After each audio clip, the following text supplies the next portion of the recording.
my honor and pleasure to be part of the opening ceremony of the last stage of FIDE Women Grand Prix Series that will determine the two qualifiers for the FIDE Candidates Tournament to take place in April next year.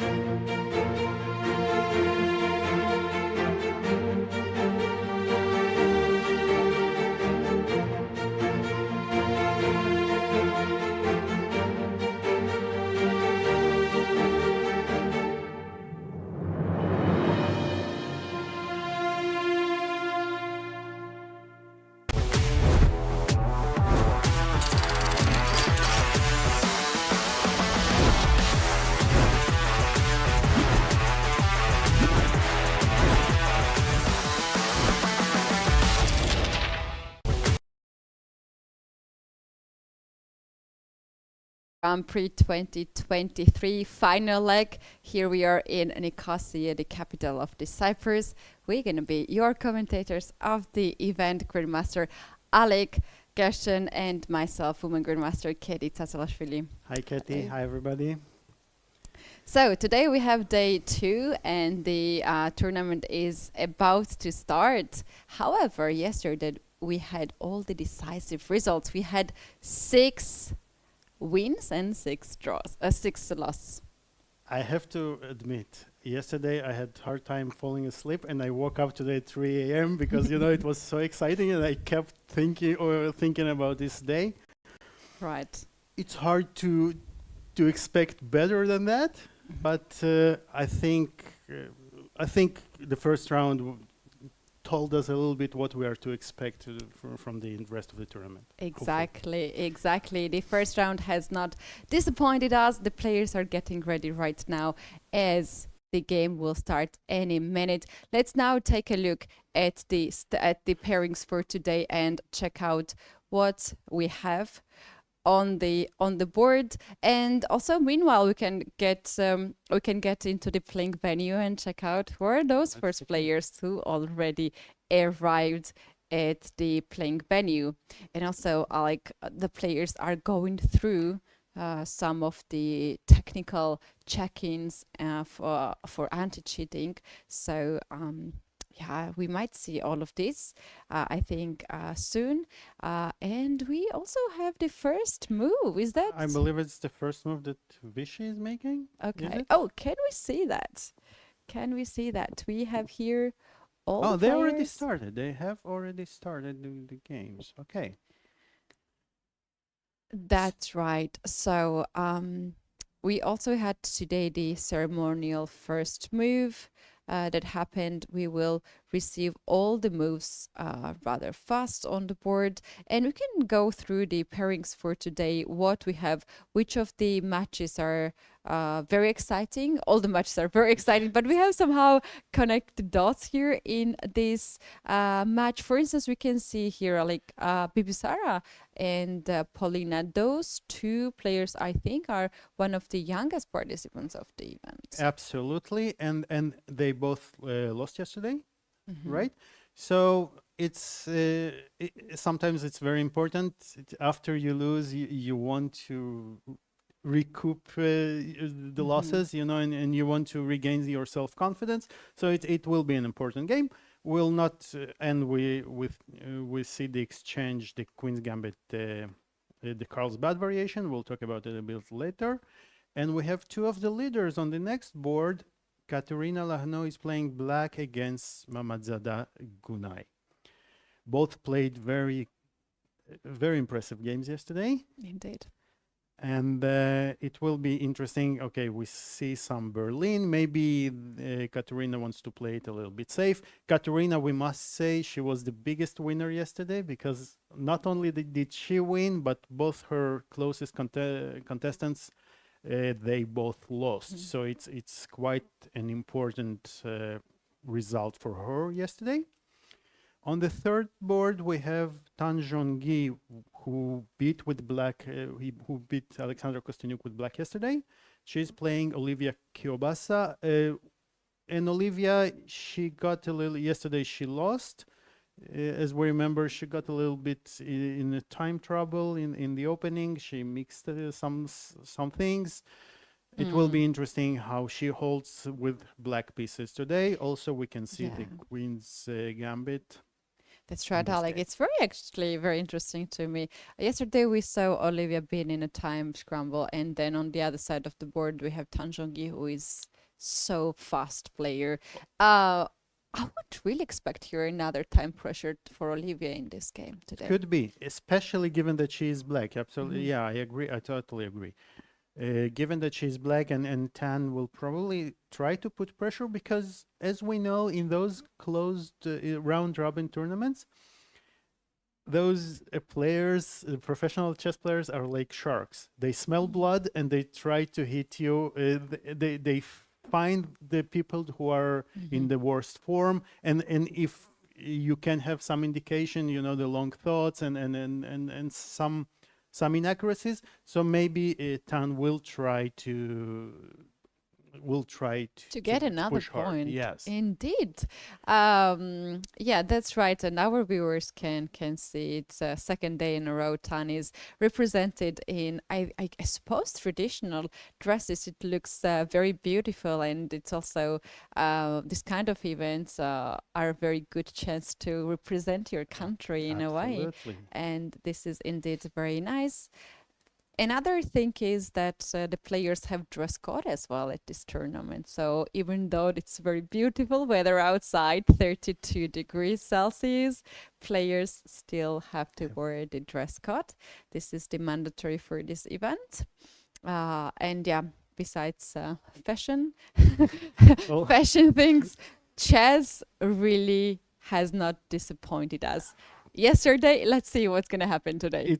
It's an understatement that it just did not disappoint. The fourth game we have also okay. So we have a Catalan here.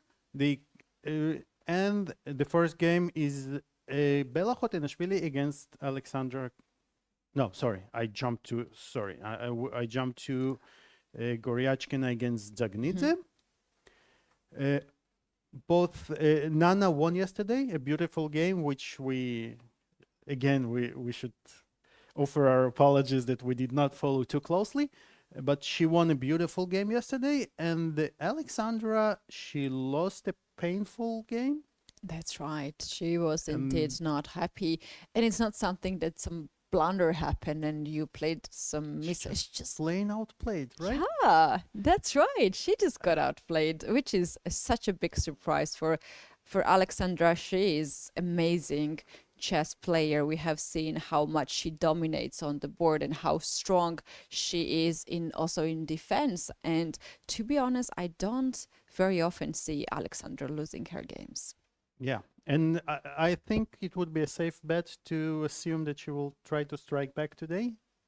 Oh, on the other side of the board, there is Nana, who is a rock of Georgian national team, winning a lot of events. This match will be very interesting, this particular okay, one. so we will watch it closely. And now let's move back to the game that to the third board. Khotenashvili Bella against Alexandra Kostyniuk. Both lost yesterday, so they have very much to prove in this game, right? So they both will try to do their best and to win, probably. Although Alexandra is black, it's always, you know, the problem when you lose with white is that the next game you almost always will have black pieces, and it's harder to strike back. So Alexandra will have, and she chose a very solid opening. She says, "Okay, one game is nothing much. I'm not burning bridges. Nimzo Indian. Let's see how it goes. And the final game of today is Harika Dronovali against Dinara Wagner. Both players won exceptionally good games yesterday. Both in a similar style, I would say, right? Both were very positional games, a little bit slight edge, they were pressing opposite color bishops in both games, and now they face each other, right? So let's see which opposite bishop is going to win today.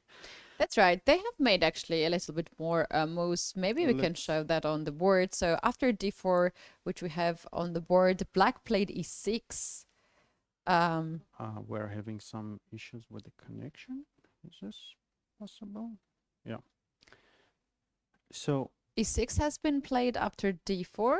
yes. And white decided to castle here. Black played knight to f6, c4, white strikes in the center. Black accepted this sacrifice and took on c4, knight e5, and bishop to d7. This move looks a little bit this is too much, but it should be let's see. theory. This is very. It looks very much theoretical, but white is giving up all her center pawns. Like it should be like that. And let's try and grasp what's going on. First of all, if black takes on d4, I believe there is e3, which is quite unpleasant. Mhm. And how do you defend if you move your? Where do you move your knight? Let's. That's a very tough answer. And I question think to it be doesn't asked. really matter where you move it Yes. because we can just grab on d8 and knight takes f7 and we win the rook. So this is a very very clear-cut tactical justification. And well, the knight is hanging. If you take, for instance, you cannot take with the pawn on d4, obviously, or with the queen because of knight takes c6, right? And white is just winning in exchange with this fork. So none of these moves are possible, and white is threatening to take on c6. So you do have to solve this issue of the knight. If you take on e5, then d takes e5, and white has, we can see, as we spoke about it a little bit yesterday, in those Catalan ideas, white is willing, more than willing, to sacrifice a pawn sometimes to get some pressure, to get this bishop open and get the development advantage. Right, this is a pleasant position for white, if especially queens will be traded, that you can play against anyone at any moment. On the screen we can see Harika Dronovali and Dinara Wagner. To our viewers, we can just give a little spoiler here. We're gonna have Vishy Anand joining today as well for the commentary. So guys, if you plan to do something else today, don't go, because you're gonna miss Vishy's commentary. And yesterday he gave us so much insights about the game of Harika. So if you have some urgent things to do it now. while commentating, do it now or after Vishy leaves, but stay for him. So oh no. So yeah, better not to skip that. And we have some more moves. So after bishop d7, bishop f4 has been played. C takes d4. I believe knight went to d2. Knight went to a3. I think it was actually. bishop a7, right? Knight a3. Yes. C takes d4, knight takes c4. Yes. And rook c8 has been Both played. players play extremely fast, and they seem to be in their preparation. That's right. We can see that they are so focused on the board, seems the theory, and we can somehow guess when they are out of the book, as they are then starting to dive in a little bit and burn some time on the clock as well. So on the background we can see Tanjongi walking a little bit and checking out the other games. Maybe we can check out her game, what's going on in her game, because players usually like to focus on their own games unless they have already, stabilized the position, and now they can check out the other games. Yes, absolutely. So when you played, how often would you go up from the board and Can you believe sometimes I walk so much that I physically get tired? Seriously. Well, chess, that's why chess is a sport, because You work out. You work out a lot. Yeah. When it's not my move, I like to stand up and not to sit on the board, because basically you are still thinking about the position and you don't necessarily need to sit down. When I sit down, somehow I'm more relaxed. I'm looking around, I'm looking at the players and so on, other boards. But when I walk, I'm very focused actually, and I'm thinking of other ideas. And when I'm at the board, I'm only looking one or two candidates. And when I'm walking, all this inspiration comes along. So I really enjoy to walk during the game, especially if it's a nice venue. Yes, I do yes. like. What about And, you? and you give yourself the excuse that it's for inspiration, right? So It's really helpful, and it's, I don't know, this is, I can't really explain it how that works, but when I'm sitting at the board, my body is too relaxed, my mind is too relaxed, and when I'm moving, I'm you get yourself everything in the works pace, out. right? Yeah. One of the interviews I remember I had with Timur Garyev, who is known as Blindfold King. He has playing blindfold on many chessboard. He even broke the record. He also used the bicycle during he plays on the, I don't know, 20 boards. So that sounds so unnatural. Why he's working out and spending so much energy physically while he's already spending so much energy on the boards playing blindfold. For those who don't know what is blindfold chess, the player just covers the eyes and plays on the different boards without seeing actually the actual board. To give you some perspective, try when you're trying to calculate some variation, 2 moves ahead, and you start to see pieces. You're not sure where the pieces are. Now take this, multiply by 20 boards from the very beginning to the very end, and he remembers it all. So that's crazy. That's about the craziness, and it's like, of course, crazy is in a positive way. Not everyone can do that, but it's just amazing thing that human being is capable to do yes, something like this. absolutely. And he's using bicycle. And I asked, "It's not like taking some energy from you?" And he says, "No, I need to keep my my body always working, and it actually helps me." And I think, Actually, it makes a lot of sense. yeah, I think that also happens to me when I walk a lot.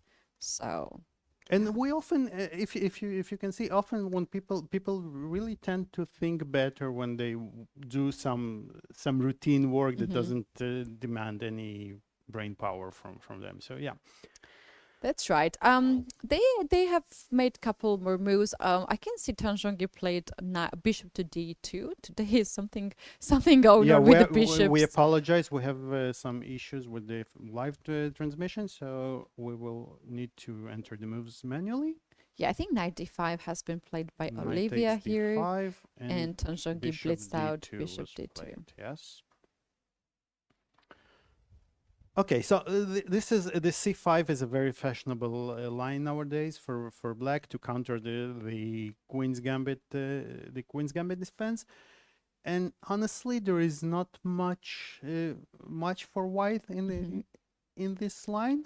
It's like the d4's Berlin nowadays, but D4's what, Berlin. yeah, but what is not basically. So now the chess is in this situation where the theory is so advanced that you are not, and we were talking about it a little bit yesterday. So, and I think Anish expressed it very precisely lately that nowadays we're entering an era where you don't really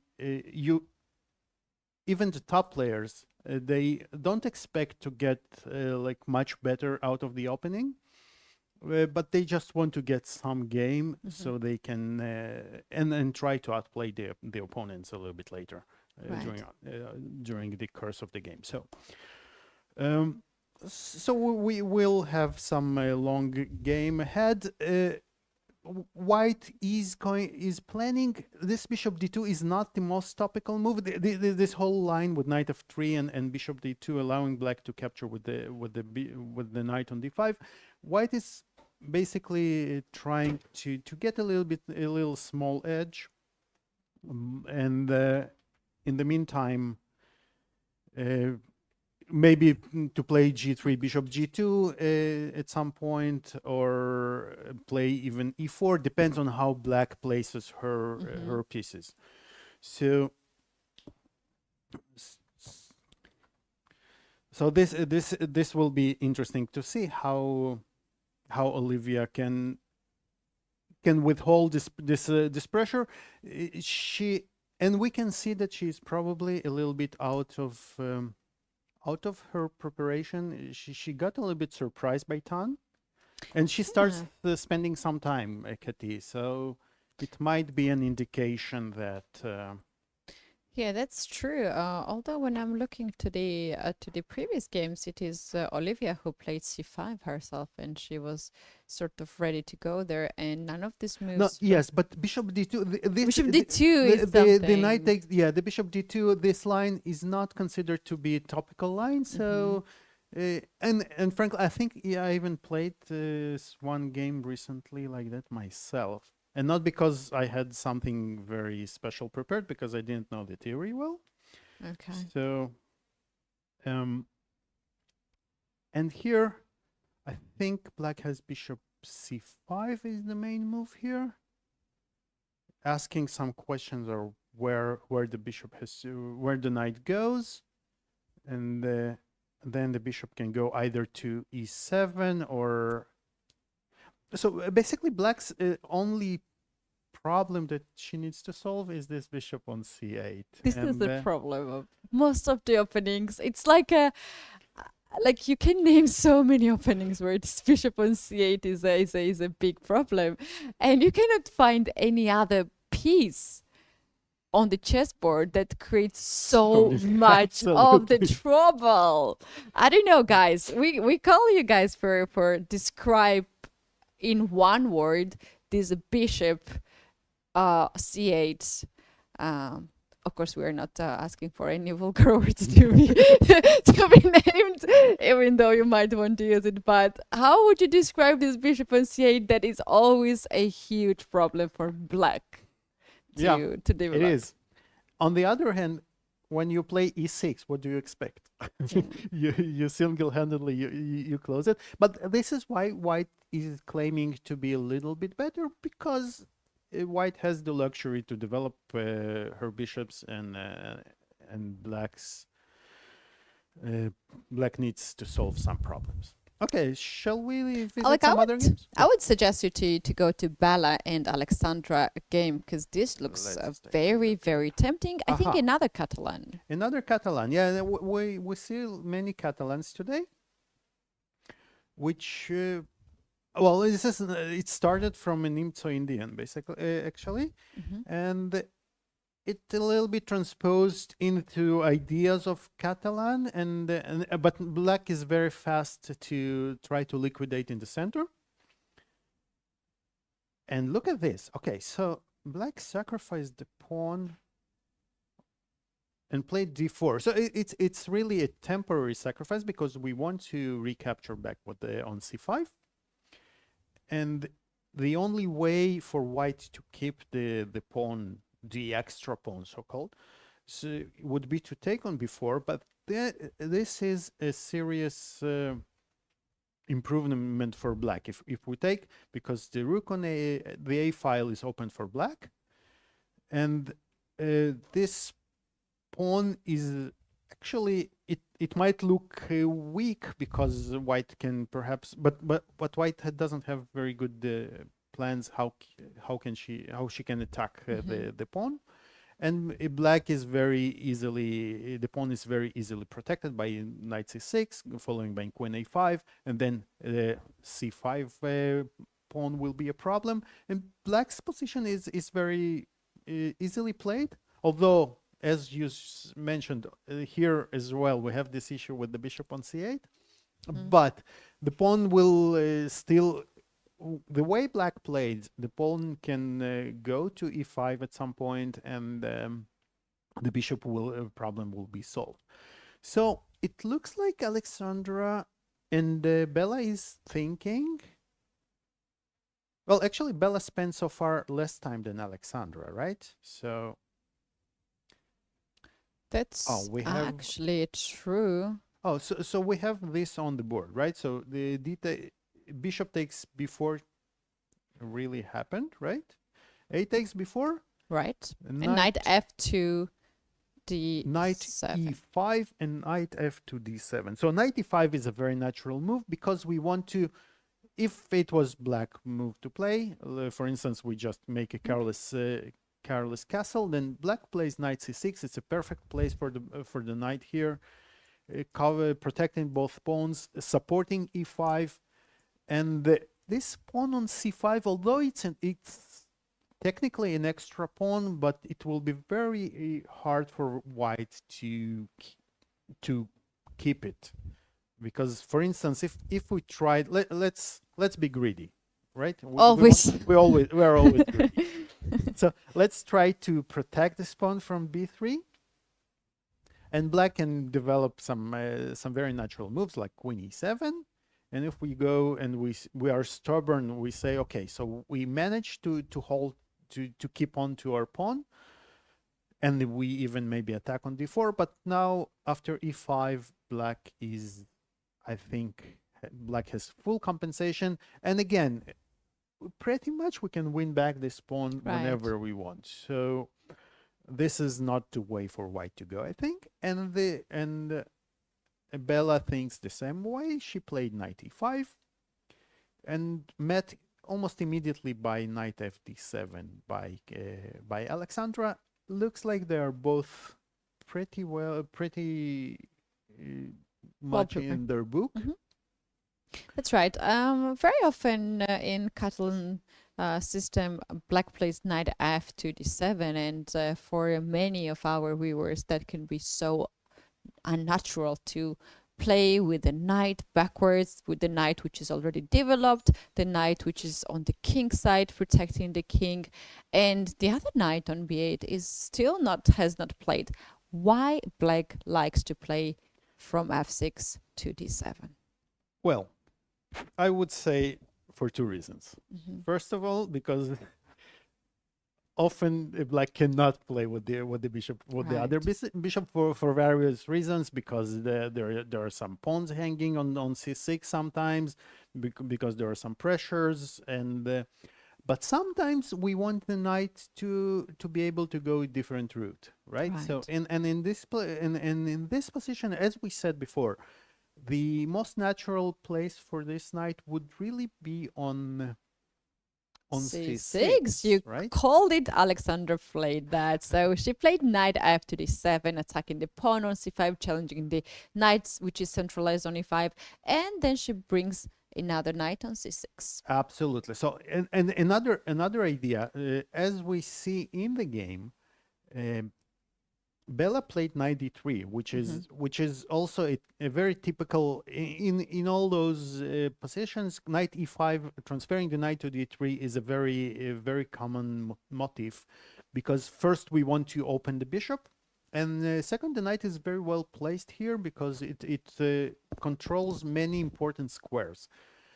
And let's imagine for a second that we had played knight c to d7, knight b to d7, and now after this move, knight d3, all of a sudden we can see that those knights are, I would argue, you might not agree with me, but I would argue they're even worse than this bishop. So, or at least it's a very close competition between them, because they are suddenly all stuck, and they are doing the same job. They're looking at the same squares, and just compare it to this position. It's a huge difference. Big difference. So that's actually perfectly well answers this question that a lot of people can just have to, because if you don't understand very deeply these positions, it looks very unnatural to move the knight which is already developed and another knight be on. And even b8. understanding the position, playing knight fd6, and I have played my share of those knight fd6 and knight fd7 in my life. you don't feel really comfortably, right, to play such a move. But often you do it out of necessity, and Oh, for me, when I have Catalan position, it's the automatic move. It just goes this. I never consider knight b to go on right, d7 because right. it's always so bad. It But is always so bad. But it comes with experience, Practice, right? yes. After you've Oh, yes. seen your enough positions, enough games with those plans, it really comes natural. But That's right. while we're speaking of it, so if you might ask, but guys, what are you talking about? We can win a second pawn, right? So it can be 2 pawns for white now, and why is black so happy to enter this position? So I think the answer would be that first of all, it's not 2 pawns; it's really 1 pawn, because if we want, we can even pretty much by force we can win one of the pawns back. And secondly, in this setup, this bishop on g2 is worth so much more than just 1 pawn that we really don't want to exchange it. And now, especially after we have played g3, so this the white squares, this long diagonal is so weakened that we'll be very hard pressed to find a good place that we will be content with for our king, right? Because let's imagine if we if we castle short here, black will eventually play some c5 move, open this diagonal, and suddenly your bishop, which you complained about so much, suddenly will become one of the best black's pieces in the game. As Vishy said yesterday, you would be sorry that you laughed at that bishop. So that's what happened in this game, actually. Yes. That what happened indeed. And I think Bella has not even considered actually to give up this bishop. you never consider this move. And this is one of the problems. One of the differences between a human and a computer, we never consider it, and they sometimes consider it, and when they do consider it, it turns out to be the one out of 100 that is good. So yes, also knowing Bella that she is a Catalan player for a long time. When I started to play chess, we had the classes. Actually, Bella and her friends had classes with the same coach as I went. And I was an e4 player because I was a kid. And every kid starts with e4 and e5. And then when I moved to that class with big kids, and all the champions and everything, all of them were playing d4. And all of them were playing Catalan, including Bella. And that's when I switched to d4 because everybody else was playing d4. And that's how many years Bella knows the strength of the bishop on g2 and the understanding of this position. So, she played very fast this knight to d2. And it's going to be very interesting to see how it develops, because both sides have their trumps, and this promises to be very. We have this unbalanced structure, which promises some very exciting game down the road, I believe. So let's visit. What can we let's see what's going on in a game between Goryachkina and Nana Zagnidze. Okay, so it was another Catalan. Well, this is fine. This is the theme of today's game, and they swapped a lot of queens. Catalans. Let's calculate actually how many Catalans we have. On the screen we can see Nana and as well as Alexandra on the screen. Alec, by the way, I saw Nana yesterday going to gym. She likes to work out when she plays chess tournament, and also usually she likes to work out as there are a lot of chess players who have their favorite routines and activities. For instance, Alexandra Kostyuk loves to walk, and she walks and runs a lot of kilometers per day. Really? Yes, I didn't- and she actually was doing that here too. I saw her the other day walking outside or running. So Nana also goes to gym.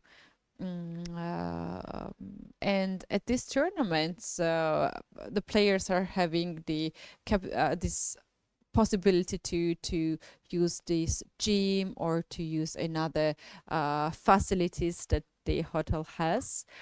And I know that most of the players want to have balcony in their rooms so they can have fresh air, you know, when you're spending hours and hours in the room for many days, somehow your body and your brain just slows down a little bit. Absolutely. And some people might say, you guys, what are you talking about? Give us back the chessboard. but we're going to do that too, guys. But these things are so connected. They are to- no less important than the chess skills, and this is extremely important because some things. Well, you have to understand that to make a decision when you have 5 seconds on the clock after 6 hours of play, it's not about chess skills anymore. It's about your ability to concentrate, your ability to get your strength, and without physical preparation, there's really not much. Given everything else is equal, Right. so the more fit player will have the better chances to come to the correct decision, to not lose Yes. concentration, to Especially in the tournaments when we have so many rounds. At this tournament, we can remind our viewers we're going to have 11 rounds because we do have 12 players and they will play against each other. So that gives us 11 rounds. And also we're going to have the day off on 22nd of this month. The players are going to have a rest day to collect their strength, to rest a little bit, maybe get prepared. And for some of the players, the chess tournament is divided two parts. First part can be a little bit slow, but after rest day, then things are going smoothly. yeah, Or it can happens be a the lot. other ones. It happens a lot, and you suddenly get some really fresh energy, and then we can often see a player in the second half of the tournament starts winning some games in a row because something clicked, you know, and then everything works as it should. That's right. On the screen, we see Alexandra Kostyuk, who just recently switched the federation to Switzerland. And this is, I believe, her second tournament. The first tournament, which she represents this Switzerland flag, was just days before in Germany, where she played Armageddon tournament alongside with Nana and also Gunay Mama Zada. So these players actually came after So the they are Armageddon. already a little bit, you might say, prepared, but also a little bit tired, right? True. So it's and you have to find this fine balance between being well oiled and in practice, and between being exhausted and tired. Right. So right. okay, so let's talk chess for a change. For a change. For this Uh, moment, Tanjongi and Olivia Kilbasa, they have not played. Olivia took this quite a surprise, or maybe we have a move. No, I'm it looks blaming like- her that she took. She didn't No, take she any did. She surprise. did Bishop play E7 bishop has E7 happened. and E3.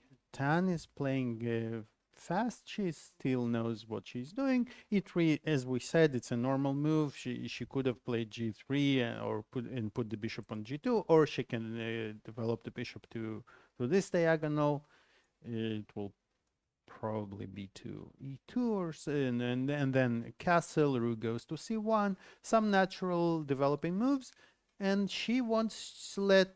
I think she wants to let Olivia think, just to spend some time. That's right. There's a very interesting game happening. Gunay Mamadzada and Kateryna. Lachlan Kateryna is one of these three players who has a very good chance to qualify to the candidates tournament. And the game has been really, really interesting, as this rook on e5 from e5 has been traveled everywhere. Yes, but it's all theory. It's the known Berlin variation. And white is trying, what hasn't white tried here to get an edge? And frankly, it doesn't, nothing really works here for white to get those, to get the advantage. And I think rook e2 was brought to light by Magnus Carlsen in his match against Karyakin back in 2016. Which this move, and it was, I think it was even debated, like, was it a mouse slip of, by Magnus? Did he put the rook on e2 by mistake? Because after the natural b6 move, which comes to pinpoint the problem of the rook on e2, Magnus went to e1. So it really, if it was an internet game, you could have said that it's really a mouse slip. Yes, something. And he even, I think when asked in the press conference if it was what was this rook e2, he said, yeah, it was a mouse, or it was a mistake or something like that. I think so obviously it was a deep preparation. So basically, what white is claiming here is that the pawn on b6 is worse than the pawn on b7, because that's so deep. Yeah, this is extremely deep, and it didn't really pan out, but he did have a pressure in that game. I don't remember exactly how it went, but eventually there are some finesse ideas that either there is queen of 3 with the tempo, or there are some peculiar ideas here. So Gunay knows it all, and she does the same. Rook e2 has been played first, and then she went rook to e1, and after all she goes with c3, bishop to g5, and they have traded these bishops, and then the rook goes back on e5.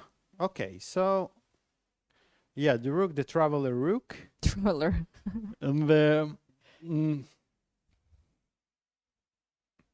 I think, wasn't there's some similar now in a game between Rapport and Fabi, was it? Or maybe it was something else? Let me try to remember. I'm not entirely sure. So white is putting a little bit pressure here on black, but basically black is claiming that without any weaknesses in the position, she's not really too impressed by all those things by white, because okay, so we can go back with the queen, let's say, to either f6 or maybe even h6. And then we will try to exchange as many rooks as we can along the e-file. And then we say, why do you think you're even better? Because my bishop is not worse than yours.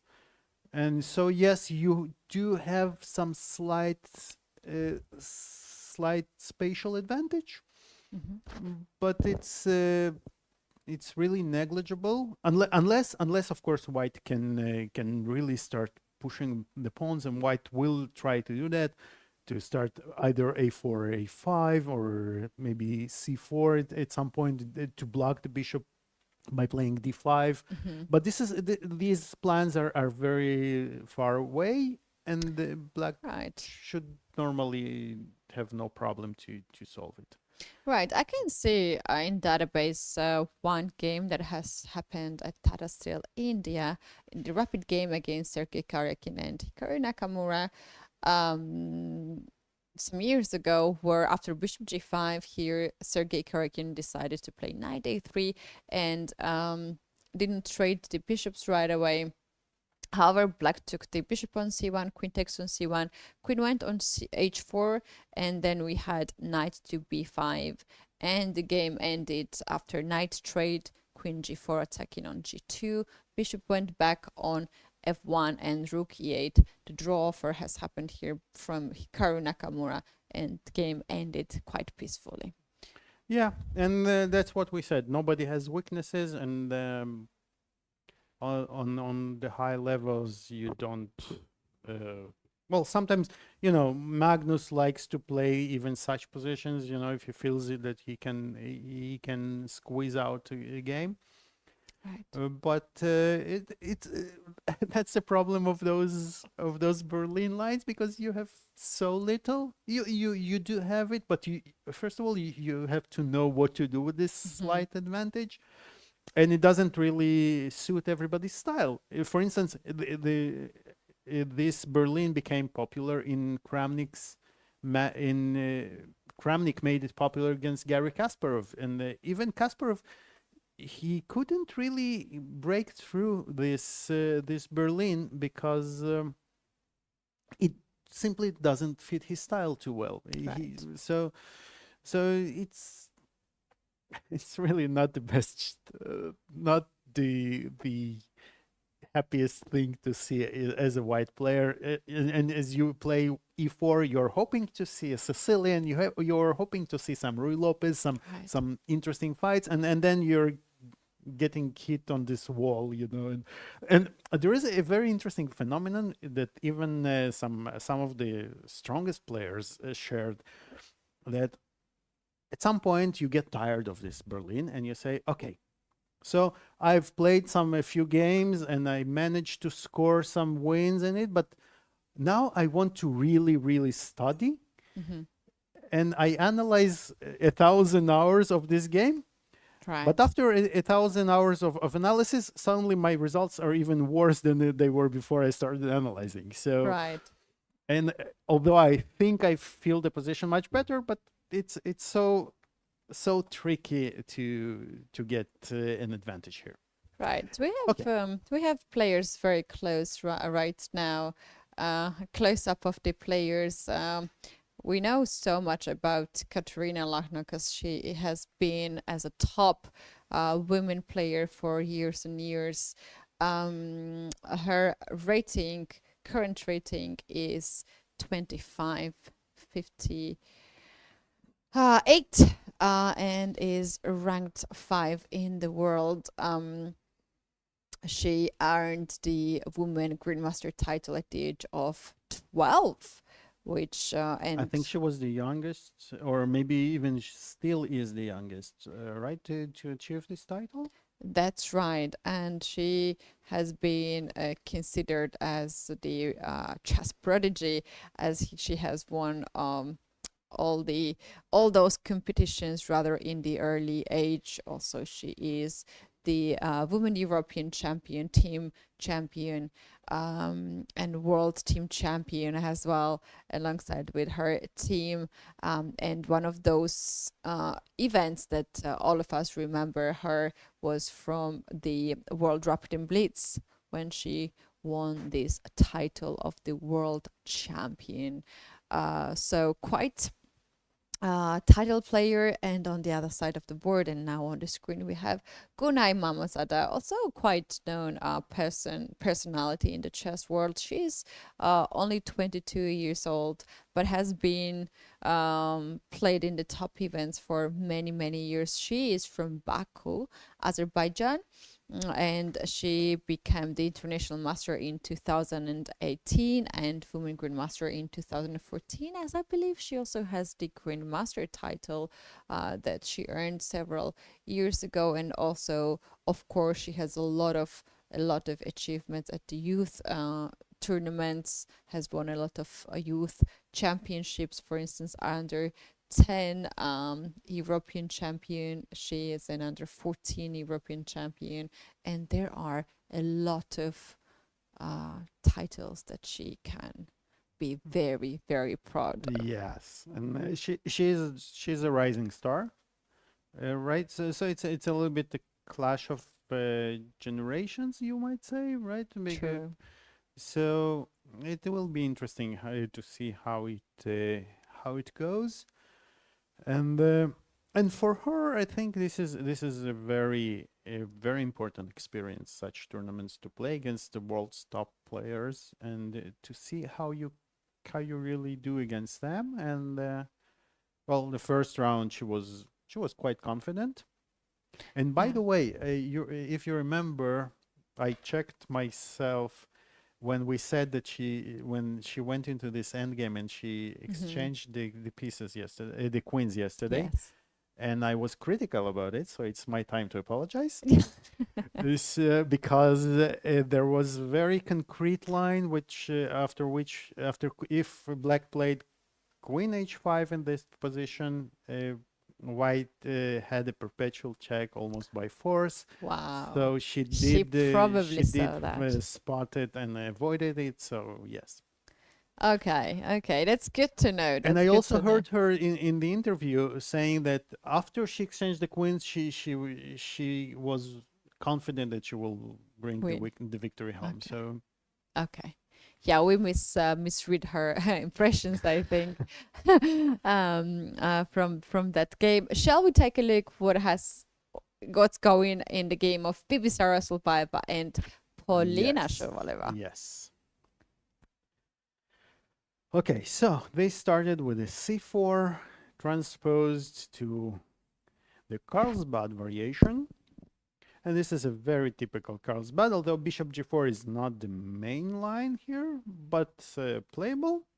So basically, in this pawn structure, white has the pawn majority on the king side and a pawn minority on the queen side. And the main plan, and it has long been this way for maybe 100 years already. So white will normally, one of the main plans is white to start pushing those pawns, what is called the minority attack, with the idea to create some weaknesses for black on the queen side and start pressing on them along those open lines. And for instance, let's just briefly show how it might go. And so the game might go something like this, and then white will start to put some pressure with the pawn, to start pushing the pawns. And the idea is that once we play a b5, because we have some spatial advantage. Once we play b5, and let's assume that black just shuffled one move, or doesn't. Let's say she played something like this.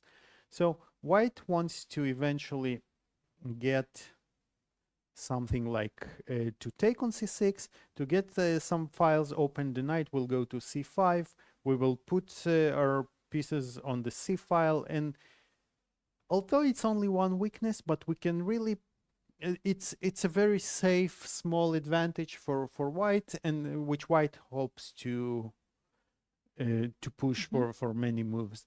And in today's realities, it's one of the most promising positions you can get, because in many of other continuations, you don't even have that. That being said, Polina played bishop g4 here, right? And after queen b3, so the problem with bishop g4 is that it's a very committal move, and you are losing a pawn by force, because white just attacked both pawns. And if you protect one, well, of course, d5 is not immediately attacked, but we will have the intermezzo bishop takes f6, and the pawn on d5 will be lost. Right. And how did they go? So after queen to b3, knight bd7 has been played. Oh, so, okay, I even have this move. Yes. Right. And sacrificing the pawn on b7, yes. and very often we don't want to take this pawn because black can play rook to b8, Exactly. capture b2 pawn, and Well, it's the rook on the second rank. That is very dangerous piece indeed, especially when king side has not developed yet. King is there in the center. For white, black has no worries here whatsoever. Black can castle here, simply get deactivate the pieces, and soon there's going to be game over for white. not your dream position, to No. say the least. Yes. So, but of course, she doesn't take on b7, but after h3, bishop e6, bishop d3. That's right. And then Polina decided to close a little bit the center. Polina Shuvalova right now on the screen. She started with the last this tournament against Kateryna Lachno, who is her teammate. But as this is just the beginning of the tournament, I believe that Polina is not that annoyed with the loss of the game, because 10 more rounds to go, and this is one of it, when she's now facing a player who is at the same age, even younger, I think. And sometimes in chess it's quite important to have all those years of experience. Yes, Even but- 2-3 years can make some difference. But years of youth are also the energy of youth. You know, it's the constant battle of experience versus energy and youth. So, okay. So here one of the drawbacks of this c4 c5 c4 advances. First of all, why black does it? Black wants to gain some space on the queen side and start developing some attack. The drawback is that it weakens the d5 square, and as we can see, immediately white played bishop f5, trying to underpin this pawn, the protector of the pawn on d5, and we will try to put some pressure on d5. The knight goes to e2, not to f3, and let's guess why it goes there. It goes on f4 to attack the pawn Yes, on d5. Or we want to put maximum pressure on d5, and we want all black pieces to be held up by protecting the pawn on d5.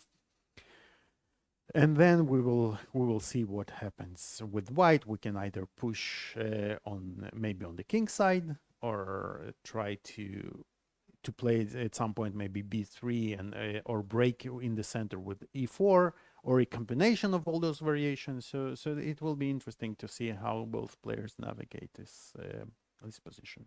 Right, we have seen almost all the games already so far.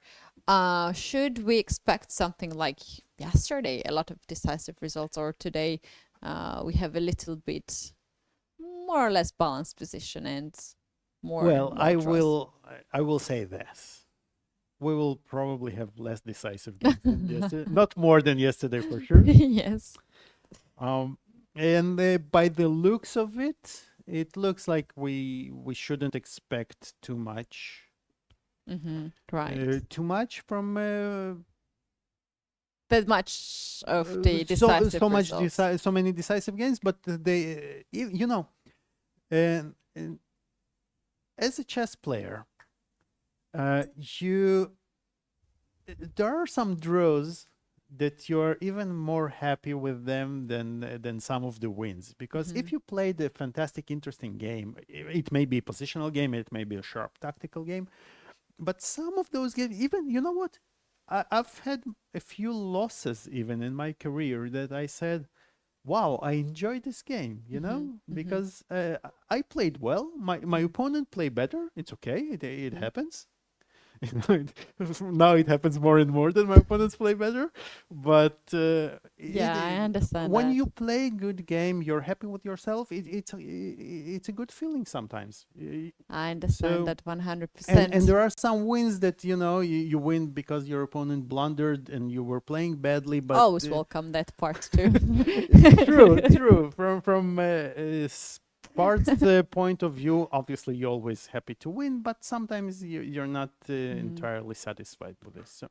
That's right, you guys. More chess, more excitement above us. But we're now going to take a break. Very short break. We'll be back with more chess games, more excitement, and more stories. So please don't go anywhere.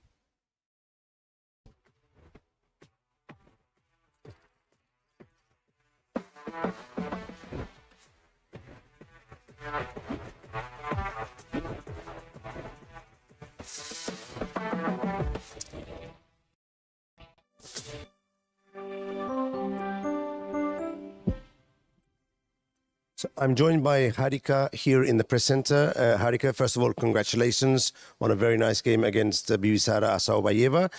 How are you feeling after this first win in the Cyprus Women's Grand Prix? No, it was always good to start with a win, but of course I wasn't expecting much from this game. But I think my opponent played really bad after a point. I don't know if it's really better or if she played bad and I just got winning position. I was following the game, of course, with the help of the computer, which is always a bit easier. It seemed to me that in the opening, maybe I'm mistaken, and that's why I'm asking you.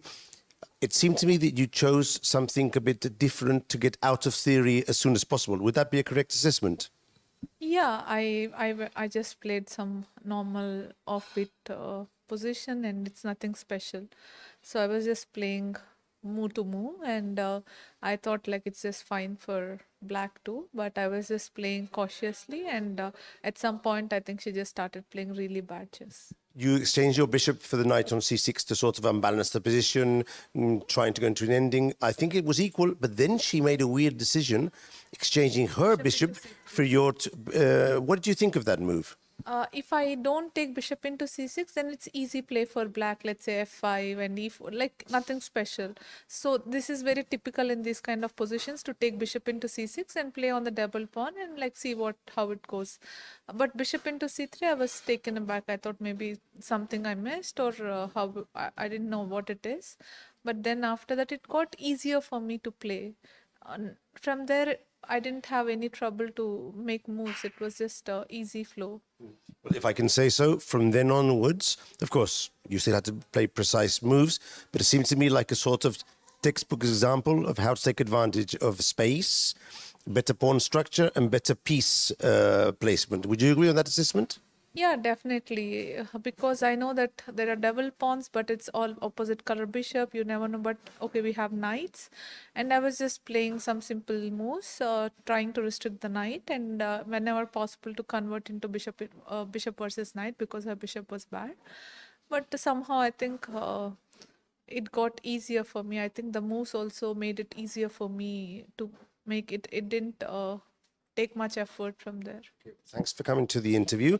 Congratulations on your first win. And before I let you go, is this your first time in Cyprus? How are you enjoying the hotel, the place, the food? Is it a good experience up to now? Yeah, my first time in Cyprus, I was really excited because I could add one more country to my travel list. How many do you have, by the way? I don't remember, maybe like around 45 to 55 or something like this. So I was excited for that and I'm really enjoying the atmosphere, the hotel, the weather. The only thing is it feels like a vacation place. Everyone is enjoying and like then you have to be really focused on like, okay, I have to focus on the game. But I really enjoy the place here and everything, especially the weather. It's not cold, that itself is good for me. We're being spoiled here these days. Yeah, so this is good weather for me. Okay, thank you very much.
Promised, here we have the world champion Vishy Anand with us. Vishy, thank you so much once again for joining here at the commentary. We're very excited for that. We know that you have the simultaneous starting very soon, so we appreciate your time.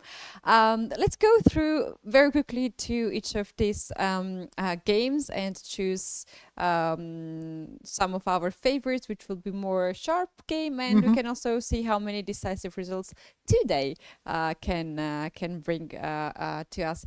Right now, we're seeing the game of Bibisara Azulbayeva and Polina Shavalova. That's the game where you made your first move, right? Well, I stood Ceremonial. by. The Evgeny from Freedom, the CEO of Freedom Finance Cyprus, he made the first move, but I was standing by there. So, yeah.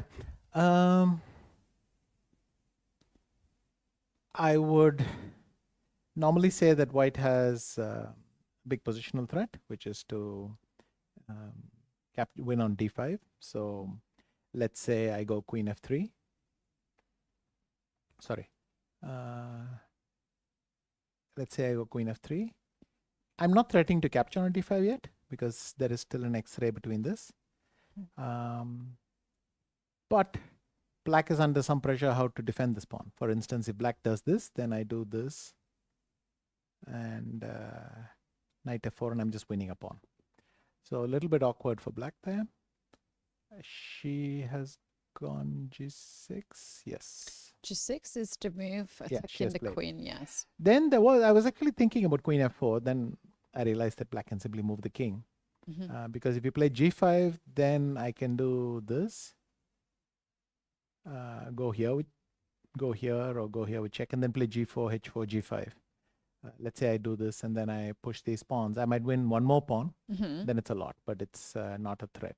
And in fact, this is square I need for the knight. So queen f3 seems like a logical place to go. As I mentioned, I can't win the pawn yet because black still has one more way to defend the pawn indirectly by pinning one of the pieces attacking it. But looks unpleasant for black to me. Right. I don't know if she wants to do something drastic like b5 here.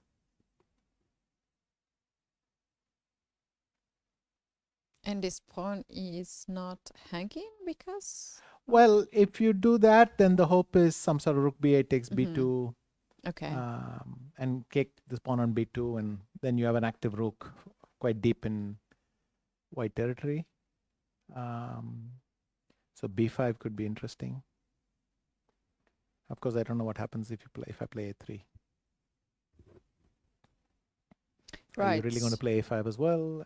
Because if a5, then I can capture. Now, when you do this, I will just play a4, and you cannot attack the knight anymore. True. But quite interesting. Let's keep an eye for this game, on this game just to see what they do. So we can predict that this can happen. Like anything can happen here. It can be the result in here. Yes, but I'm trying to compensate with black for white's what I think should be favorable for white. So my feeling would be that white is better, but surprisingly, this is a plan that comes up. Also, I've seen it in the Ragozin, putting the pawn on c4, and this you can keep defending the pawn on d5 with tactical resources. We'll see. Maybe there's something in the air there. Right. Shall we take a look at Harika Wagner game? Because yesterday her play was really impressive. How she played this endgame against Bibisara, and also starting from the beginning, giving up the light square bishop, then pushing f4. Do you still believe that knight d2 was not that great? I did not dwell on that further. I mean, the rest of the game was so impressive. I thought I can That's fine. leave it alone, and I didn't further analyze this. This looks very, very solid. Also, we must point out that Dinara won a very convincing game yesterday. So they're both in form. Here we have the two bishops, but black's position is so solid that I don't think white has any real advantage here. We'll see what happens. But What about this pair of bishop here? Can they create any serious threats and danger to black's position?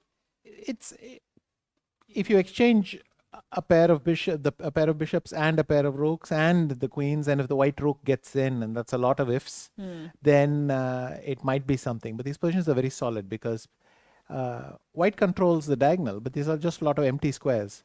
Right. You can't do anything with them. There's no knight to put on c6 or a pawn to put on c6 or anything like that. So I don't see why white should be better. I would just play move like bishop c5 if I need to, and that's quite reasonable. So I think this one is looking pretty equal. All right, this looks pretty equal. We can move forward and take a look at the game of Kateryna and Nana Dzagnidze. Kateryna has lost yesterday. It was quite painful to lose against Dinara. Wagner, the way how it went, because at some point we thought it was a draw, like equal position, but then out of sudden Dinara found the brilliant way and just outplayed her in the end game. And I was actually not sure what happens if black was waiting in that game. But at some point she forced matters a bit. I wasn't sure that white could break through the fortress because white came with queen g5 and was just sitting there and I couldn't see how to progress. But yeah, as you say, it was a convincing win. Right. She sort of needs to win today or score even half a point against Nana. She can't really afford to lose another game in a row, and she's one of the 3 players who has really good chances to qualify to the candidates tournament by the overall score. During the game, how the chess players' mind go through? Are they thinking about all this situation that I need to win now because I need to qualify, or they are just focused on the current position in the game? If it helps you to think about something, and if it helps you motivate yourself to think that, okay, I have this goal in front of me or something like that, then go for it. But normally it's not good practice to think about what you need to do. You should play the position. At least that's what I think. So some people may think, well, I have to win this game, and then they pump themselves up and gives them a better spirit to play. It's a bit early for that as well. Probably 5-6 rounds down the line, you can start thinking in this way. I would guess it's early. Also, Nana has gone for something pretty concrete.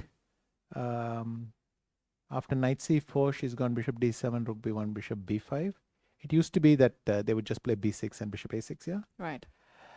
And this lays open the possibility what happens here if I take. You take. And it actually just she missed happened. knight c3 minute. Yeah. And then I would go knight e3. Now there are 2 possibilities. What we have is a pin. So one of the bishops is going to go one way or the other. I can play bishop e2. Now this rook has no squares. So I would take here, you take here, I take here. But I think this is better for white. If the knight can go to e3 and there are no entry squares for black, could be unpleasant in the long run. However, there might be some specific thing like rook c8 right away and rook c4, or there might be a specific solution. Equally, I can do this in slightly improved fashion with a5. Right. Then I get you to play a3. I take. Same logic. You take here. I take. You take. And now I can play a b4. And sorry, I'll get rid of this colors. I cannot play rook b4 because now there's a rook coming to a1, and this is winning.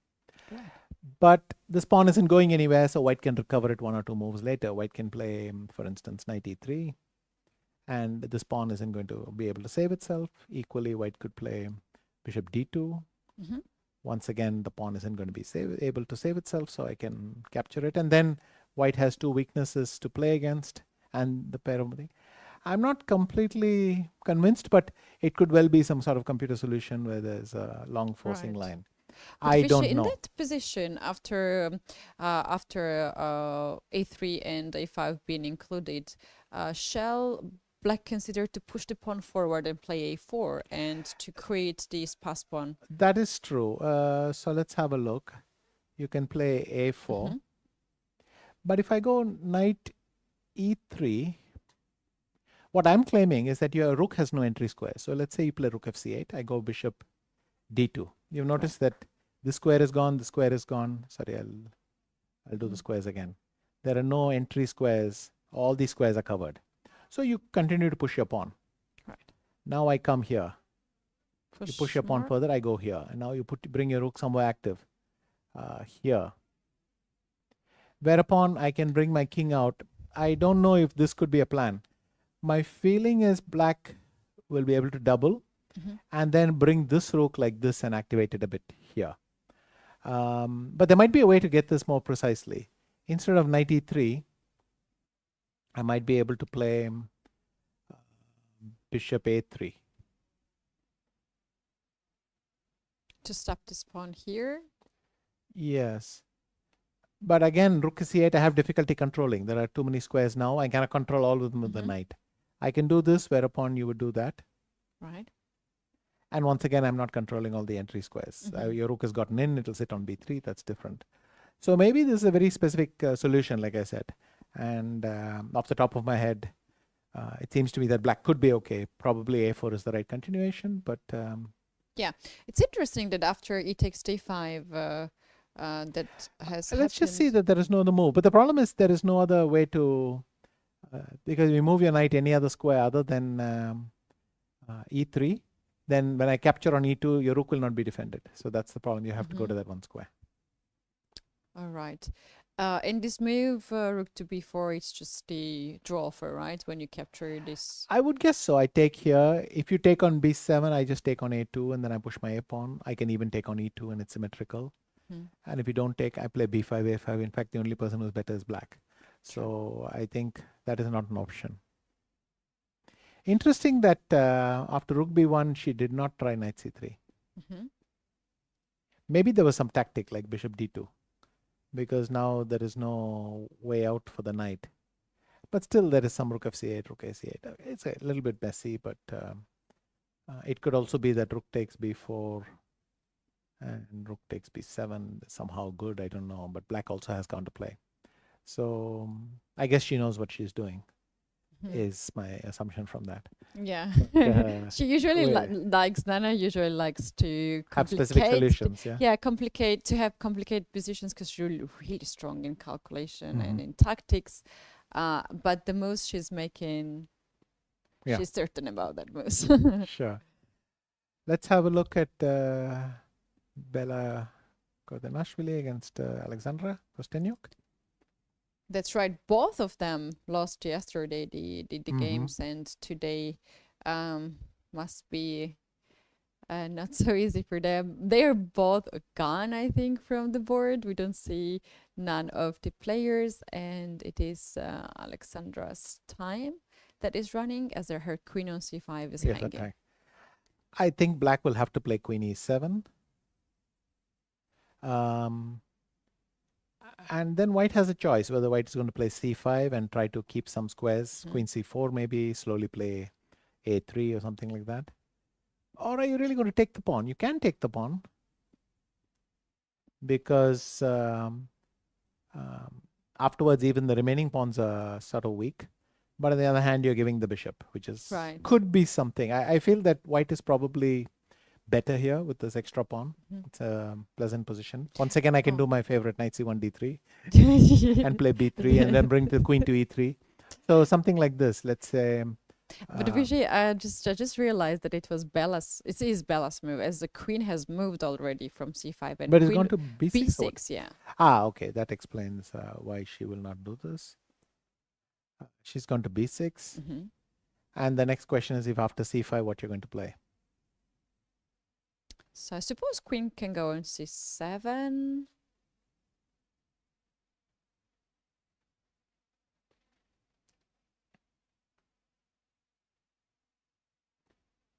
And should I bite the bullet and take on c6? Hoping that this bishop will never get the active bishop. With my pawn on c5, but now it's true that black has maybe a better version of this. My knight will, I can go to f5. If you take, I'm still a pawn up, though you have good compensation, but otherwise I will put it on d6, which is very, very nice.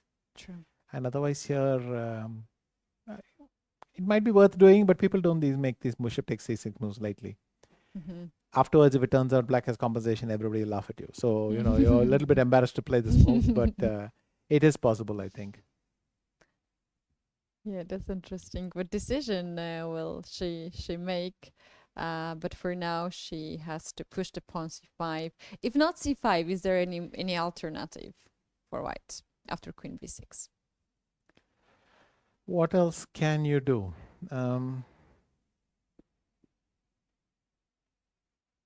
Once black plays e5, bishop e6, it's hard to see what white is looking forward to here. So c5, queen c7, also you can do knight d2, trying to improve the knight to the d6 square or the b6 square. Probably c4 is a good square to put it.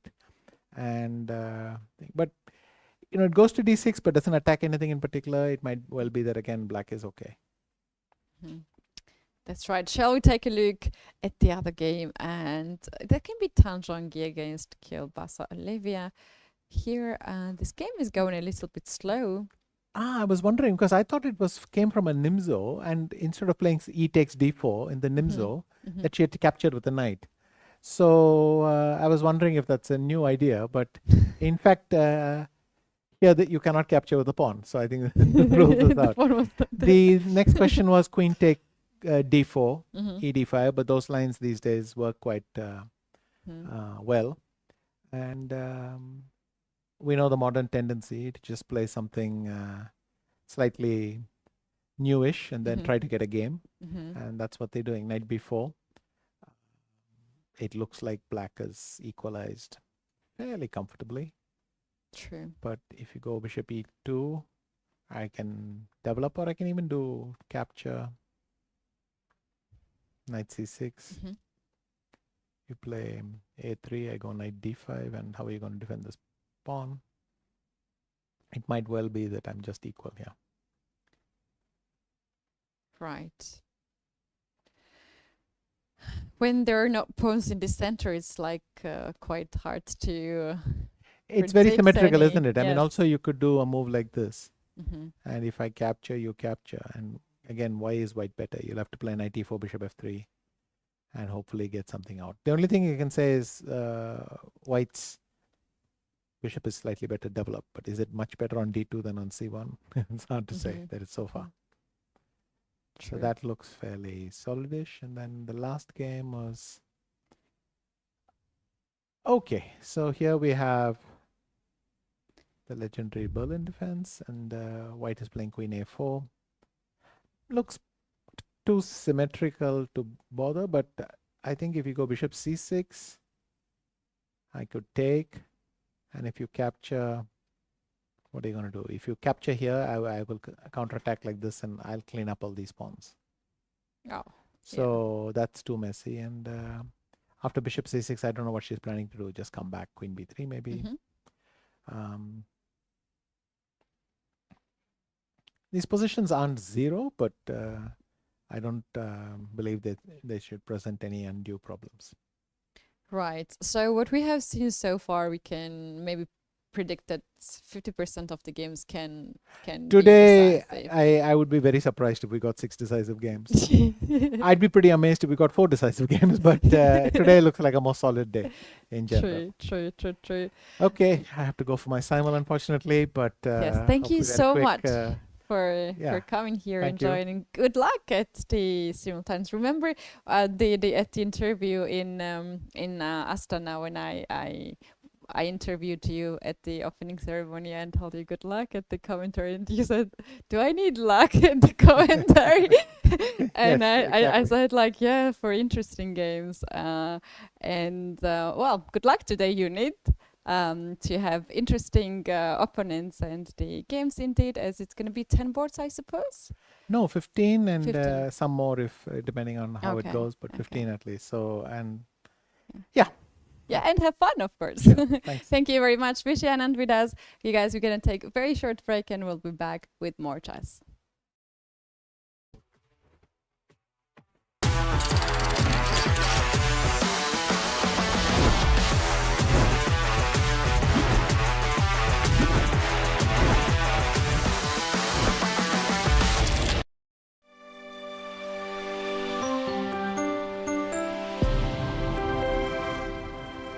So I'm joined here in the press center by Nana Zagnitse. I hope I pronounced your name correctly, Nana. It's fine.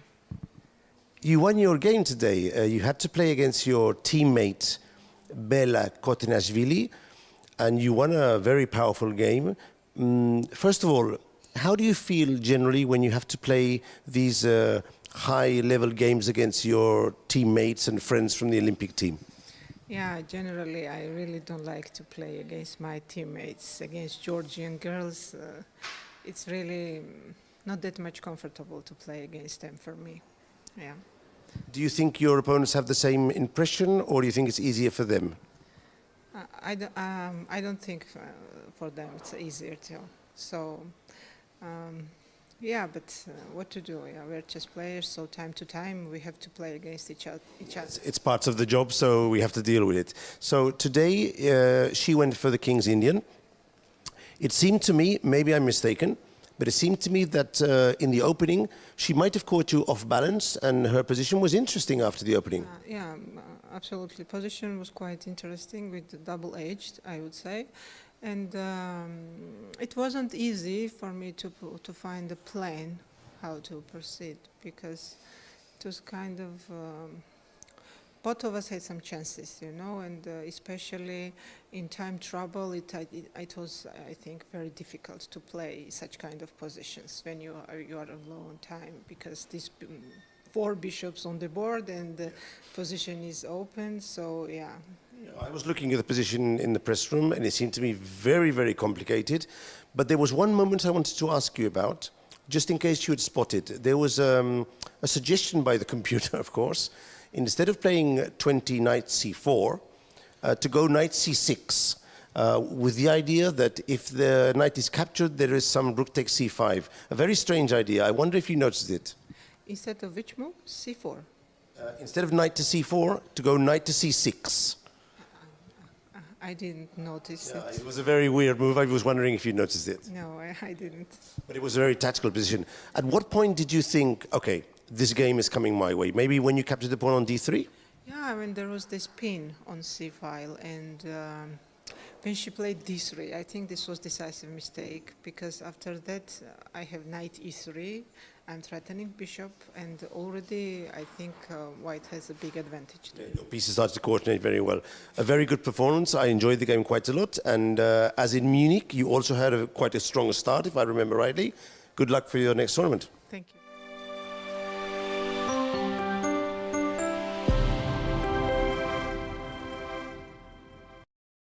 Welcome back, everyone. This is FIDE Women Grand Prix final leg here in Nicosia, Cyprus. In the studio, we are Keti and Alik, and this is round 2. And we're hoping that the thing's gonna get more spicy. We're gonna have more excitement. And during the breaks, Alik, we just noticed that in one of the games, some G move happened. And Okay, we let's love do to it. see G4, G5s. Let's go and show and see it. It happened in Asolbaeva, Bivisara, and Polina Asolbaeva, Shavalova. Shavalova. And we have seen, okay, G5 moves. We like them, right? We like those moves.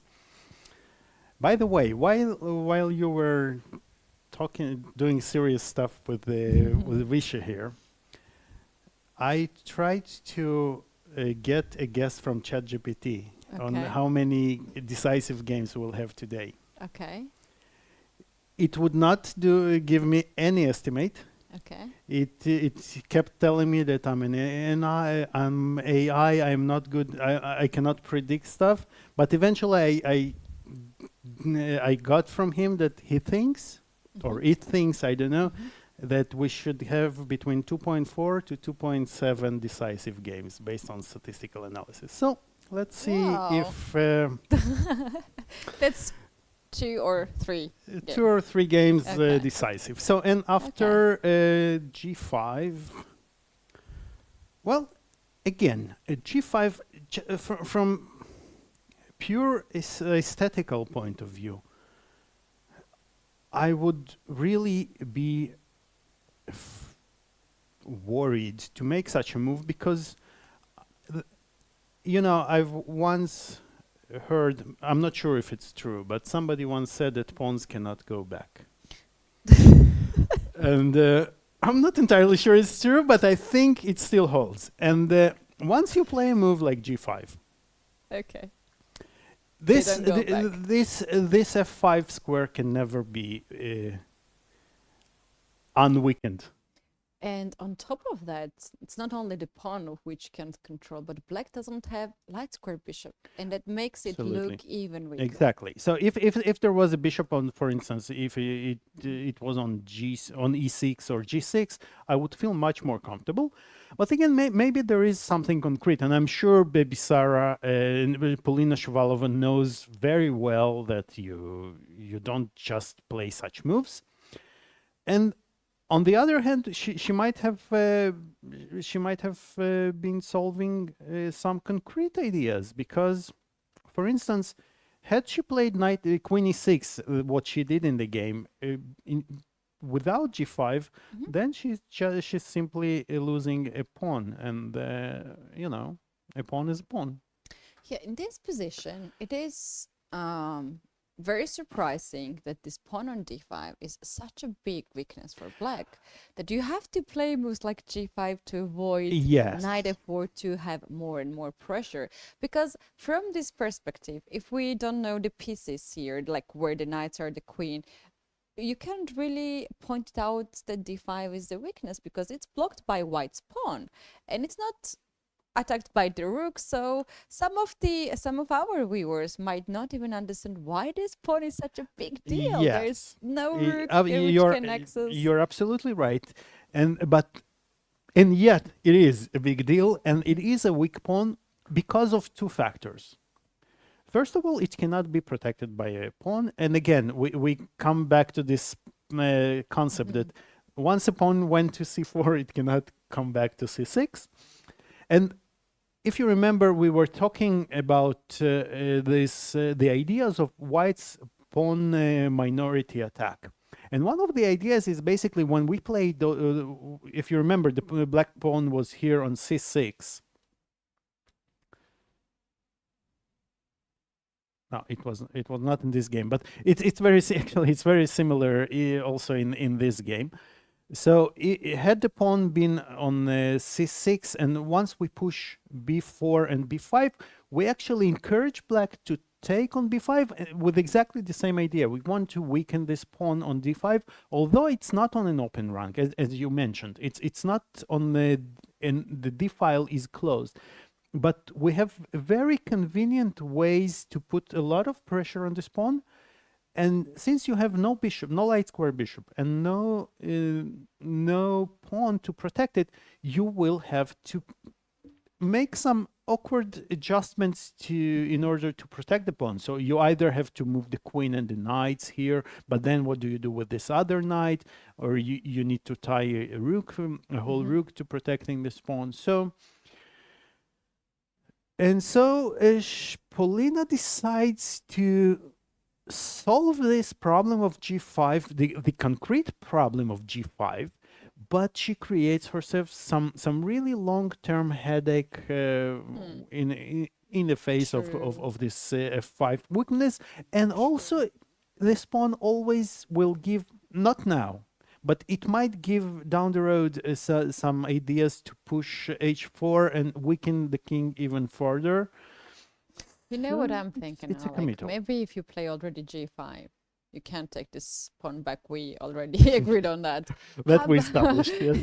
Yes, how about we move forward and we play knight e4 and f5 to fill this hole by the pawn, and also make the use of the g5 pawn, at least to look scary. Yeah. To, have some kind of threats to push f4, g4 at some point and get some space advantage on the king side. I think this is the tactical justification for g5, because this move is not it did not come in a vacuum, right? It comes with a plan, and the plan is first she protects the pawn on d5, but it's a multi-purpose move, right? So she protects the pawn on d5. She takes care of the weakened f5 square. And she prepares the knight jump to e4 with your idea to go after knight e4, black can push f5. And once black does push f5, all of a sudden this ceases to be a problem for black. It becomes a problem for white. So, yes. so white really needs to act quickly. And I would even say that, for instance, if this bishop was now on h2, let's say, let's just pretend it. We play that this is the position and white's to play. Then white would happily install immediately the knight on f5, and this is basically, strategically speaking, it's game over, right? What would be left for us is just to convert it to a full point. But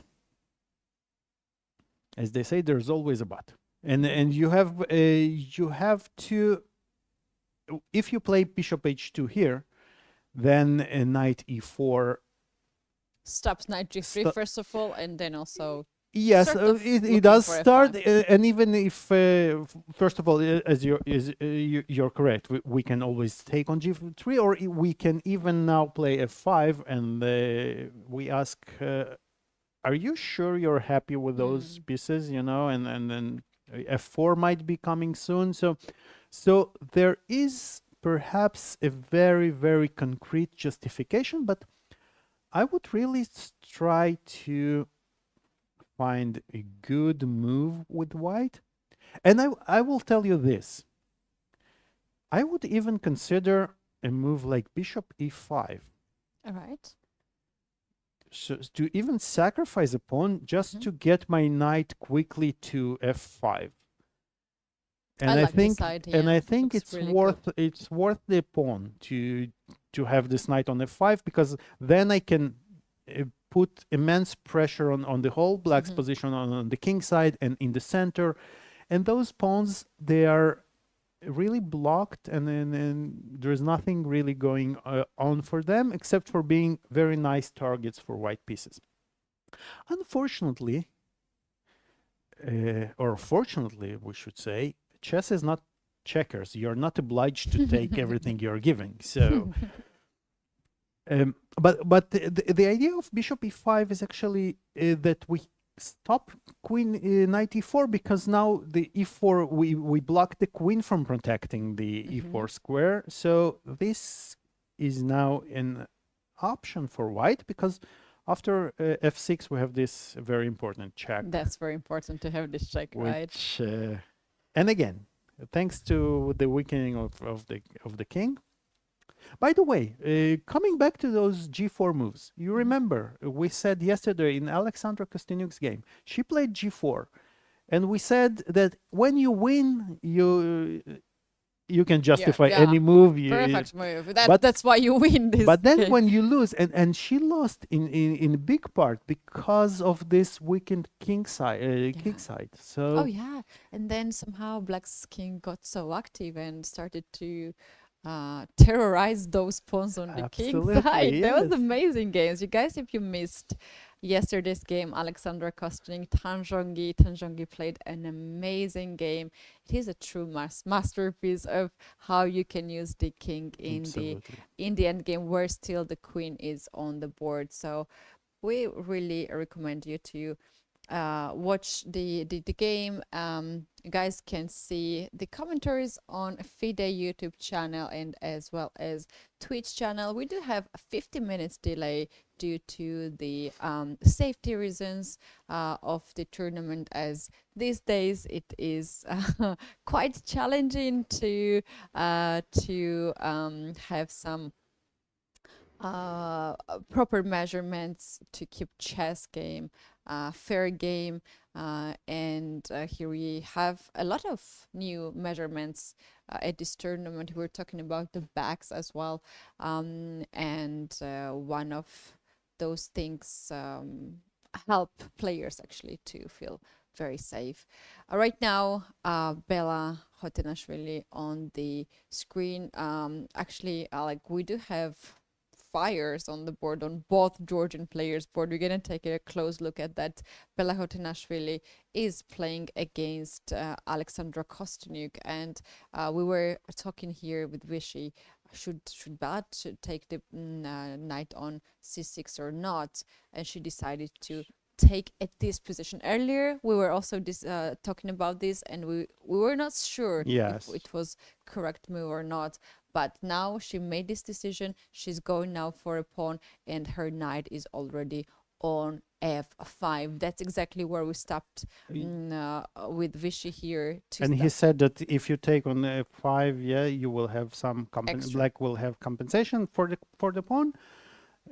But Alexandra decided to play rook a5, and it seems that her idea is to play very concretely. So she if you install the knight on this, first of all, rook a5 generates the threat of bishop takes f5 and winning back the pawn, and then you're claiming that you're not losing this game. That's right. And after knight d6, Right. you will have. That's actually very interesting because a lot of times how the players are feeling and behaving tells us a lot about the chess game too. At the moment, we can see Alexandra walking around the board and not stressed out, not sitting at the board like she was yesterday. Maybe she has some sort of plan. Maybe she sees that there's a way to get this pawn back. Otherwise, I would be really nervous if I see that my opponent has an extra pawn and the knight gets on the perfect square. Then I would be really, really, really nervous about that. Let's go back to Alexandra's game. Yes, and you probably would be rightly to be you would be right to be nervous, but I think Alexandra calculated quite precisely. There is a very very concrete tactical justification for this line, I think, and I think it's because of this move right away, or maybe I would even consider playing bishop h3 first, but no, let's say we want to play queen a7, and the point is that we are creating a double threat, which and you cannot save the pawn, and after we win back the pawn. And it would be interesting. Yesterday, Alexandra had a queen and knight versus queen and bishop, and she probably convinced her that queen and bishop is better. So she wants to try it for herself one time. So it will be interesting to see. And the bishop again. The bishop is not too bad here.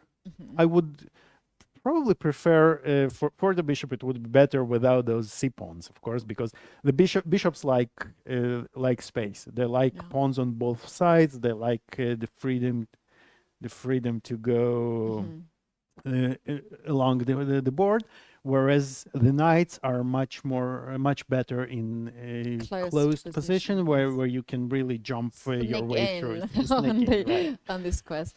Alik, you know what I was considering here? If white can start to cooperate with knight and the queen here on the king side and play knight g4 to guard the pawn with that, bishop f5 is very much welcome, because then I have knight f6 and I'm gonna let's show it. It's not double them pawns, and we don't like double pawns. Not near our king, right? So yeah, so this is a trap. But then, of course, black can capture this pawn on a2. We can trade this rook first, and using this fact that queen is a little bit out from the king side, maybe white can start now knight g5 move to look for some kind of threat. Yes, this is interesting. So you have a threat of mate in one, which is always quite nice to have. Oh, my apologies, my apologies. Wait, I was like, wait, what happens after a5? In my lines, it was working. So I yeah, wanted there is- to. Now Queen controls everything. I wanted to do it before capturing Rook on Okay, a2. you're allowed. Okay, so Yes, here. so your idea here is, let me. If f5, then I have Queen c4 check. Then there is Queen c4 Yeah. check, and it's game over. That's right. So I will not play f5, Mm-hmm. but I will play G6. g6. And when the sorry, rooks are on you the- said yeah. with the you played it with the rooks on the board, which happened here. Mhm. So G6. here we play g6. All right. And- So right now, as these pawns are on the light square, and there is some weaknesses on f6, for instance. Now I think we can either take the rook on a2 or play rook to c1. I think rook a2 wins some time for us if we capture. I would love to play queen h6 here. Yeah, Yeah. but it's so illegal to do it. And queen c4, queen h4 is also a bit too slow there. Maybe to put some pressure like that, but it goes with sacrificing a pawn, right? Yeah. We can take the pawn on c6. We can take a pawn on c6, and we probably should, because queen h4 is not a mate, Mhm. and we don't really have good ways to break through, right? So we're a little bit stuck here. Yeah, that's And, right. Maybe maybe this we is take on too- c6, or maybe we don't play queen e4. Maybe we play some positional Rook d1 pressure, like controlling rook the d1, d-file, controlling the h4, h5. Not too much, but you can see these holes on d6, f6 that you can absolutely, get yeah. something So out of it. you could argue that you have some slight pressure, and black needs to be a little bit cautious, perhaps. But Careful. also, I think that white is not entirely danger-free here as well, Mhm. because this pawn on b2 can become tricky to defend, especially if the queens are off the board. Then suddenly and black rook can come from the a file. It can become double-edged, and I think Alexandra looks. What do you judge by their postures? Okay, Bella, I think she enjoys very much the position, and she is her character is she's how to say, very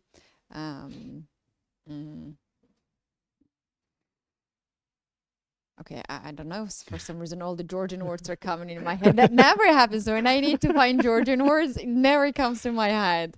Nothing but- wrong in saying Georgian words. It's in okay. Georgian. We have some Georgian followers who are rooting for Nana and Bella, and greetings from me indeed to them, and to rest of our viewers, of course. But I wanted to say she's very she controls her emotions very much. She enjoys to play chess, and she's not showing too much of emotions even after losing the game. Which is an important quality. Yes, right? she's very peaceful. She's very calm, and I think that helps her big time to play chess at the high level, which is very important. And also, sometimes you can confuse your opponent. You can't read too much from her face. Yeah, it's just. It's It's a bit less important in chess than in poker, but it's still important even in chess, of course. And somebody said once that everybody knows how to behave after they win, although it's not entirely true. But not people behave differently when they lose, right? and sometimes. Ask me about that. And we have all been there. It's not always nice to lose, but sometimes we tend to overreact, and those people who can keep their composure are really admirable, I think. Yeah, that's actually true. Well.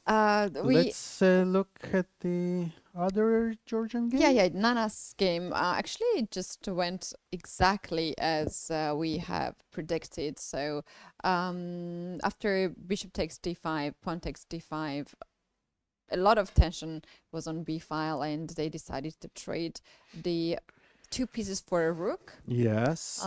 And here we have this position. But look at the clock situation. So Nana is down to 24 minutes for 19 moves, and Alexandra has over an hour. Yes, and so if White manages to, and correct me if I'm wrong, but I think that's what Vishy was saying also, that if White manages to consolidate and to stabilize the position, to get the pieces out, she is a clear favorite to win the game, because, Two well, pieces frankly, are better than two one pieces piece. are exactly, yes. Yes. Chess is a very simple game, guys. It's simple mathematics. Two Yes, more yeah, than just one, you know. Calculate the pieces. But it's funny because I remember when I started to play chess, one of the parents were having argue with one of the kids, and they were like, "You had more pieces." And the kid was saying, "No, I was lost." And they were actually calculating the pieces which were captured, and there were pawns on her Oh, side. I have a funny story. I used to do this also when I just started. So it's much easier to calculate the pieces that you captured because there are fewer. So I used to do that, and then my coach. He once he went to another board, and he brought all the pieces from the other board and put it on the side of my board and said, "Now calculate." So that solved the problem once and for all for me. Yeah. Yes. So that's what we should do, all the chess players, to calculate the pieces we have on the board. And it is very, very hard and difficult to play against 2 pieces, especially when it's knight and the bishop, because they are so well to coordinate They are together. extremely well coordinated, but in endgames the rooks have merits of their own, and especially I think it's often very important for black for the side with the rooks to exchange one pair of rooks, and for especially when there are pawns on both sides, because the advantage a rook has over pieces that it can go much faster from one side to another, and when we exchange one pair of rooks, we eliminate the only piece on white side that could do that.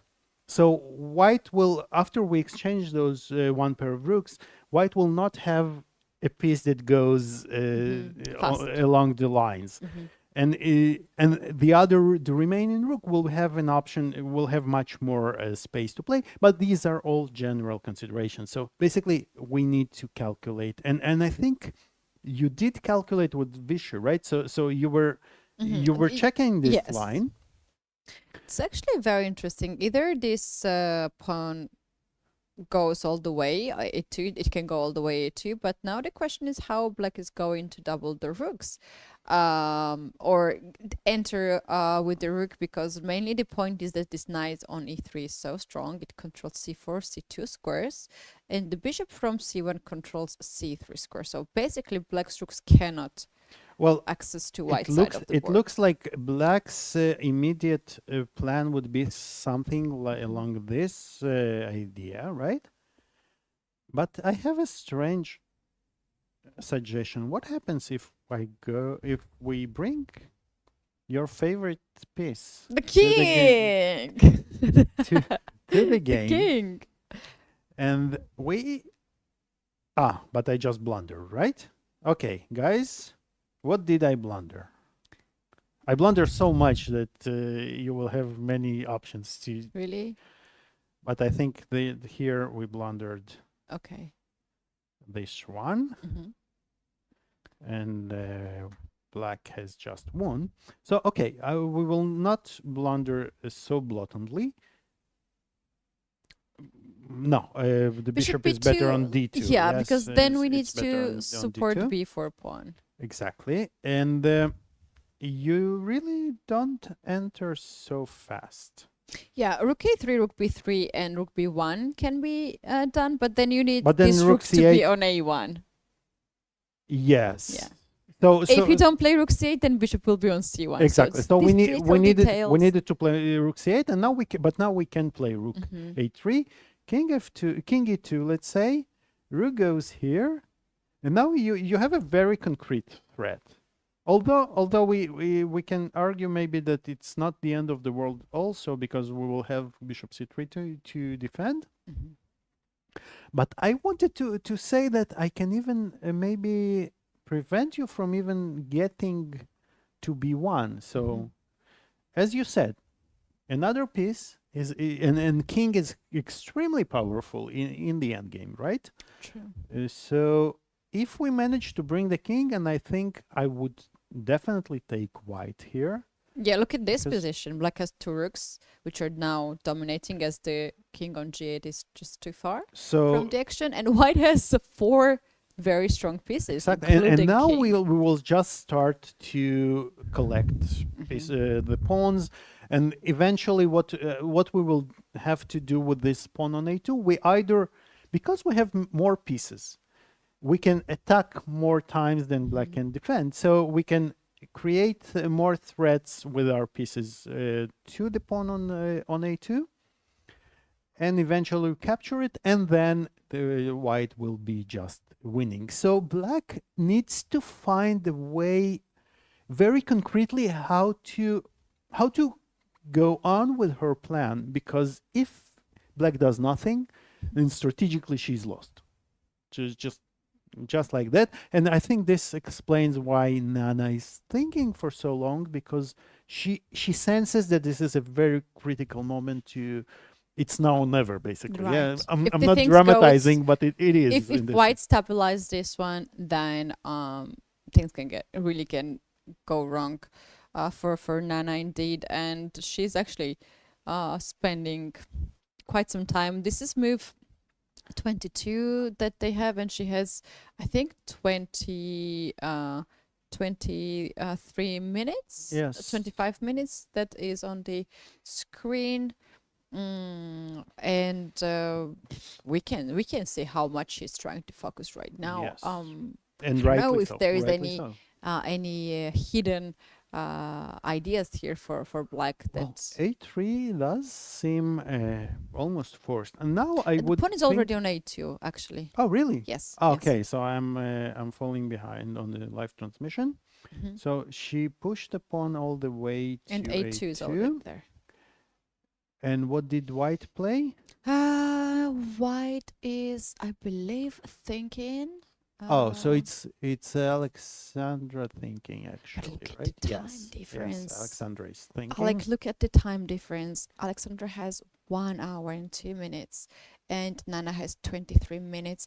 Without even diving too much into the position and look for those details, sometimes this time situation tells so much who has the Absolute- problem. Yes, absolutely, and because it definitely tells you that you had difficult problems to solve, and it takes time. What to do?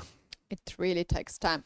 There is very interesting development in the game of Tanjongi and Olivia Kilbasa. Shall we take a look at that? Let's take a look, but you will need to guide us through.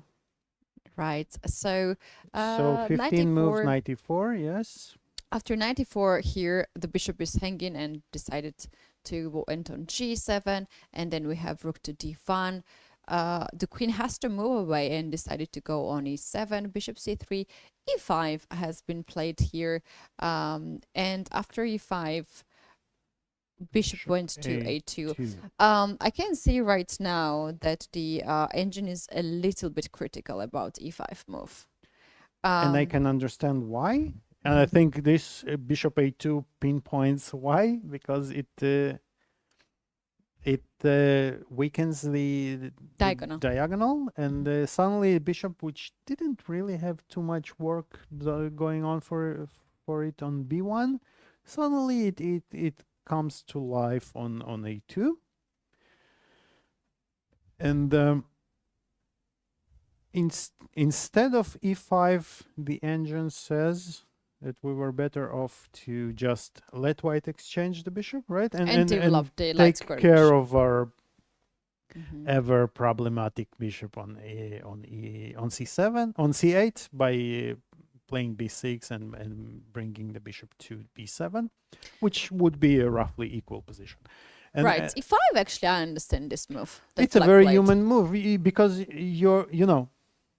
that's one of the things that we learn, that you keep your bishop on g7 alive as long as you can do it, and almost all means are possible or are kosher for this. So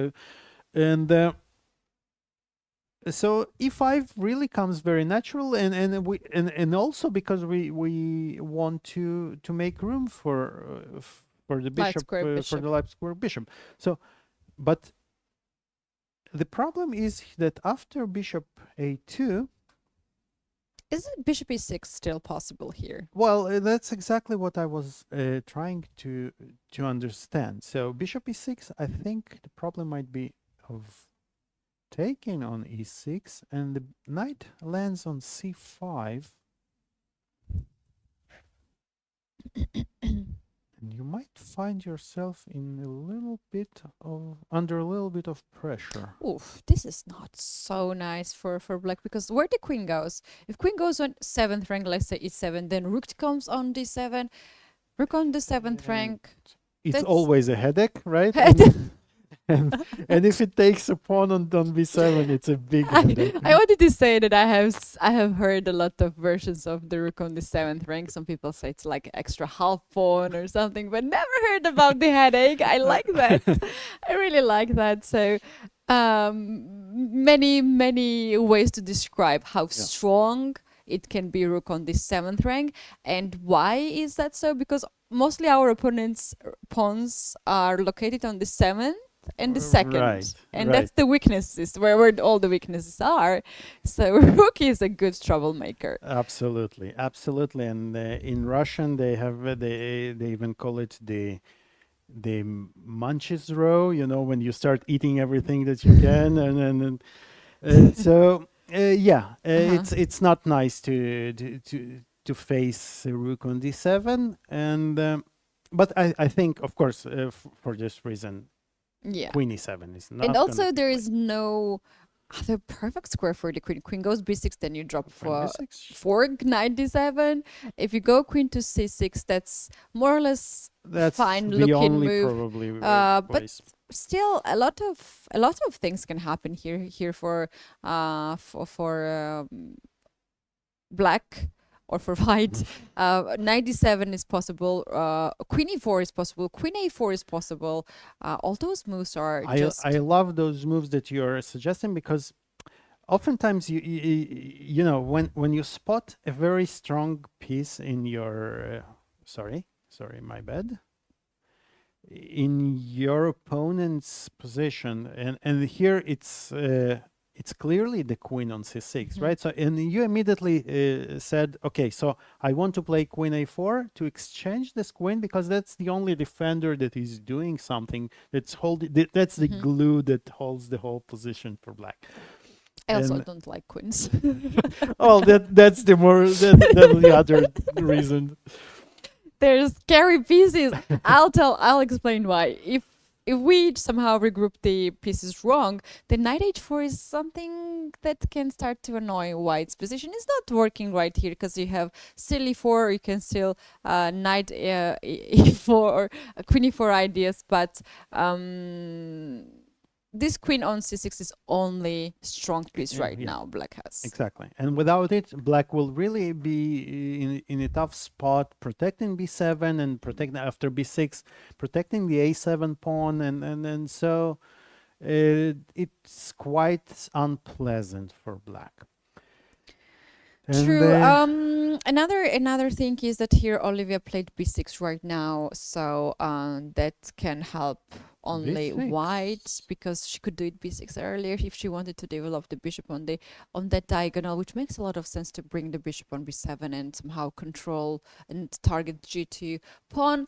However, you just created a monster on a2. This bishop on a2 will create problems even in the end game. Absolutely. And it's so hard to trade. Alec, another thing is that Olivia is down on time again. 13 minutes. That what we actually predicted at the very Yes. beginning of the match. Tanjongi has more than 1 hour on the clock. I'm not So- sure. I'm not really entirely familiar with Olivia's style. Maybe she's used to always get into time troubles.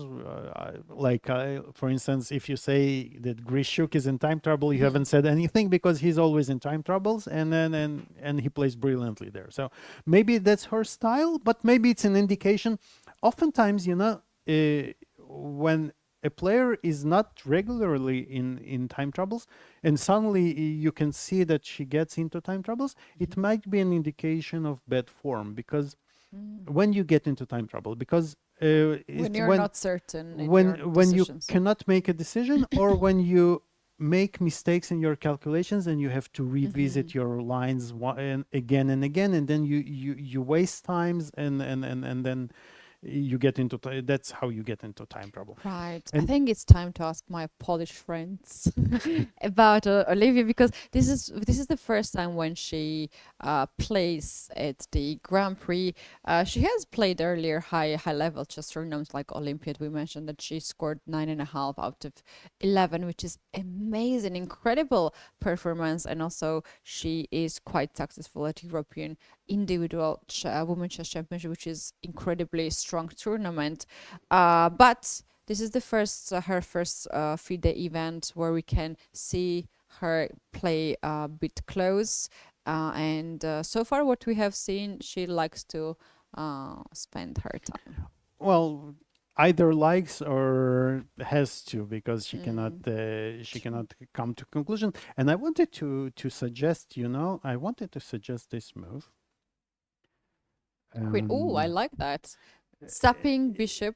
going on. Exactly. This is a prophylactical move because we stop bishop b7 because of rook d7 fork. We can even show it maybe without the and without this bishop b7. And now we are threatening to play bishop d5 and win the pawn on a7. And Tan, she played bishop d5 immediately, which is also a possible move, but bishop d5 I didn't like too much because it plays into black's plan, and Olivia blitzed out bishop b7. Oh wow, that's so- probably is the move that she's very happy to trade this light square. Yes, bishop. she's very happy, I think, to get rid of those bishops. Although still you will have after b6. So let's say we play some b5 now, or maybe even now. So I want to block the pawn on a7 and start asking some questions which you might not like. Oh, She took on takes. b7. It's probably connected to some concrete line. So I would guess queen b7 will be played. It is played. Queen She to played queen d3. She wants to control the d file. All right. She likes to make these simple moves, not Is to dive too much of the And calculation. it might be also part of her plan to put this is what Nepo does a lot, right? He plays those moves that shouldn't be bad. Maybe it's not the best move. It's a bit like Karpov used to play. So you don't this approach says that you don't necessarily look for the absolute best move in a position, but it's enough to make a a good Just a move, move, just make a move. but make it fast and let Yeah. your opponent, boil in her thoughts. And Oh, that's a very good skill, I think, and it comes with the experience, and it comes uh, by knowing yourself what is comfortable for you and knowing your opponents as well. Tan Zhongyi on the screen, Chinese chess player. Her rating is 2517. Has been at the top woman in chess for years and years. She recently played the candidates final against her very good friend Lei Tingqi in China, and seems like it was Lei's time now to shine, and she won the match. However, Tan Zhongyi herself is the women's world champion in 2017 and is quite title player. Also, this year has been quite successful for her. Not only that she won previous year, I mean Yes. 2022, 2023, not only she won the Pool B of the candidates tournament and got the right to go to the finals of the candidate, but also she had a very successful tournament at the World Rapid and Blitz tournament when she actually won the title in the Rapids, and she is the World Rapid Chess Champion of 2022. But Alik, what's very interesting right now? I'm looking at the final standings, current standings of the final overall Grand Prix points, and it's quite surprising for me to see that Tan Zhongyi has scored 60 points only in Astana and 65 in Munich. That's not the scores that you could expect. yes, from but Tan Zhongyi. I think at least in Munich, it was not long before their match. So she was more, maybe she was in the middle of preparation for her match against Lei. You want to somehow train a little bit before the match, but also not to expose too Exactly, much. exactly. And Yes. your thoughts are often, and as we remember, Ding played the showed some also very bad results before the match. And yes, so, and by the way, you mentioned Pool B of the candidates, and all the players from Pool B actually play in this tournament. Right, so That's we true. also and she showed that she can beat them. She has beaten them, but given her current Grand Prix standings of only 125 points, she's not really in any contention for the first two spots, because even Zhu Jiner, who is not playing here, she has 308 points, and even if Tan wins the first place with the 160 points, she cannot catch up with even Zhu Jiner, and we can safely assume that one of the other players will at least get 10 or 20 points here. Well, yeah. So Tan cannot really qualify from this tournament. Yeah, from the Grand Prix. But it series. doesn't matter. But it doesn't prevent her from fighting for prizes, and the prizes are good. So Yes, and you don't necessarily need to win all the tournaments. absolutely. All right. Do we have any more interesting situations we can maybe Let's go visit some through? games We we have a lot haven't of done. changes. Maybe this game gonna end soon. Harika Tronavali Ah. and Dinara Wagner. Yeah, let's take a look, and then we'll come back to here. Just in Polina made the progress that we said that she might, right? So she managed to push f5. I still think maybe we'll we'll see what the engine says. Right, Alik, I had a feeling it's only Black who played Now I all the think moves here. it 'Cause looks White like has it. the same position and Black has pushed It everything sometimes forward. sometimes it can look like that in chess, and but that's the problems that we pointed, that bishop h2 has some very concrete limitations, that black just is in time to play all this f5, and then it looks like black is pushing, but it's very important. It's also very important when you push like that with pawns out of your king. And again, I will remind you yesterday's Alexandra's yesterday's game. She also pushed like that.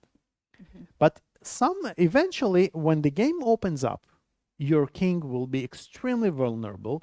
And now let's just imagine for a second, if the rook ever lands on the 7th rank, it's not just a headache, it's a big headache already. So that's true. I'm just a little bit confused of how Bibisara is configuring her pieces, because from the moment where queen is on h5, if we can go at that point, here it seems like black is the one who has weaknesses on the king side, and then Bibisara tries to put her pieces on the queen side, sort of center, starting with after king h7, knight to c3, and then after f5, queen to e2, because usually you want to use this moment and do something on the king side rather than to switch to the other side. Absolutely, yes, but you know, you have this slight problem here that you are about to lose your queen after knight f6. So you have some concrete problems to solve. So knight c3 opened up the knight c3 frees the square to the queen, and after f5, knight f6. But I like what Bibisara has done, because she spots that now she needs to open up the center, she needs to push the pawn, she needs to exploit this weakness of the king side, of the a little bit overextended king side. So these plans can often backfire, and ideally you know what you would love to do here is to play a move like c4 d5, or to put a pawn on d5 to prevent this some illegal things. Yeah, that to prevent this line from getting opened, because once it is opened, you might find yourself in some trouble. On the other hand, you can ignore and start pushing. So for instance, f4 is maybe not a legal move here, because we can just capture twice, right? And black's problem that you cannot install the knight at this point because of queen takes c4,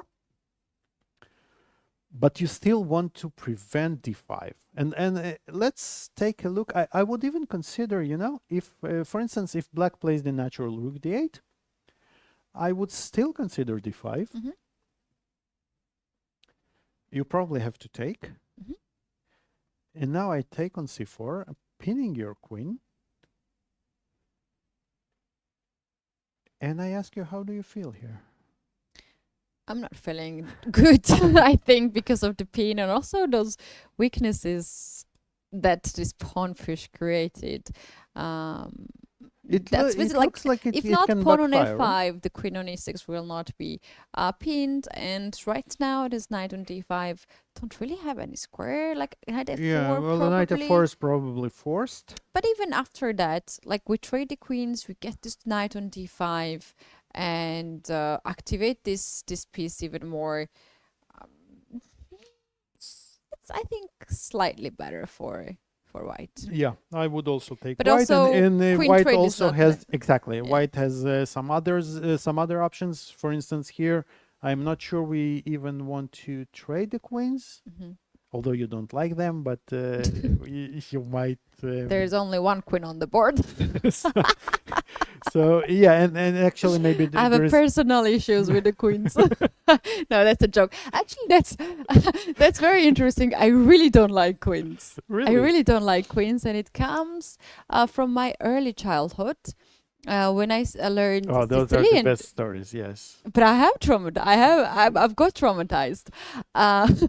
When I learned Sicilian defense, I was really amazed. I was like, oh, wow, that's amazing. And then my coach told me, if you trade the queens, your opponent will not checkmate you, and you will have very good endgame and very good structure.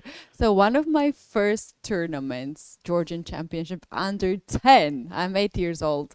I'm making like 9 moves by the queen, chasing my opponent's queen.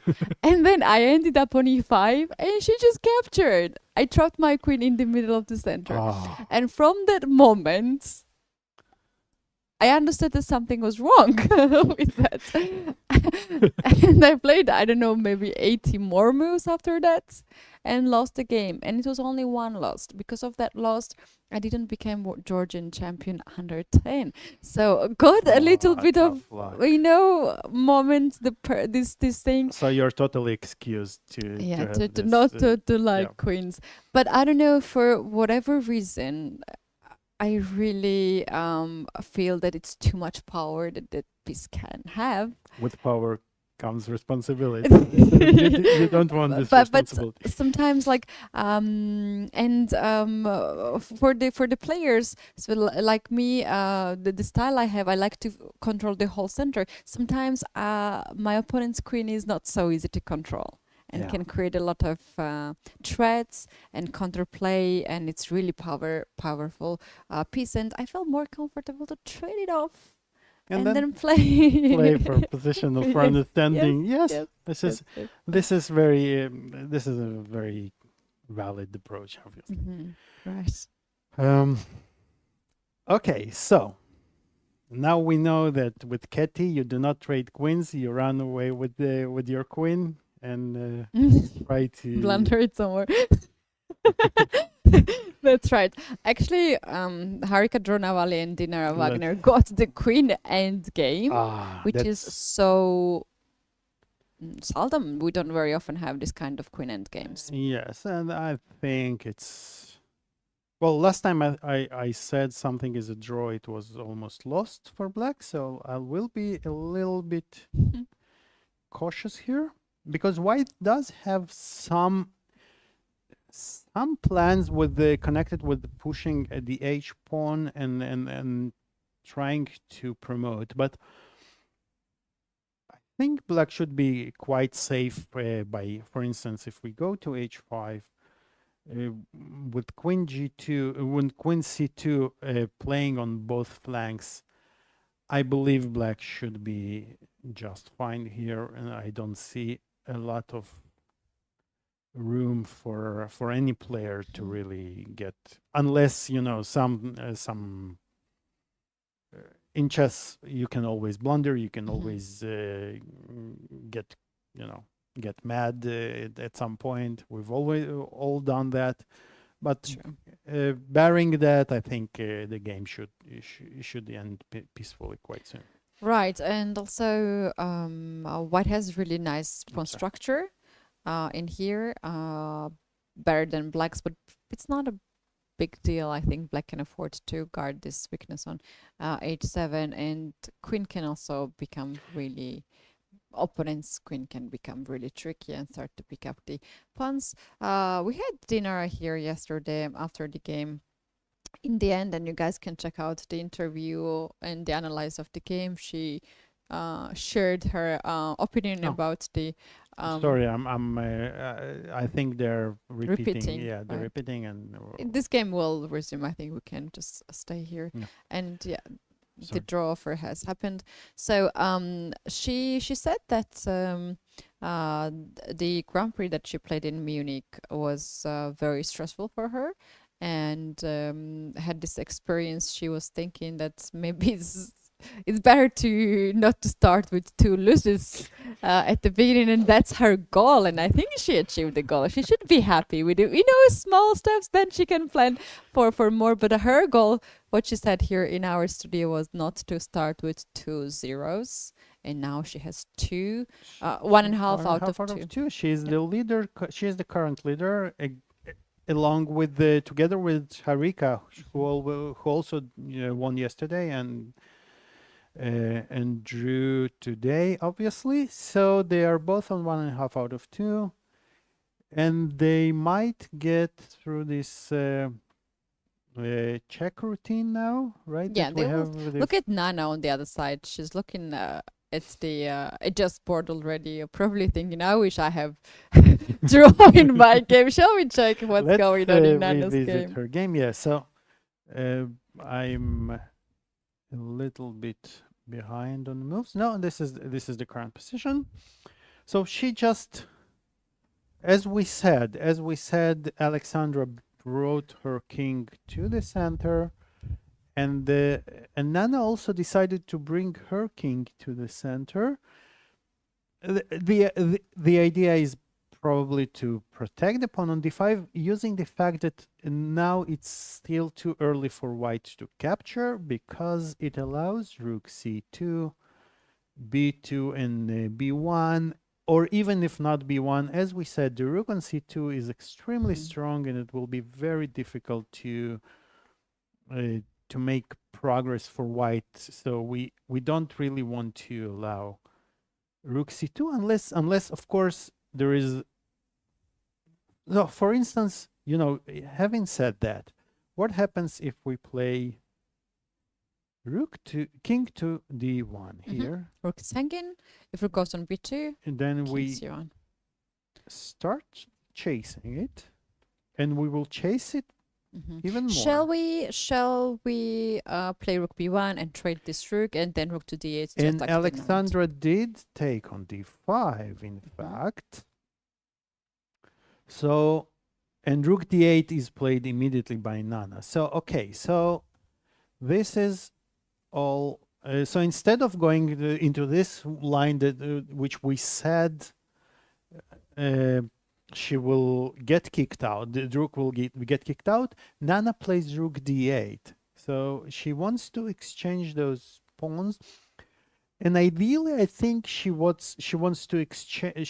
She wants to win back the pawn on d4, and she would love to exchange even both of her pawns for white's pawn on d4. And but then and then she feels like she can hold perhaps this position. But Keti, I think white is. White, first of all, white can probably hold on to the pawn. With Yeah, knight c7, attacking the rook. Shall we, if we play rook to c8 to attack the knight, then we actually lose the control over a2 pawn. Yes, and we have not made a lot of progress even with this pawn. So this might be, for instance, if you try to anyway to somehow win back this pawn on b4, I think I might go. Well, I have two options really here. First of all, I could go knight takes c3, and now maybe some move like b5. And I think it's important to understand that if white manages to keep this pawn alive, this b pawn alive, and to recapture on a2, then white will just win quite easily, because black can do nothing to protect this pawn on b7. Slowly but surely, white will get more attacks than black can offer, and the pawn will fall. So. Yeah, I'm not sure that rook d8 plan is so great for Nana because of knight c7. But let's see. Alexandra is thinking, and do you see a refutation for now? Not really. I don't think that this is the best scenario here for black.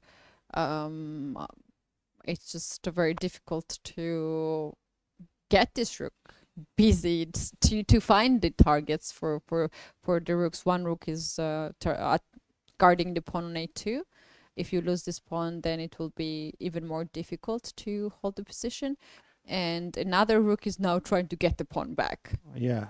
By the way, you know what I just spotted? That we might even have this move, which is even simpler. And if you take on d4, rook takes a2. We use the fact that the rook is hanging on a8.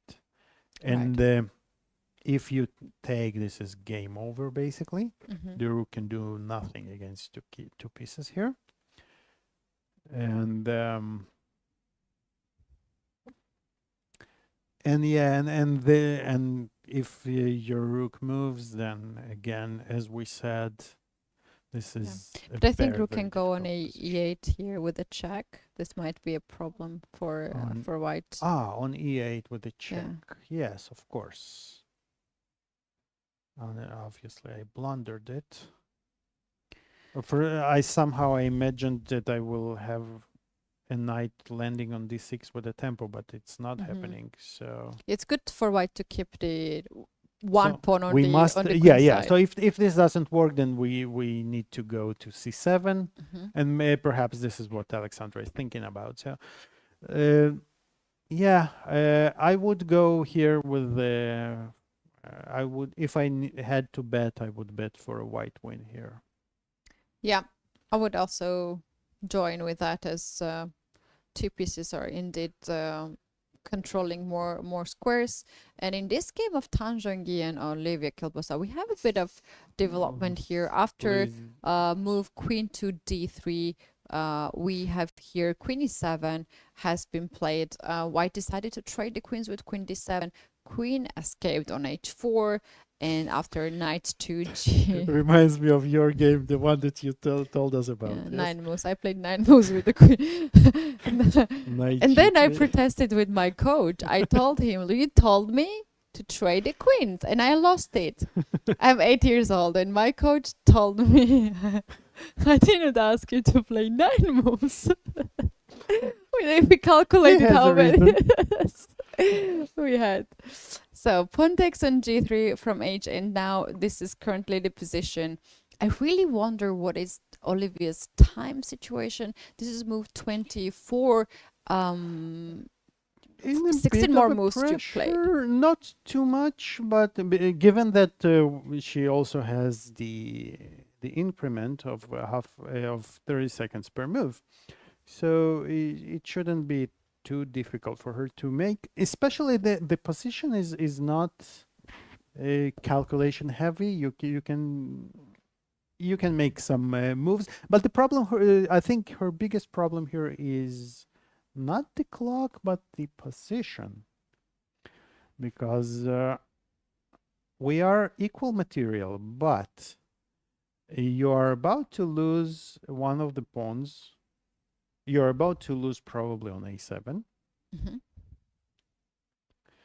And even more importantly, as we said, the 7th rank is not only the 7th rank, but also the d file, and basically the whole board. Somehow, if you just look at this position, it seems that white has more pieces, right? Because they are so active. They're everywhere. They're everywhere, and black's pieces are in the basement. Can I suggest? Okay, this is too ridiculous, but can I suggest queen to d8 here? Queen to d8. So first of all, you are trapping me. So the idea here is to trade as much pieces as possible. Let's say we trade, rook a7. First of all, we have to say that this is not a blunder. Uncharacteristically, for me, it's not a blunder. Because now we have bishop, we can take on d8, and we take on e5, and we are winning. So rook a7 is impossible, but you wanted to play it with a different idea. Yeah, queen to d7. Here, I believe that if white keeps 2 rooks on the board would be better for white. But for instance, if white takes with the rook, the d1 rook, and we go to this endgame here, let's say rook takes rook, another rook, and at this point black plays e4 to get rid of the bishop, said to go to the endgame, rook endgame. Maybe black has here more chances to hold the position. Let's say rook to d8, and when you take the b6 pawn, we give a check, then we play rook to f2. I would be fine here to get this d2, position. yes. From that position, I agree. Oh, wait a moment. Is that 59 seconds?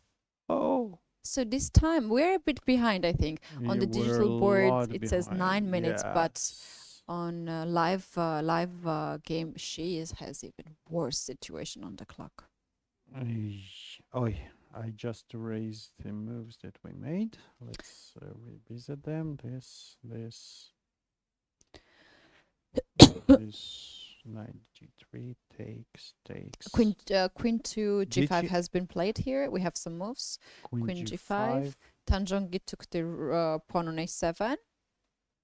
and Rook Rook D8. D8 was played. Queen A4 and B5. That's the current That's situation. the current situation. Yeah, so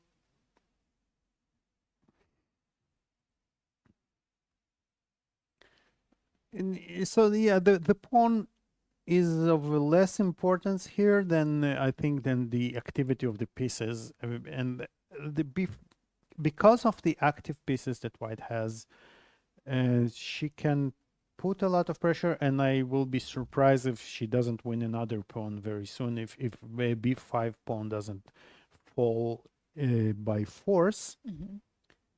Because, for instance, after Queen B3, Rook D7 is a threat, Rook D5 is an option, and look at this coordination of the pieces. Just, we take each and every piece and we compare it to each other, to yeah. each other, and it's really a non-comparison for in White's favor, obviously. Okay, let's take a look at some games that we haven't looked at in some time. What's going on with the Gunai and Kateryna? This is a very drawish, right? Nothing much going on. Yeah, this game started in this way as well. It was quite peaceful. And so it continues. Alik, I think it's a good time now before we go into the storm of the time scrambles that will come in about like 10 minutes, I believe.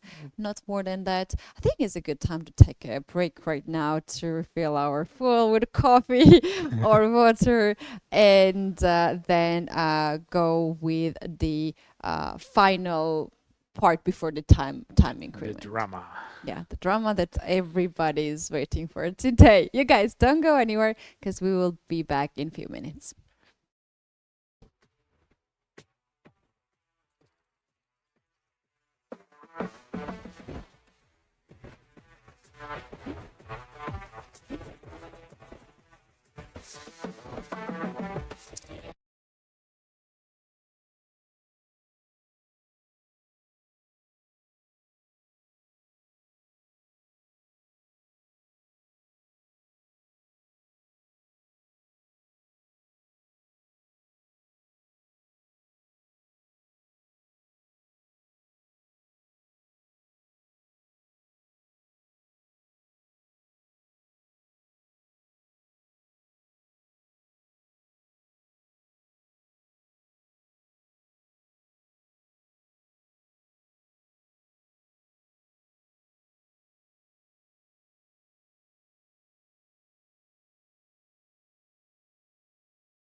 So I'm joined by Kateryna Lagno here in the press center after a very nice game against your compatriot Polina Shuvalova. How difficult is it for you to play these first round games against other players from your own country and teammates at the end of the day? Okay, we're already used to it, so just play like normal game. Yes, nothing special. Just well, today I surprised her in the opening, and I think she didn't know this line. And after she played bishop g4, knight h5, I think it was already better for me because I have this knight f5, very very strong move, and then I have a pleasant position. We were talking before the interview, and I was watching the game on my computer, and it seemed that while the position was more or less closed, she was more or less holding. But then she made this d5 move. Did you immediately sense that you would get the advantage then? Well, I thought yes that if she doesn't play it, then she is still worse. So and her position was very unpleasant, and I can continue with some simple moves, rook d1, and I'm putting more and more pressure. So she decided, with the time travel to complicate the things. And well, but I had the feeling that it shouldn't work for black because my bishops, I have two bishops, yes, and position is getting open, so it should be better for me. Yeah, with the dark square bishop, her king can't escape. As soon as you bring your pieces to the king's side, things are going to look very good for you. Kateryna, both you and Goryachkina and Kostyniuk, all three are fighting for these two spots for the candidates tournament. How important for you is to start off with a win in this tournament? I suppose you're happy, but is it extra important to start off strong in the tournament? Well, it's always nice to start with a win. And well, here let's be honest. I will not think about the result until the tournament is over because I know it's. You're very experienced. You've been through this before. I know when you have so many thoughts in your mind and you start to, to make your life complicated, it will not go. It will not finish well. So I just will try to play good chess, and we'll see what it will bring out. That sounds very sensible. Congratulations on your game today, and good luck in the rest of the games. Thank you.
So I'm joined by Gunay Mamatzada here in the press center. Gunay, you've just scored your first win in the first round of the event with the black pieces against Olivia Kyolbasa.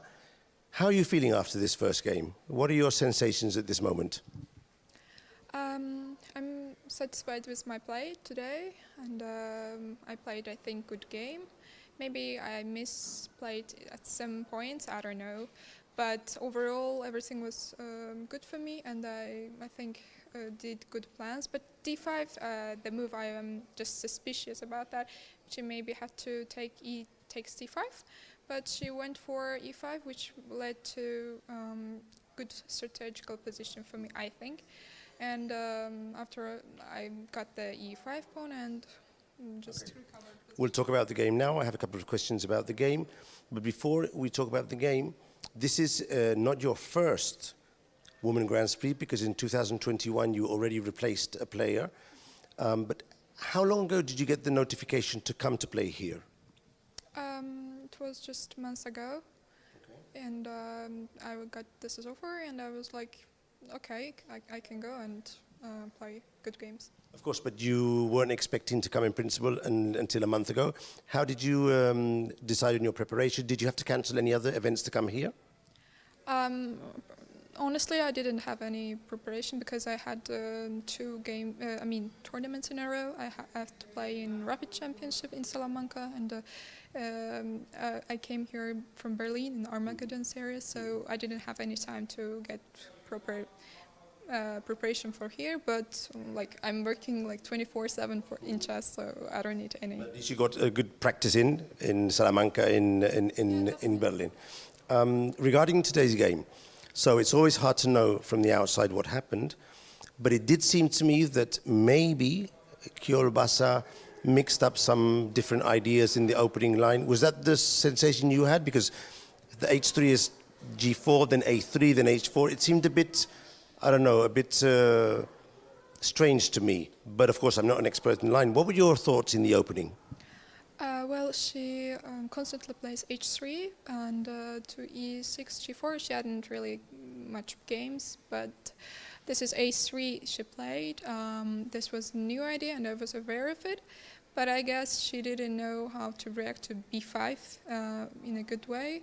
So kind of she didn't fill the position, and it led some misplay and complications for her. At what point of the game, this would be my last question, did you think that you were taking the point down? Because at some point, it did seem to me that you're always better. But every time there was less material, were you sort of worried that at some point you might not be able to win the game? Actually, I was not thinking about the results, so it might affect. But after Queen h5 check, I was thinking that okay, I can get the pawn and we'll be having better position. But definitely after exchanging of the queen, I was okay, like I will win this. So when you go into the endgame, you are confident that the point will be coming home? Yeah, definitely. So congratulations and good luck in the rest of your games. Thank you.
Welcome everyone. This is FIDE Grand Prix final leg in Nicosia, the capital of the Cyprus. We are now in the second round. Games are very interesting. In the studio, we will be here for all the tournament, Alik and Keti. Alik, before, during we had the break, some of the things has been changed. So what is the main change so far? I think the biggest surprise is the current situation in Mamadzada Lahno, because when we left it, and we should here we took a brief glance at the position after move 21, and we said it was probably going to end in a draw.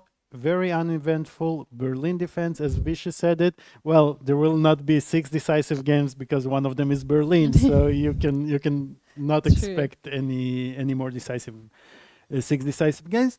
But all of a sudden, if you see the position on the board after Queen F5, the position is pretty much equal, and after, for instance, Rook E1, the game should end in a draw. But instead, Gunay made this terrible mistake of playing F4, which immediately drops the evaluation of the position because of this G5. And again, we are always happy to see, as you said, we always cheer for those moves G5. But here, actually, it's very positionally sound, because with this move you completely destroy White's center, and almost by force you are exchanging also the heavy pieces, so the weakening of the king side will not be an issue at all. And I have a feeling that this G5 has been mislooked from yes, Gunay. obviously, if she had spotted it, and she even spent just a few seconds on on looking at the position after G5, she would immediately reject F4, and she would probably play Rook E1. But here is all of a sudden Kateryna unleashes the whole potential of her pieces, and this becomes the bishop on c6 is a real beast here, putting a lot of pressure on the king. And we can see that with the movement of the f4 of the f pawn, all of a sudden the king really becomes very vulnerable, and it can be reached from various from the diagonals, from the second rank, and leave alone that black is just going to be a pawn up to go with all that. As they say, a pawn up, but a better position. Yes. So another thing is that here H4, like H4, more and more weaknesses happens. It's like when you make a mistake. And when you make one mistake, you should make a second mistake as well to lose the game. One mistake will not. Usually drags, as they say, you're throwing good money after bad money in poker parlance. So and here again, so she wants to protect G5 because, as we said, you don't want to be in a bad position and a pawn down. So at least you want to keep some balance. But Kateryna, very, very technical decision. She terminates into an endgame being a pawn up, but she's going to pick up a very calm move, king f7, king f8, making sure nothing is going to enter here along the e file. And now we will just pick up a second pawn, and this is basically, technically speaking, it should be game over. Well, it's not over yet. It's never over until it's over. But she shouldn't have too many problems bringing this game to conclusion. Indeed, and who would imagine this game could go so so sharp and so dramatic for any of the sides. We barely actually looked at Yes, this because it not looked so like it will be a draw, another true. Berlinish draw, and all of a sudden, that's all you need is a slight, you know, lapse in concentration. Because there's nothing more than just concentration here. It's not that that Gunay does not understand this, or she cannot evaluate that this is bad. She just, you know, she just made one fast move, and then She has to then it's over in a follow. seemingly very calm and uneventful and non-dangerous position. So That's right. The game is still not end, and here Kateryna has very good chance to convert this one. And if that happens, 2 out of 2. 2 out of 2 Is is a a ticket very to the serious, candidate. it's a It's a very serious very good chance for the ticket of the candidates. She made a move. What is that? Rook to rook h5 h5. goes right away. And the problem that if you try to protect it, you run into a pin, I think, after h6. You cannot save the pawn. Because the bishop on Bishop, f5 is right. also Yeah. hanging. It's pinned, pawn is pinned, and this bishop cannot attack the rook, as bishop g4 actually just forces black to capture the pawn on g5, which black will not be sad about. There's very interesting situation in the game of Bibisara and Polina. Maybe we can take a look at that. Let's take a look. h4.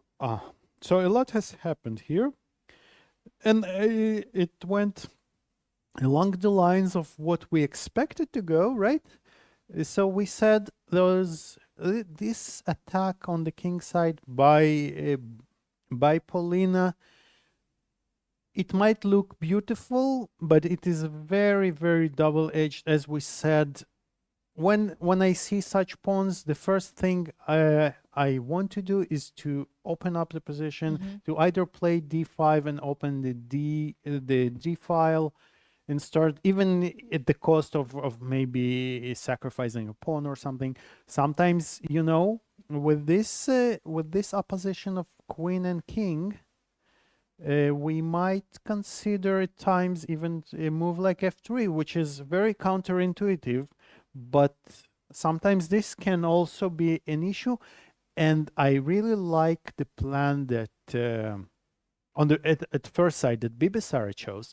So she played knight e2, eyeing the pawn on c4, and the idea is that, her idea that after b5 she actually prepared this h4, this pawn sacrifice. It's but interesting, yes, actually. what's the reasoning behind this? And what she is claiming is that this square on f4 is extremely important, and this knight, for instance, if it lands on f4, it will end all black hopes for any attack here on the king side. And Wait, where is the h pawn? I don't see it on the screen. I think the game went rook g8, h takes g5, rook okay. takes g5. Because from this perspective, it seems like Yes. h5, g5, and f5 pawns, and the white pawn is just disappeared. But there's no g5 on the camera. So yeah, so instead, frankly, I think there was a problem that to tell you the truth, I'm not sure why Polina chose to not take on h4, because so she won 2 tempi, yeah, by bringing the rook to g5, but she has 1 pawn less on she doesn't have the pawn on h4, which could have been an instrument to try and break Open up the white, the- open up yeah. the position. So this is very interesting that she chose not to keep this pawn on h4. On the other hand, so the knight on f4 is beautiful, but because black has the bishop, the dark square bishop, the knight is not totally immune from black's pieces, and it can be exchanged. And I think we will some variation in some version. I think we will see Polina trying to exchange this knight on f4. What do you think? Both sides have their trumps here. So, for instance, if we play queen g8, I would think that I want to play d5. It will not. I cannot keep myself from playing that. Yeah. But I the might thing have a is problem that here. yeah, Yes. this bishop d6 Bishop seems d6 to is be very concrete. So serious. maybe this is why she went for a very concrete line, I think, because now she can play queen g8, and bishop d6 is a threat because g2 is hanging, right? And if we play g3, then h4 will come, and we are in a big trouble. So d5 is probably not a good move. And so basically, we need to avoid this bishop d6 threat. F3 seems to be very now, interesting the to open idea up. is that we want to bring the queen to protection, and we want to use the fact that we have some ideas of our own. But this is a move that is a bit scary to make. Let's see some variations. So, for instance, if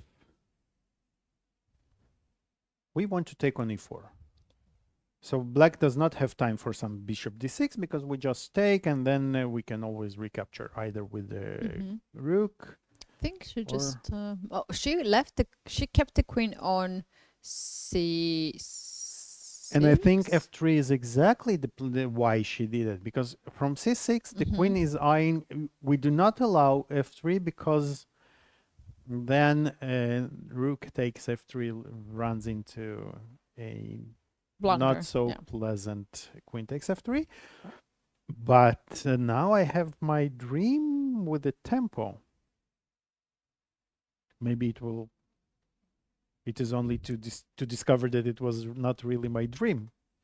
But it's interesting because if you bring the rook on g5, and you don't back up with another piece, and obviously you cannot do it with another rook as g6 square is controlled, it should be the queen. The queen now from c6 is way too far to go on g5. So I really don't understand here what's the plan of rook first to... It looks a bit artificial, yes, and... but on the other hand, okay, so if I think she was planning to play rook g8, queen g8, but then she paused because, and what is the clock situation is not so easy for her. She only has 10 minutes for 10 moves, and maybe she started calculating f3 and she didn't like what she saw here because all of a sudden, as we said, those active moves, with the king there, they can become really... Knight d5 is also a serious threat here. Knight d5. Well, maybe, but...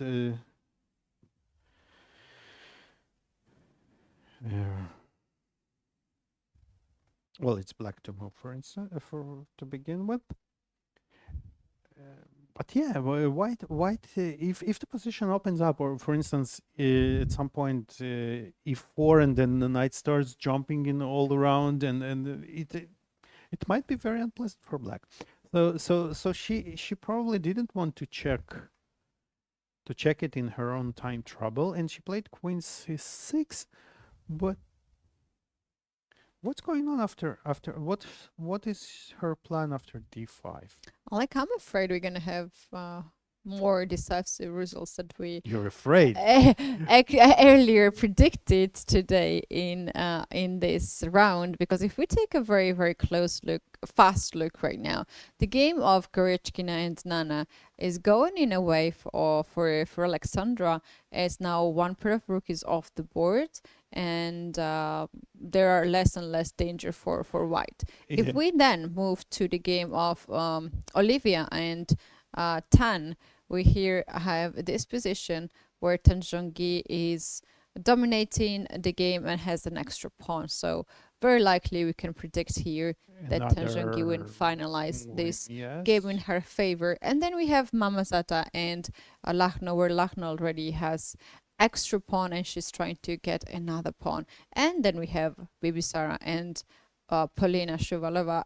Still not so clear position. You Yes, cannot predict can any go- result, it- but not exactly Absolutely, it can get any way.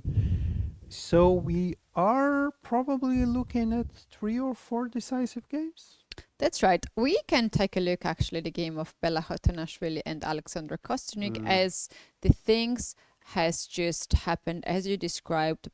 That b2 pawn might be a problem. That's why Bella sensed that and put the rook on second rank to guard this pawn. Black's pawn is all the way on b3. So now if Black somehow gets b2 pawn, that's gonna be too far advanced pawn on b3. The king side so far is now fixed and stabilized, and at this point they need still to make 13 more moves. Okay, so 13 more moves in 8 minutes and 10 minutes each. But you know what I wanted to... What is... Black also has some issues with her king side, right? I think queen b1, queen f5 is the Queen hope. b1, let's say queen f5 is what she's playing, but now you lost your control over the b file, the b pawns, and let's say if I just go and attack both c and b pawns.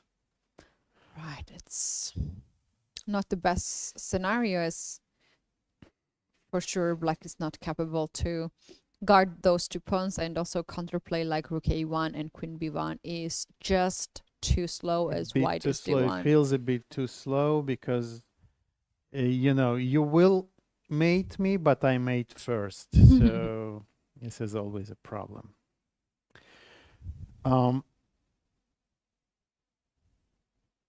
So I'm wondering what is Alexandra plan? Why, for instance, why didn't she play rook c7 here to prevent rook from getting to d7? Yeah, that's a good question. Probably she wanted to get this a... What's going on? What was she worried about? Fly? I doubt there is a fly in the flank venue. But what else Maybe then? she heard our question and she didn't like the question. I don't know. But actually, and Bella is thinking, and she has 5 minutes on her clock for 14 moves.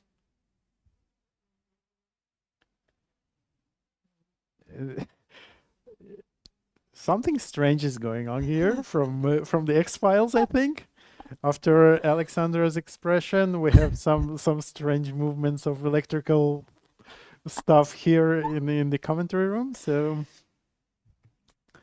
Ooh, if 4 minutes four and and- 30 seconds for Bella. She needs to make but now I moves wonder very fast. why is she taking so much time? Isn't Rook d7 an obvious move, or am I missing something? Maybe she's just confused why why they open the lock. Yeah, it can happen sometimes because when you're Maybe rook f8 here, and then b2 pawn is hanging. yes, but okay, we had this position and then we can go back and we attack. It's always, I think, better to have the rook on d7 than to have it on d2. That's my 5 cents. That's your preferences, right? Yeah, everybody has its, his Weird preferences. Yes. But what really surprises me is that Bella is thinking. Do we have the correct correct board? Yes, that's the correct board. Let's. We would like to ask our producer to show us a little bit of board as well and the time situation, because I think it's a bit lower time than we can see now on the screen. Yeah, I think we have. She has about 3 minutes. So this is Oh, I Queen cannot C4, Rook to D2. This is the current this is the position, current position, and I would. and the 3 time is minutes on the 3 minutes clock. and 10 for Alexandra. And what you said, Keti, yesterday, that Bella hasn't played for a long time, and I think those positions is exactly where you can feel that the person is a little bit rusty, because I think the practical way to play would be to just make this Rook D7 move and then think afterwards. Yeah, I think what she's considering now, maybe to repeat the moves or not. Maybe she already had made this decision, and she's just double checking.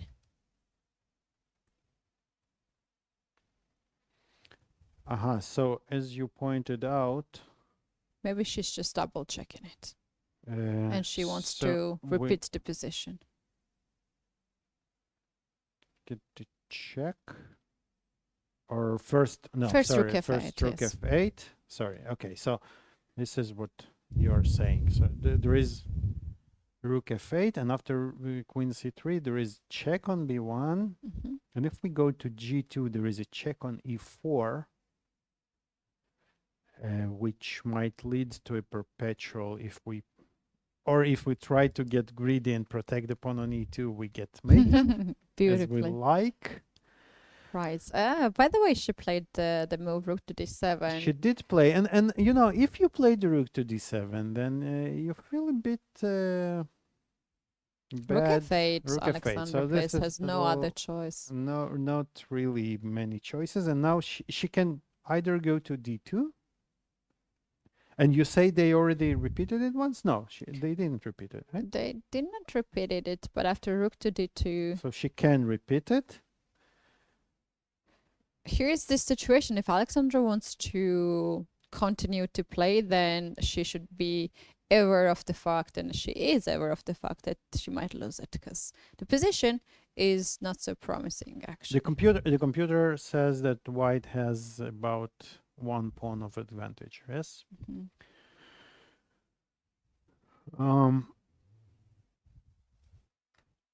Yeah, this is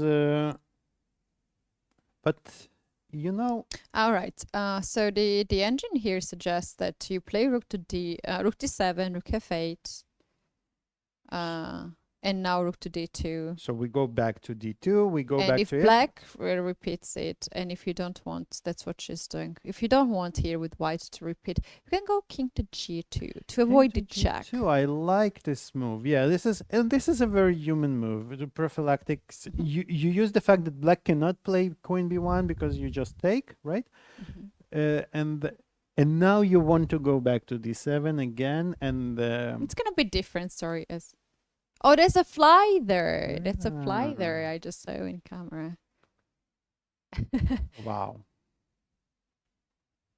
Yeah, these little things can really distract you. Especially in sometimes. time trouble, it's really annoying, and especially when you have a worse position, then everything annoys you. So I think after this day, the flies, all the flies in this hotel, gonna have a huge problem. But also, it must be crossing Alexandra's mind that if she loses this game, the Grand Prix is really, it might be over for her almost. Although, as you said, will not be her first time to start with 2 zeros, even if she loses. But it's still a very long way before the game is decided. Maybe we can go and see what is going on in other games. Let's see what's going on in Goryachkina against Zagnidze. Right. Actually, Gershon managed to push the pawn all the way to b6. Yeah, and this is how you do it, and you just keep the pawn protected, and then navigate the knight somewhere to a5 to attack the pawn on d7. First, you want to make sure there's no counterplay, so you will probably want to play some d4, some g4, and then once the knight lands on a5, it will force the rook to go to d7 to protect the pawn. And then we find a way to navigate the bishop, maybe even play something like f3 to go to c7. We block the protection of b7. We take the b7. It's slow, but you know You have the a result. lot of time in Yeah, these it can positions. take maybe 30 moves, but you basically, unless you get crazy, you know the result. So That's right. Shall we take a look at the Bibisara and Polina? I Bibisara see and F3 Polina. has been played. Aha. Ooh. So f3 has been played, and look at this. As you mentioned, it's a bit non-consistent, right? You start pushing, you push pawns on the king side. You bring your rook to the king side, but then you're somehow left with the queen on cut off on the queen side, and now any opening of the position should favor white, and this is the positional justification for f3. And now let's try to find tactical justifications. What do we do with black here? Well, the rook is hanging, and it's not only the rook, but after you move it away, f takes e4, f takes e4, and the pawn on h5 will hang with a check. That's the big problem. Yes, for instance. Do we want to get it with the check or with the mate? What's your preferences? We can, yeah. So this is not, or we even, I think, even stronger would be to first exchange one pair of rooks. And then to take with And the then check, take and the with king check, is... and the king is doomed. So Polina this- decided not to allow this and capture the pawn on f3. White can take it back with rook or with the queen. Those are two possibilities. I think to take with the rook makes a lot of sense to open up the road. Another rook can come on f1, and also this rook can navigate on the other side of the board. Bibisara goes for that. Rook f3 is now on the board, and actually both players Rook have f3, I quite... think she actually took with queen. Is it? She took with Oh the yeah, it queen. was the queen. Yeah, and it was very fast. It's actually a bit surprising because I also liked queen f3, rook f3 more, because of the things that you said. That's But actually interesting. This is also interesting, and maybe her idea is to play rook. idea is maybe to play queen h3. I'm actually thinking maybe she wants to play rook d2, Rook d2. to guard with the rook and to free the queen. But to guard what? Oh yeah, You mean- I didn't mention the black move rook g6. Okay, so if black goes to g6, yes, then I thought about this, but I didn't mention. Okay, yeah. So this makes sense. And after rook d2, then you will want to. Now queen f5 is a Yeah, I'm not sure. trap. Yeah, Oh, I wanted to say that you want to take on f5, but I'm not sure because queen e3 e3. is also Oh, okay. hanging. But I think what you really want to do, you're not saying it, is queen h3. And to come from here and to h5, and then it frees the rook to take on f5. right. There's another move, knight d4 as well, to cut the queen from Right. the file. So Tuck the pawn on f5. I think I take white here without much questions. And Polina, according to her nods, she doesn't like the position that she's presented with. And Bibisara is very calm, right? She really she looks confident. Wow, just check the engine right now, and engine says, go king h6, Polina, you have better position. If it's too much for you, Wow. then fine, go bishop e5, it's still very good position. Not very good, it's just like not It's- worse.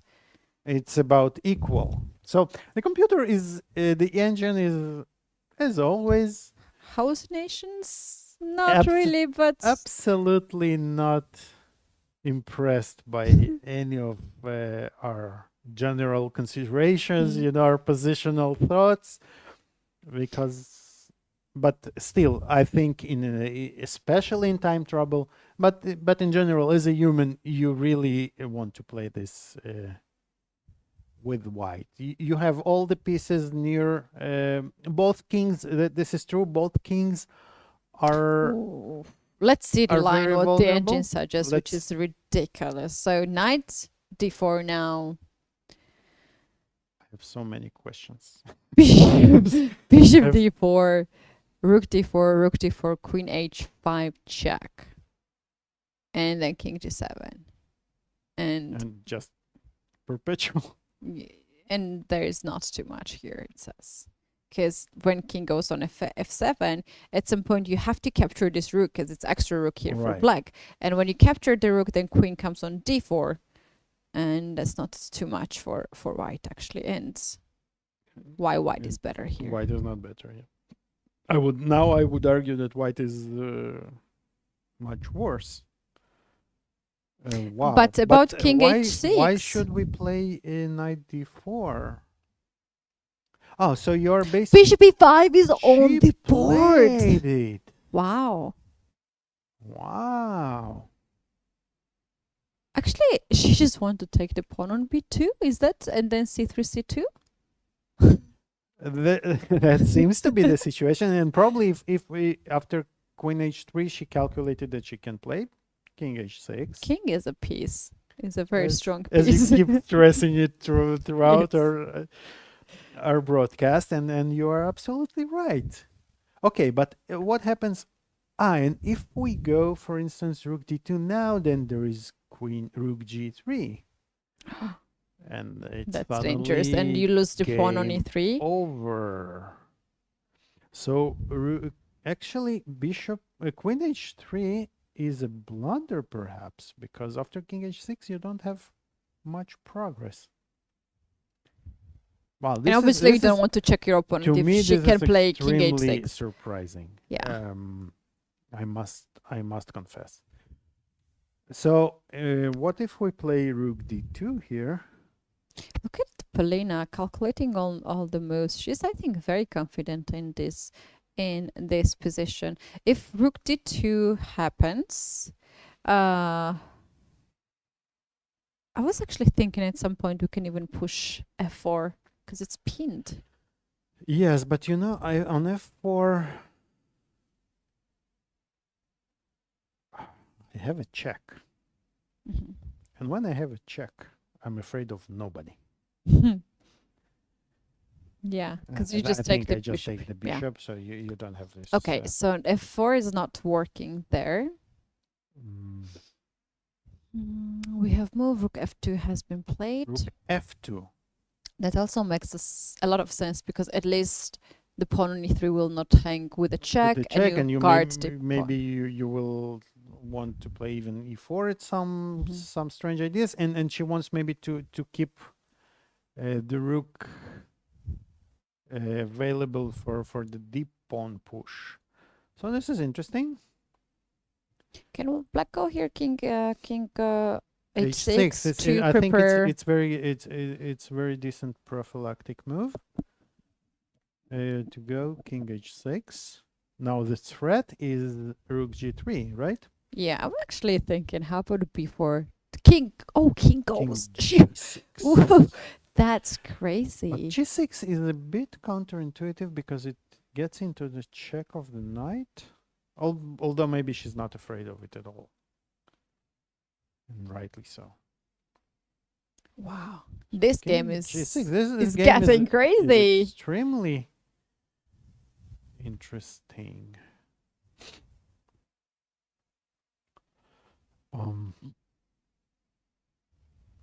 Okay, so rook g3 is a threat. We need to address it somehow. So we can either play knight f4 here, which I don't like too much. Because here I feel that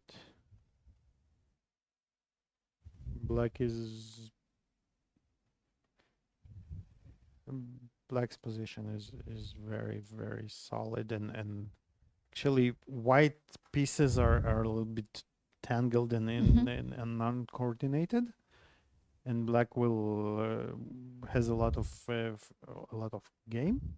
So we would really love to keep the knight, but I don't see how we can keep the knight. Yeah, and also after king g6, rook g3 seems to be the Exactly. So we need to somehow address this. very strong move, and there is actually no way to avoid that. Either knight f4 or knight d4, but somehow white has not improved at all. Yes, and the Bibi Sara is down to her last 3 moves, I think. 3 minutes, less than 3 minutes. Knight f4 has been played. Knight f4, and now we might. You know, there is even such an idea. I don't think it's good. It's any good, but just to illustrate, the problem is that white can maybe take and start getting here with my own queen. Wow, this is interesting. So knight f4 on the board. Are we expecting bishop takes f4? E takes f4, and here we need some strong. She move. goes king h6. So basically, she was calling for knight f4. She wanted was her opponent provoking to. Knight f4, really? That's amazing. And now she plays king to h6 and basically keeps the threat on the board to take on f4 and on her terms. On her terms, yes, but so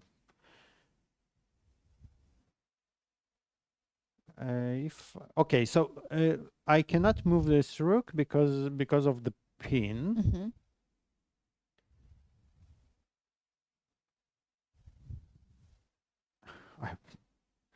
I probably have some trauma. I want to push the pawn and sacrifice it all the time for no apparent reason.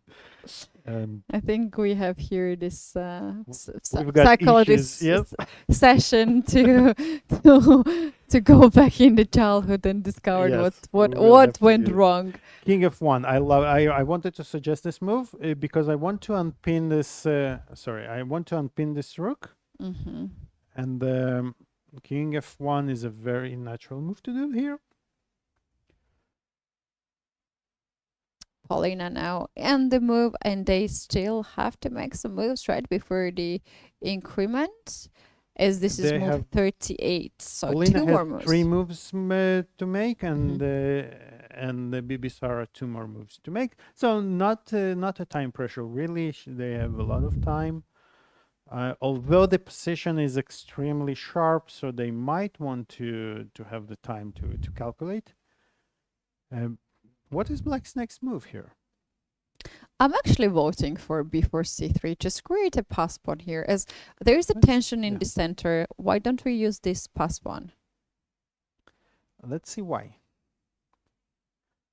So I will finally make d6 work. How am I planning to do that? So, for instance, I wanted to play rook c2, c3, take twice, and now play d6. Mm-hmm. Is this a valid idea at all? She played before. You go, girl. Yeah. So she played before. And now, what changes? So she weakens the C4 pawn is weakened, but you want to go C3, and there is no apparent way for me to stop it from happening. Getting really, really tense here. What do you and think? going to Polina's way, this is how I see this. Because it's a lot of tactical motives now, and black's pieces are so well coordinated here. And I have a plan, very clear plan. C3, I want to create a pass pawn. Then I will open up my queen for some checks as well. And if I avoid this nested threat of D6 that you suggest, I think I'm fine. And also there is this situation that black is the one who can decide to trade the pieces. Yeah. Like I'm the one who makes decision here to trade this knight or not. Knight cannot trade the bishop. That's the problem here for white. Yeah, so all of a sudden this setup is really unpleasant for white, and it really looks like black took over the initiative. Although we might say that the engine is not really impressed for either side, right? The Yeah, engine it's as says equal. It's equal as always. Yeah, chess is always a draw. Yeah. And And it suggests to move g3. I can't believe that white here can play g3. This is so hard decision to make such a move. yes, but you know, when your And- position is there is it's all holes in the position, so Let's why create not, another. why not create another one? And it has a lot of sense to make this move, because you free the second rank for your rook to move. You create some nice square for your king, and you Rook e2 has been played. rook e2 Very hard is- to actually yeah, and it's basically anyone's guess what to play here. And rook e2 is also a very logical move, because once you're preparing yourself for the time when this exchange does happen, then you really want to have your rook on the e file for this. But of course, black is not going to rush with the exchange. She will probably play c3. I like also h4 move. First of all, to stop g3 happening, but So now g3 is a threat. You see? but there is also this kind of ideas to take the knight and rook g3. Very unpleasant. So you You can do rook g3, I think, right away, because queen h5 is a check, king g7. no, And wait. Oh, here you mean? Yeah, after after rook h4. g. Okay. So I'm skipping You're one skipping move. moves. Okay, yeah, it's okay. And you have to guess which one. okay. This is the game. But I will guess the moves that I like, you know. So Okay. h4, really? This is this is c3, although looks the follow-up of what she has started already. So, and she's taken some of the time. Usually you play this move very fast. yeah. After Why before you either play c3, she goes a5. a5. That's a bit slow. Well, basically, I think she's saying that I have all the time in the world. Maybe she's right, because white is And I'm not making important decision to push before the pawn and la- trade. yeah, I yeah, need why to not? get the time, and then we'll see. And white needs to find moves, and really white doesn't have a lot of moves to make progress. So this is a very interesting practical decision, just to 11 seconds for Bibisara. She has to make the move. One last 6, move. 5, 4, 3, rook and c2, rook and c2 she has made- been played. Is this the final? This is the 40th move. So Bibisara made her time control. Wow. And this rook c2 is something that we suggested in the very beginning, to just to force the matters a little bit. Yes, but it's also a very committal move, because you might get stuck with all your rooks staring in this c3 pawn. Mhm. But maybe it's time to do some exchange, to force some exchanges. maybe it doesn't work, but we need to try at least. And the rook takes. If rook takes d6, I wanted to play knight d5, but now Then my there's the- king is check. too vulnerable because there are checks and I don't even threat anything. So I want to just take a pawn without even a check. So yeah, not a pleasant. Even if the computer says, and now the evaluation actually dropped a little bit, but I feel that as a human, it's much more difficult to play with white than with black. So because black's moves are extremely pleasant and flowing, and the game is flowing. Also, the fact that Bibsara was the one who always had the pleasant position, starting from the very beginning when she was pressing on d5, and Polina had to make this g5 move and then make it work with f5 and other things that which we consider to be the creating the more and more weaknesses. Then Bibsara played the move h4, which we consider to be like really wow move because it allows knights to good positionally, yes, but and suddenly tables turned, and Polina now is in the situation that she knows her all pieces are active. She's now creating a pass pawn potentially, and everything now goes on her direction. Yes. Plus, she has now time on the clock to think for the plans. Wow. Yeah, so this might be... C3 has been played here, and so we do have 40 moves. 40 Let's moves. go Let's next go one. and see. The other game, Mamazada Gunay and Kateryna Lachno. Here we have Bishop Endgame with one extra piece for Kateryna. I really expected a bit more here from that position, what we had. We expected more, but I think it's also...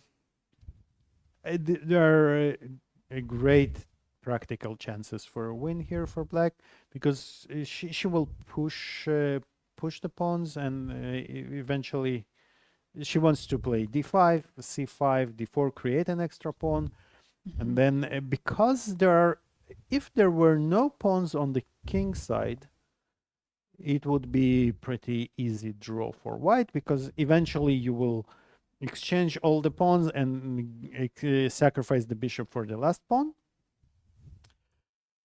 What goes in favor of Gunay here is that this square, the A1 square, is black.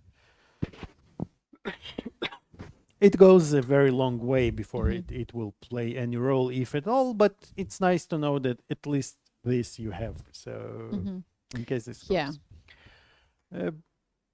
I think I would say that there are like 60-40 chance that 60% that black wins here, and 40 that white will escape. Right, very interesting situation in the game of Kostyuk and Tsatsalashvili. I quickly checked if we have any time scramble in any of this position, but we have reached 40 moves already in all the games, and here we have another very exciting game here. It turned out that Bella played king to g2 at that point when we see it last time. Like here. Yes. And we can very quickly check it out, actually, how they traded the queens in this position. So, king h2, another deep move before taking on c8, going away from on c6, going away from the pin. Now this is interesting. She didn't exchange the rooks because let's show it maybe, because if we take on e6, queen takes e6, queen takes c5, attacking on f2, guarding all the weaknesses. This is enough for black. So rook b3 still wants winning a pawn, and now they arrived this rook ending where Bella has an extra pawn, and I think Alexandra is in quite a big trouble here, because her rook is extremely passive, and actually, what move do you make even here? So you cannot move the rook because e4 is hanging. If you play e3, you don't want. Well, maybe e3 is a move.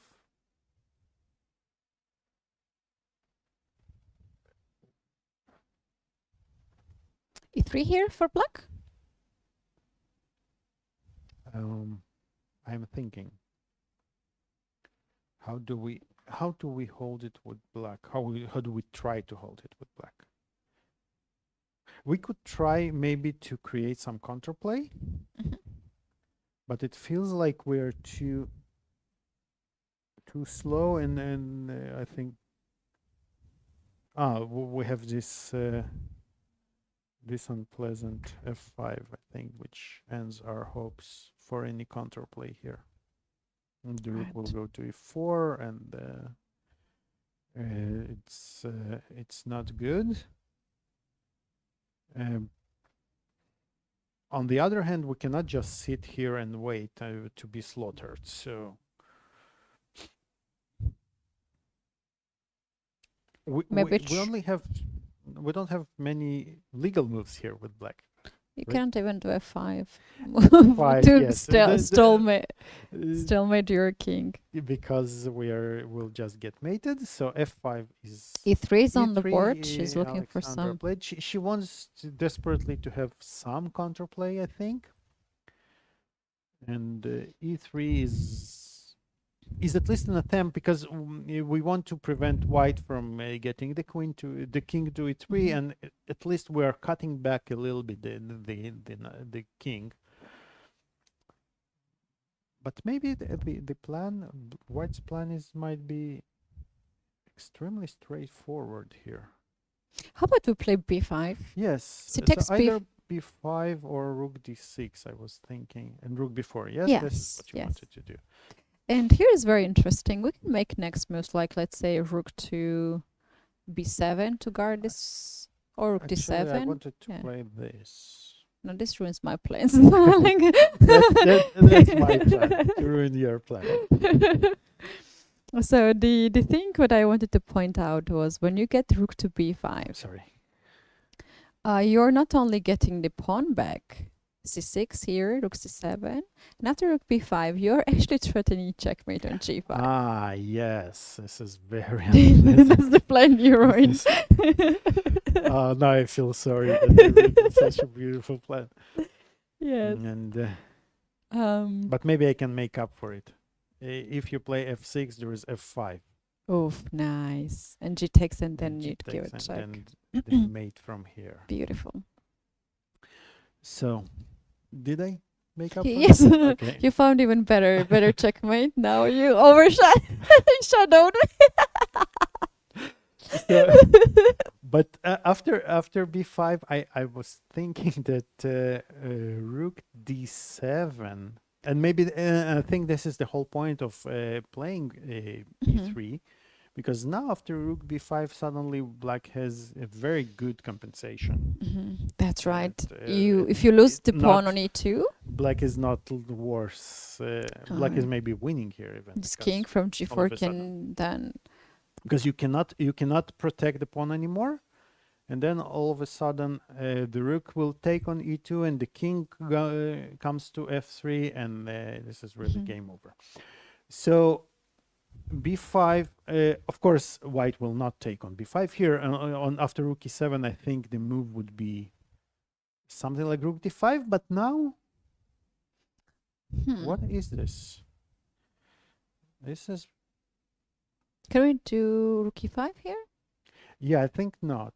King I think f5 we'll lose and after king f5, yeah, because okay. black is in time and white is not in time. Or white is in time. Oh, It is also in time. can I suggest just if we can go instead of rook e5? It's winning. It's winning? Yes. Because white is in time, and black cannot capture the pawn. Yeah, it's like squeezed. maybe we can capture the pawn. Only we don't have to waste this tempo. Wait, we need to calculate.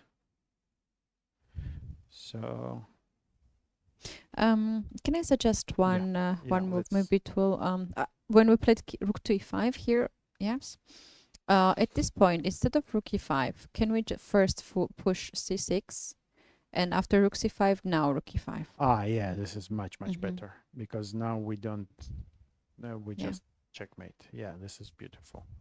This is game over, and okay. So rook. But we don't have rook c7 because rook e5 is still an extremely strong threat, right? And after f5, rook Yeah. e6. It's So- and another thing is that after in this current position what we have right now on the board, white is not in rush. White can play rook to d3 maybe, and To prepare yes. rook b3. As black's rook is sort of like stuck on e3, right, and cannot move that freely. Even after rook e4, how about first we play rook b3 and just wait for a bit? Rook b3, but I would.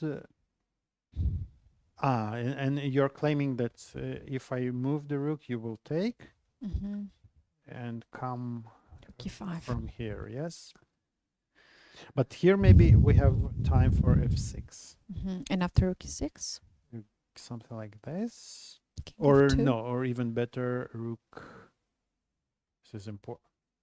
No, I should know better by now. Maybe rook b3. Mhm. And now let's start counting pawns. Yeah.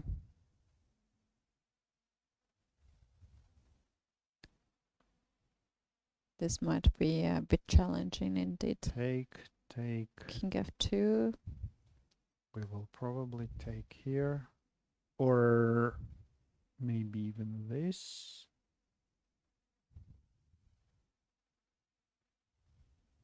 Keeping the option to go either way and putting the rook. It feels like it should be draw here.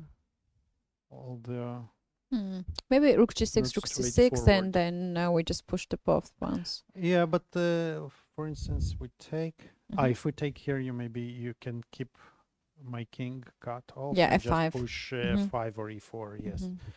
Mhm. So white has all the chances to win probably here. And this would be a very sad start for Alexander Kostyniuk. Now, as we said, you remember we said that white will bring the knight to a5 in the, sorry, we jumped to Goryachkina Zagnidze game. White wants to bring the knight to a5. Nothing much changed here. As we said, it will be a long game, but it will be probably a win. Let's go back to Shuvalova, to Abusayeva, to Bibisara against Right, because Polina, it's very, yes? very interesting. After c3 that Polina played, Bibisara decided to play knight to d3, attacking the bishop on e5, and hoping to win some time here. And there is actually very interesting suggestion here by the engine. It says play f4, open up the f file. You gonna be very happy if white accepts the extra piece on e5. There will be after e3, and you're gonna win a queen. Just win a queen, and although it looks like the material is roughly equal, the difference in the strength of the queen and rooks is huge, because I think we win here by force even somehow, yes? For That's instance, right. if you go here, C takes b2, I suppose. c takes b2 might be a problem. Oi. It's never never late to lose a game, as we all know. But I think maybe something like this is extremely unpleasant.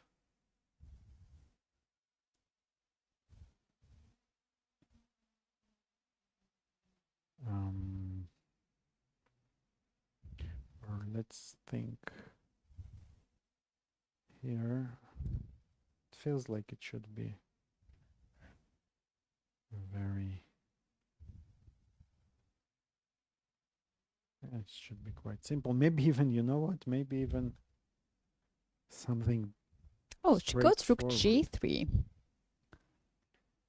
Oh, she didn't play rook f. She didn't play rook f4. She goes rook to g3. Is f4, sorry. Now the only move is queen e2, or there is queen f2 as well. So she wants to pick up the pawn on e3. Like this with the queen, yes? I would after queen f2 there's still f4 happening. Still happening? Yeah. And we cannot capture. And now rook Why? e3. Because now rook e3 Yeah. is very And strong. it's queen and the king as well. Pins from everywhere. Yeah, that's actually the time when I'm sorry you didn't play g3 long ago. Three Yes? now. So what's going on? And if we play queen e2, then rook takes e3 looks crushing. Wow, so Polina is really winning here. Yeah, it looks crushing, absolutely crushing. I think queen f2 should be still tried because queen e2 is just game over very, very concretely. And here after f4, what happens if we take here? d3? Rook d3? Rook d3. d3. Rook d3? And rook f4. Here?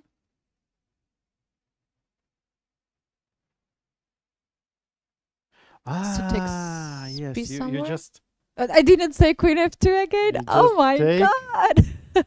take take on takes b2. b2 and you Yeah. are See how down. interesting is this Wow. game. Not saying the first Guess the move, move. saying the We're last playing- move. Yeah. We're playing the game, say guess the move. Wow, this is unpleasant to say the least. It is truly unpleasant, and all black's moves are pretty concrete here. Rook d3 attacking the queen. Queen is quite limited. Queen e2, queen f2. Queen e2 is the move that probably don't consider too long, as rook e3 comes with a tempo. What happens after knight e5? Is there anything that you can get for the queen? Not too much, Look right? here, yeah, because your king is so weak and the rooks are so passive. You don't get any real compensation for this. For instance, if you take with the pawn, then queen e3 is attacking the knight, and you don't have even time to create any sort of counterplay with d6 because, well, maybe d6 here. Maybe still, but even this, so we can give back. Oh, we have some moves. Queen f2 has Queen happened. f2 has been played, yes. And here f4 again has not been played Oh, by she didn't play. What did she play? queen b5 Queen to pin the knight. b5. Maybe she's preparing now A f4. very human move, yes. But now king g1 maybe, yes. King g1 sounds pretty cool. How about, I think she is planning to somehow make this c takes b2 plan work. However, if we take now, then we just drop the bishop on e5. Yes, it doesn't look promising for us.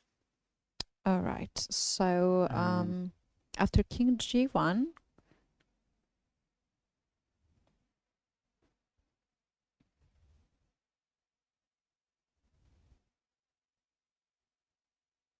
Maybe we she have wants to move, yeah. regroup.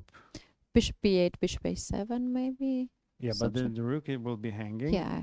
And maybe if we want to take on e3 and bishop b6, Mm. then we need the bishop to be on C7. c7. But then it runs again into my d6 sacrifice. Now, but this is all of a sudden. No, okay. This we cannot play e4 because the knight is hanging. And bishop b6 was also a problem.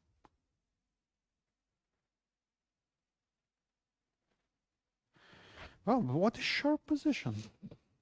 This is a very interesting game indeed.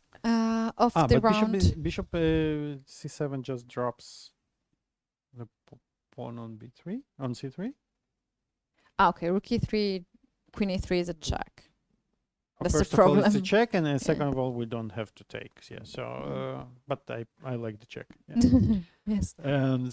Okay, so bishop c7 is not a good move. But what do you do? She must have considered king f1, king g1. Maybe just take the pawn on d5, because like you cannot take the bishop on e5. Rook on d1 is going pinned. from one pin to another is probably this is a good idea. And I really would like to take one time to eliminate this idea of c takes b2 all the time. So we would probably want to take, but not a pleasant position for white, to say the least.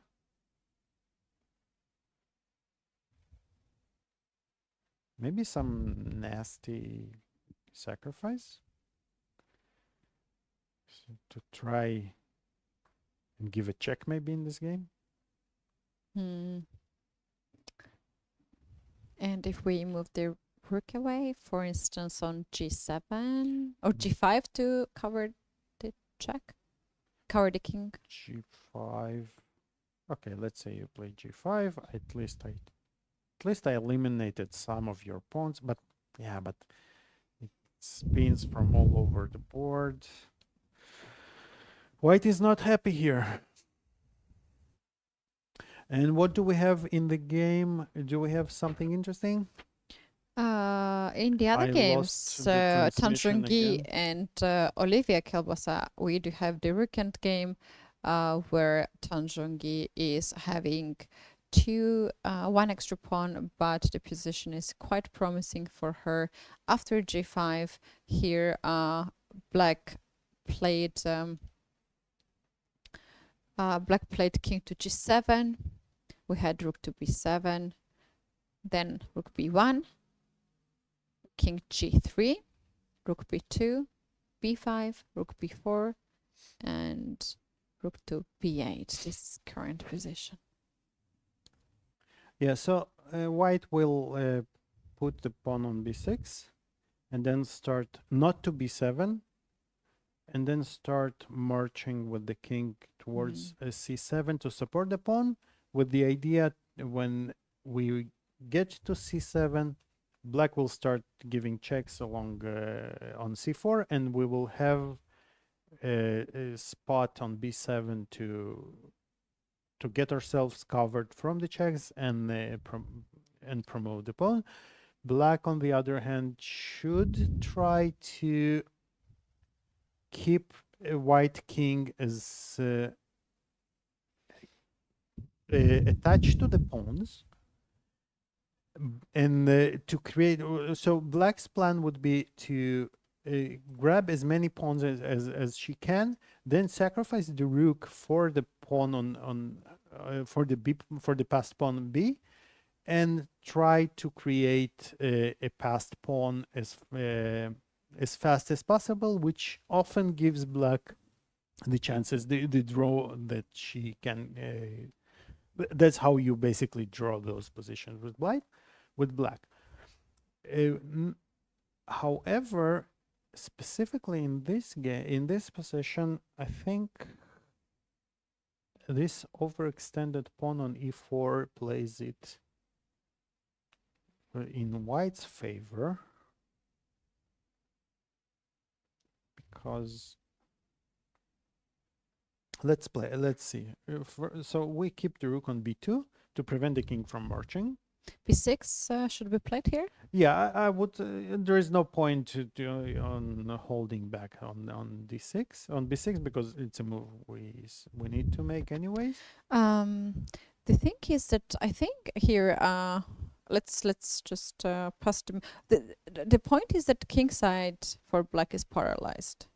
Yes. If black pushes the pawn f or h, we just take it and we have this check on the back. So that gives me this idea to maybe keep the pawn on b7 even, for that reason that black's king will be just trapped there among the pawns. This is interesting. And then we can freely walk with the king. King f4, king e5, attacking on e4 pawn, So and we'll grab, Zugzwang we'll Zugzwang, we'll take on Yeah. e4. This is a very, very valid point because of the question is whether we have time for it. So now maybe it's very important. Has Tan played b6 already? The Or position what what is the we have position? right now is that b6 is on the board. b6 is on the board and the rook But is on b4. how this king got on g5? The So black's she king. played, no, okay, so she played after, no, but how did it happen? So rook b8, instead of rook b2, this is rook b2, as you said, it's not good, so she played h6 to prevent the plan that you said. Now black is in time after b6, black is in time to play king g5. So this is a very, very interesting plan and a good one, because now black, but again we have we might run into some Zugzwangs, because the king on g5, you know what the problem with the king? Oh, f5 has not been played yet. Okay, so this is important. It's important not to play, for instance, let's say white waits one move. It's important for black not to play f5, I think, here, because after f5 and b7, your king, you cannot move your king anymore, and I will just play, and Tan is encouraging black to play f5, because here the idea would be that after b7 your king cannot go back because of the check along the 8th rank, and now we will want to, you have to just wait, and we will play f3 at some point, or even we can make it with a tempo. We can,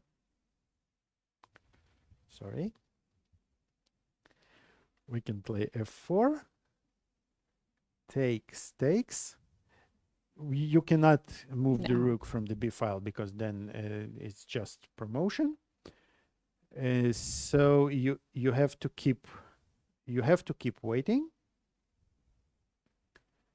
but you cannot wait well without moving the king. If the rook goes to b1, then there is f4 forcing you to move to one of the vulnerable files, and we have a promotion with queen with the check. And if we and we have basically no way to prevent f4, because if black plays f4 herself, then e takes f4 check, and we still promote. Yeah. No, it's really really interesting. After move of 48, g takes h6 and king h6. At this point, it's surprising for me that Tan actually allowed king g5, and she didn't play king f4 here by herself. And she played it very fastly. Yeah, king f4 is such a it's a screaming move to make. I suppose just but she managed to do it anyway. Yes, she just maybe didn't consider king g5 in to a slightly, be yeah, well, but she got it anyway in a slightly different version. So she played b6, king g5, rook goes to b7, king f6, and now she plays king f4. Yes, I think it's on the board.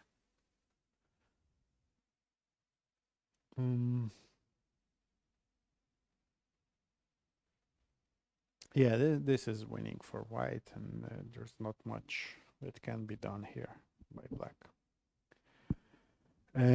Do we have any other games? I'll. Well, we maybe- have some development in the game of Tsatsalashvili and Kostyuk. Bella decided to push b5, and after she takes right b5, away. Yes, after.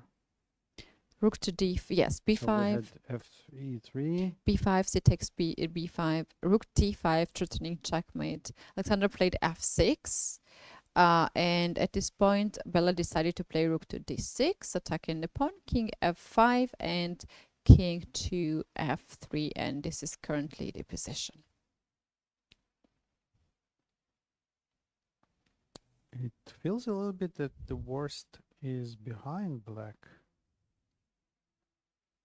Isn't it? Yeah, so? feels like that because I have a feeling that white rushed a little bit the actions. Feels like I really liked your plan to slowly keep an eye on the e pawn and put the rook on b3 and then slowly push.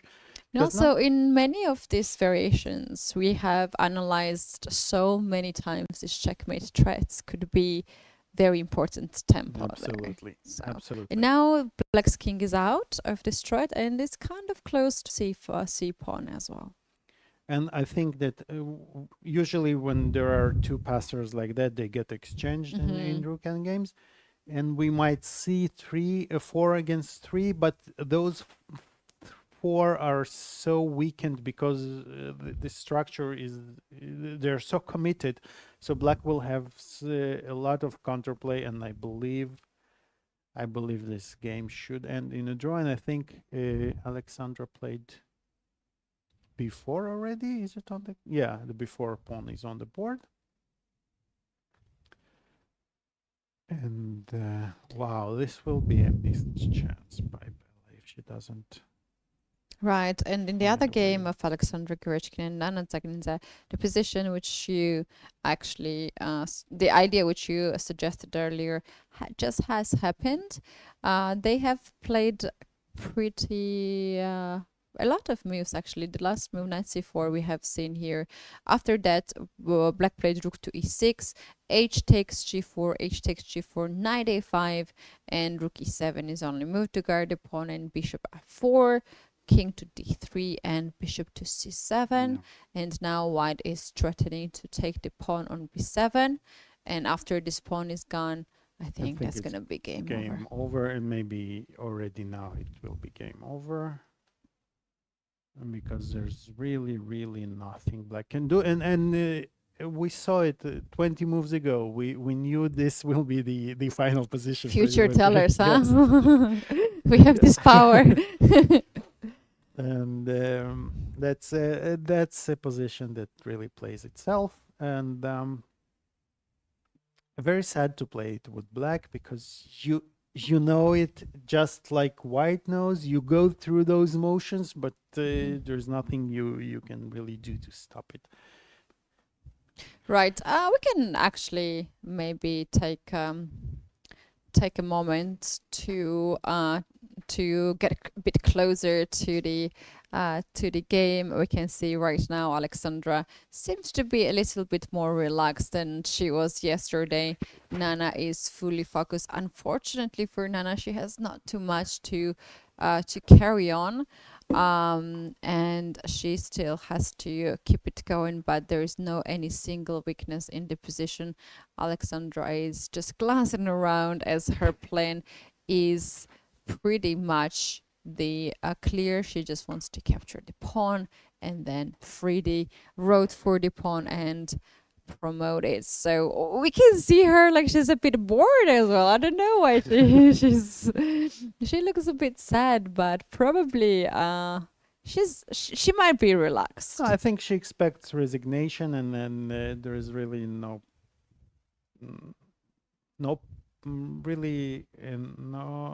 much to try and do here with black, because there's really not many chances left in this position. And Right, we have some progress in the game of Mama Zadaguna and Kateryna Lachno, as Kateryna Lachno has created the pass pawn here. As we predicted again. So strong. We should start to earn some money by predicting future. Future tellers, yes.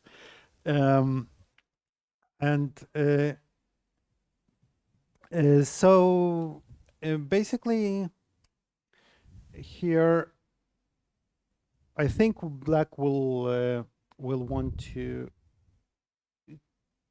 move the. I'm a bit surprised that Kateryna went to the queen side, but it's not easy to break through the king side. So this is the reason, because the pawns are too close together. So for instance, if we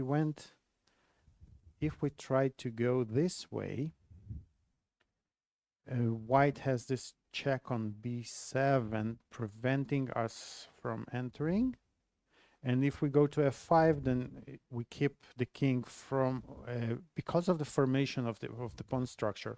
This bishop single-handedly is able to prevent the king from entering,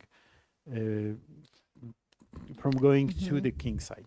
By the way, we just have the game of Gershkina and Nana Zagnza. Again, they disappeared from the board so fast.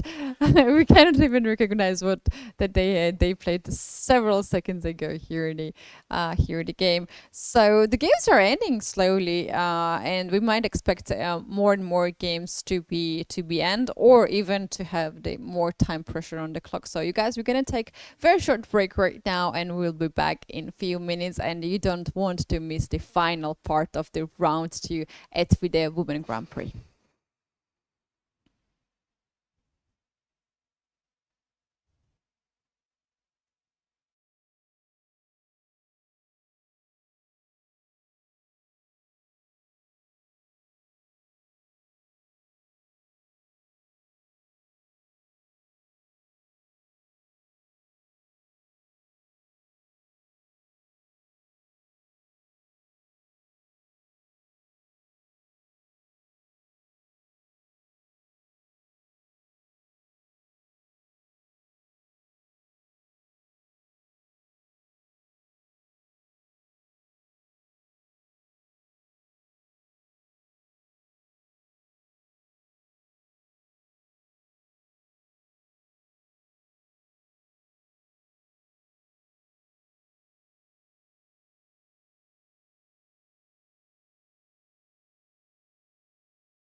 Evgeny, a pleasure to talk with you here.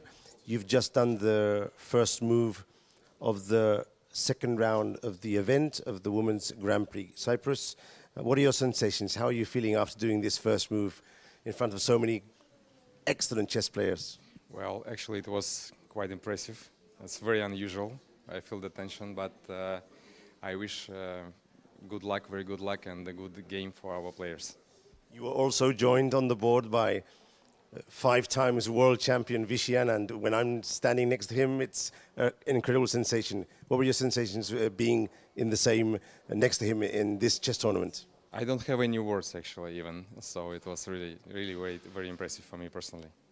Okay, so what came into the decision to bid and organize this event here in Cyprus? Well, living for more than 10 years here in Cyprus, We actually didn't have event, such huge event, chess competition. So, and I think the Cyprus never had actually in their history, in our history. So when we decided to support our country, to support and maybe to give, to bring a new era, let's say, here in Cyprus for our next generation of chess players and for ourselves actually as well. So we are proud to be a part of this competition. We are proud to be a partner and a sponsor of this event, and I think we have a lot of plans for the nearest future here. So you have an important central headquarters here in Cyprus of the company. What actions can you take to promote chess and finance between your employees, your clients, everyone who is around the company? Well, first of all our employees, they already know about this event. Yes, so and they had a big chance to meet Mr. Anand and to speak with him for a while, to make with him a photo. And of course, all of our clients, they will also know already from the press releases, from the notifications that we are the partner of this event. So yes, they know it already. Fantastic. Well, hopefully an excellent event, and thanks a lot for being an organizing event here. Yes, thank you so much for having us. Thank you very much.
Back everyone, this is FIDE Women's Grand Prix in Cyprus, the final leg day 2, and we are witnessing a lot of decisive results today as well. Again.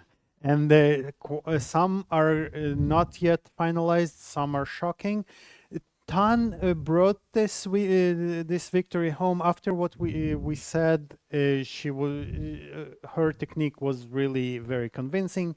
Really straightforward. She put the rook on the side of the pawn, and now the king has the path to avoid the perpetual checks, and black is really not in time to create enough counterplay because of this pawn on e3, which stayed alive, and white will well, black didn't even manage to win back the rook on g3, on the rook for the g pawn. So this is a very convincing win for Tan, and she is on 2 out of 2. So this is a very serious declaration of intent, I think. That's right. You know, Alik, what usually happens when you have a world championship match or the candidates tournament, you are intensively preparing for that. That happened to Tan as well. And then out of these trainings that you had, even if you don't qualify, the next tournaments are very, very long. Yes, for you have this, so much. This luggage that you accumulated, right, with all this knowledge, all this preparation that you can really and we witness it for almost all the players that play the matches, serious matches after some preparation. They keep with this preparation for many months ahead afterwards. Right. The viewers might say, then what happened to Ting and Yan at the Grandchester? But they started right after. Yeah, that's a whole different story, and I think after they rest, we will see them. This preparation knowledge will start kicking in. Right, 3 games down, 3 to go. Let's take a look now at the game of show you Bella what and Alexandra. Happened in the Bella and Alexandra. It's actually quite a shocking turn of events, because right here, as we established, and which is more important, the engine agreed with us that this position is basically drawn. The engine even gives here, I think, 0-0, as if white didn't even have the extra pawn, because those pawns, as we said, those pawns will be exchanged, and and black's king is so strong and white's king is passive, so white cannot really make any progress. But now Alexandra made this horrible blunder. G5. By playing G5, the move is very logical. You want to exchange as many pawns as you can, and then just liquidate into this Philidor position with one pawn rook and give. But the problem is that here. Oh, but I think I'm not sure. I think the winning move here for white was very simple: King E3, and the point is that you don't give up the C pawn, and you just win back the B pawn, and you are left with 2 extra pawns. And even if black manages to win the G pawn, white's pawns are so much more dangerous and fast that black cannot save this position. Let's take a quick example of what might have gone. So this position is absolutely white is ahead. Even we could even play better, but white is crushing here. And instead, Bella played King F3, which really allows this, and I think this is again. It's not an automatic draw, but this is very good drawing chances. That's right. As the pawns are getting off the board, that can be just good for Alexandra. What a missed chance by Bella. But again, we came back to something that should have happened. although we had this spike in the evaluation for just one move. That's right. And let's take a look, I say, on Kateryna's game, because there too, I think Kateryna's made a lot of progress. And this is now winning for black. Sorry. For a very specific reason that white cannot... White is Zugzwang basically here, and she doesn't have any more useful moves to keep, because the bishop is has to prevent the king from entering the queen side, and you are left out of useful moves, and eventually you will have to either give up, move the king and give up entrance squares, or you will need to put one of your pawns on the white square, which will create you another weakness apart from this passed pawn, which will give black the winning position. And I think here, although it's not really easy to play with white, but white's defensive plan was to look at this pawn formation. It's very interesting. The pawns are all on the dark squares. They're covering the dark squares and preventing black king from entering, including its own pawn on d4. And now what is going on is that all white needs to do is, when the king reaches, for instance, c4 or e4 or f5, start giving checks from behind, not allowing the king to enter. For this reason, Kateryna moved the bishop to e6 to prevent the checks from behind. And now I think the plan to still keep holding was the correct move here, was to play bishop g6 with the idea of meeting king c4 with king c2, not allowing the king to enter, while keeping the bishop on the very important diagonal, preventing white from playing black from pushing the pawn to d3. And although it's very hard to play with the white, especially on minutes left, it would still, objectively, I think it should be a draw with precise play. Right. But after bishop h5, black managed to break through, and now bishop f5 taking care of this extremely important diagonal. And now what happens is that white is simply running out of useful moves to make. And you see that she had to... I think there was bishop e2 check. Bishop e2 check. King b3, king c1. Oh no, bishop h5. Bishop h5 happened instead of bishop e2. Yes, bishop h5. Because bishop e2, I think the problem is d3 with the tempo, and then when you move, I managed to take the commanding position with the king on d4, and you will and I will break through. So as you said, bishop h5 played, yes, hoping to check on the other diagonal. So bishop yeah, h5 b5, bishop d1, bishop e4, bishop e4, bishop h5, king d3, king b3, yes. Yes, king b3, king c1. Hoping for a4.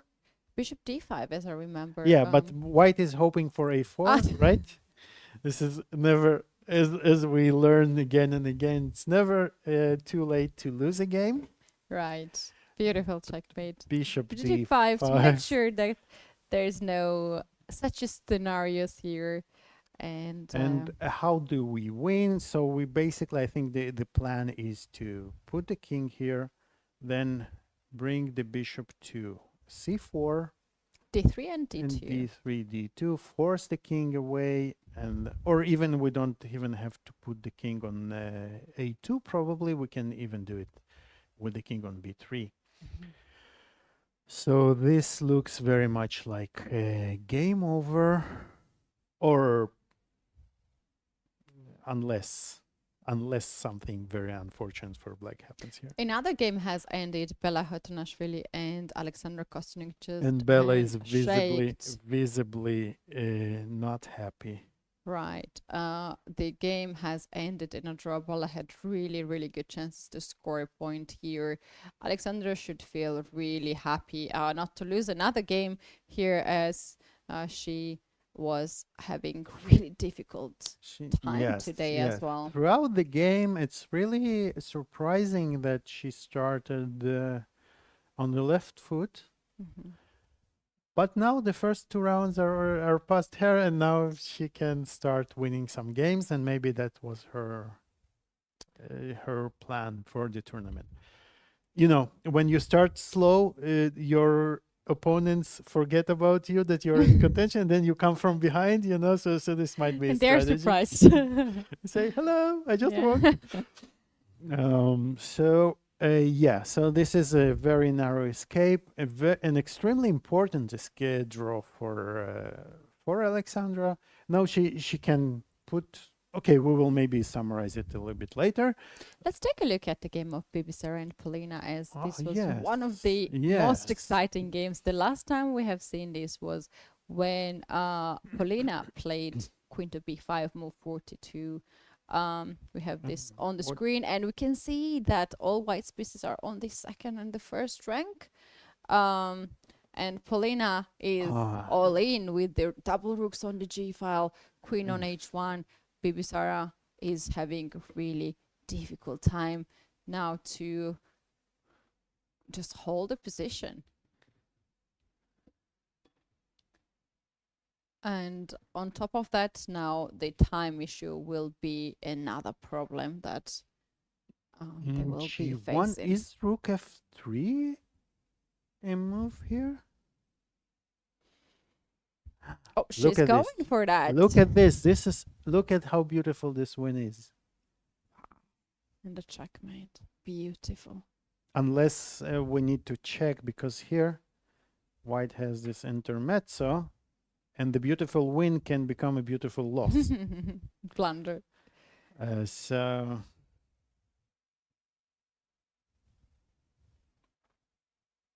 All right. So after what happened? So she just took on f2, but this would be nice if the king was not under check. But very pragmatic. She took on f2, queen h4, and the problem is not the extra pawn or the lack of it, if you're speaking of a white side, but the extremely weak king and the passive pieces, which cannot really help their king escape. So let's say queen h4 is on the board. Check is on the board. If you play g3, you actually weaken more and more. You weaken more and more, but on the other hand, you know, as it was in this Seinfeld pilot episode, I think, when he said, when the clothes are dry, they're dry, you cannot over dry them. Once something is dry, it's dry. So if the king is weak, you cannot over weak it. Yeah, so any further. But I think there should be, let's try to find a forced mate. Is there such? So we can go to f3. You know what I'm thinking about? If there's no checkmate, how about queen d5? Pick up this a2 pawn with a check, and then even trade the queens. That's going to be winning for sure with extra 2 pawns. Yeah, it might be far away from each other. The easiest way. Although it's always tempting to find the forced beautiful mate, but it comes with the price that you might miss with the mate, and then it will get messy, and not the soccer player. So, but I think also here, yeah, King D5, even Queen G4, maybe F4 is also interesting. And the problem in such positions is that you have so many choices, but you need to find the one that the one that will give you the surest win. All right, G3 has been played by Bibisara. Polina is very sure with her moves, and she gives a check, the only check on the board. Now Bibisara has to move the king away. Obviously, you don't want to pin your pieces on the one diagonal. I think rook e6 loses right away. And then, wherever the king goes, I think Polina already sees the next moves now. I'm actually thinking that if king goes on g2, shall we just capture this queen and play h4? Yeah, you really don't like queens, yeah? It was not maybe I'll go with just f4. F4, yeah, to keep the h4 pawn for F4 advanced pass pawn. and here.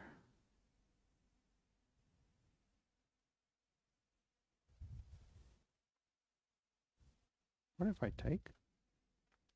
And a4. Yeah, The this pawn. is very important. Yeah. A4 is very important, I think, because if I manage to play A4, it would be a draw.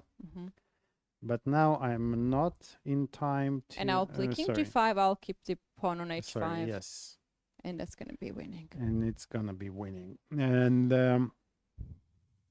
for that reason, actually, king went to f3. I think if you go king g2, that's... We don't want to check your opponent. Maybe, yes. You don't want to test your opponent to goes there or not. But after king, yeah, after king queen d5, she will go back to f2 probably. Yes, yes, king f2 on the board. And now you're saying that you want to pick the pawn. Yep. So greedy. It's for as a starter. Not even f4. I like f4. F4 I like too. I might change my opinion. Yeah, f4 looks extremely crushing. And I think, yeah, f4 is on the board. And I will not be surprised if we don't see any more moves in this game, because... If we have resignation, right? Because like, what to play? Yeah, you don't there's really no have check. a move to I play. think there's no check in next 2-3 moves here for Black's king. Black's king is quite safe. Another game where it is well demonstrated. Yeah, she resigned. That king is a very strong piece. So, Shvalova struck back now after losing against Kateryna Lachno. She recovered really nicely for Bibisar. This is second loss in a row. So we have already 2 players with 2 losses in the first 2 games. Right, so we have Olivia with 0 out of 2 and Bibisara, also not a very fortunate start for her. It was a tense game, and I must say that it didn't look around here. It didn't look that bad to me, at least at first sight. It doesn't look bad at all. With this, the knight on e6 looks very strong. Those pawns look like very possible targets for attack. But I must say that from here on, Polina really played extremely powerfully. And starting from bishop e5, I think yes, she has not from your bishop e5, from the one that you suggested. Yeah. And she really kept pounding on every move, improved. And only 5. Let's just jump just 5 moves forward. And we already have this position. White has not made any progress, and black is totally dominating already. Right. So many games has been already done. 5 games has been done. We have 1 final game, and so far we have 2 draws and 3 decisive results. And one of the last game, which is now in progress, is this one. Kateryna with extra pawn here in the same color bishop endgame. She's trying to win. And there is a plan. There is a plan. And again, we are in a future telling business today. This was what we said, and D3, D4, D2 will finish the. Will probably finish the game because it will force white to give up the b pawn, which with total collapse of the king of the queen side. That's right. So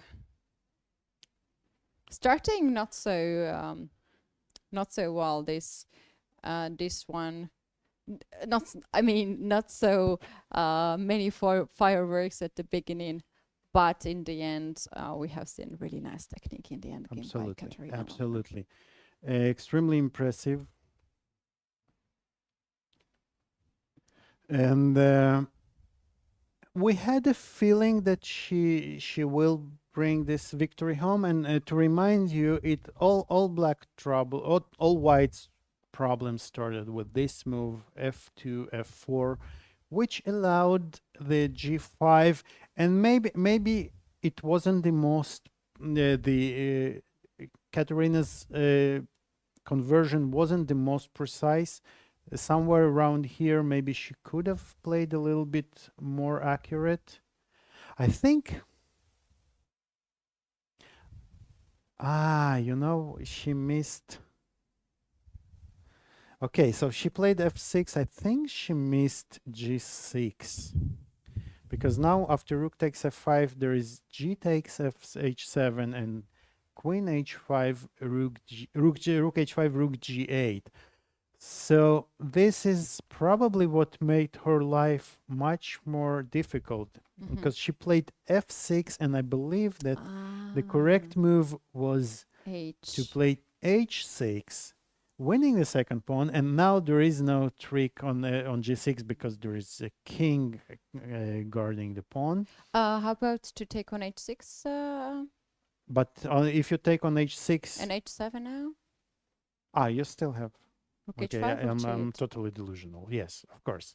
So it's the same. So h6 doesn't work, and neither f6. Okay, so but then maybe not push the pawns at all, because there was a feeling. We had a feeling that she should get more than this bishop ending with the pawn up. Although it's really you can visualize this position that they reached, and you can argue that it's even if it's theoretically a draw, it's much more difficult for white to keep the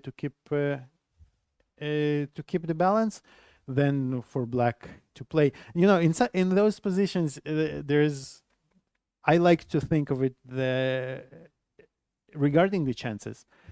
As black, you can make as many mistakes as you want. Yeah.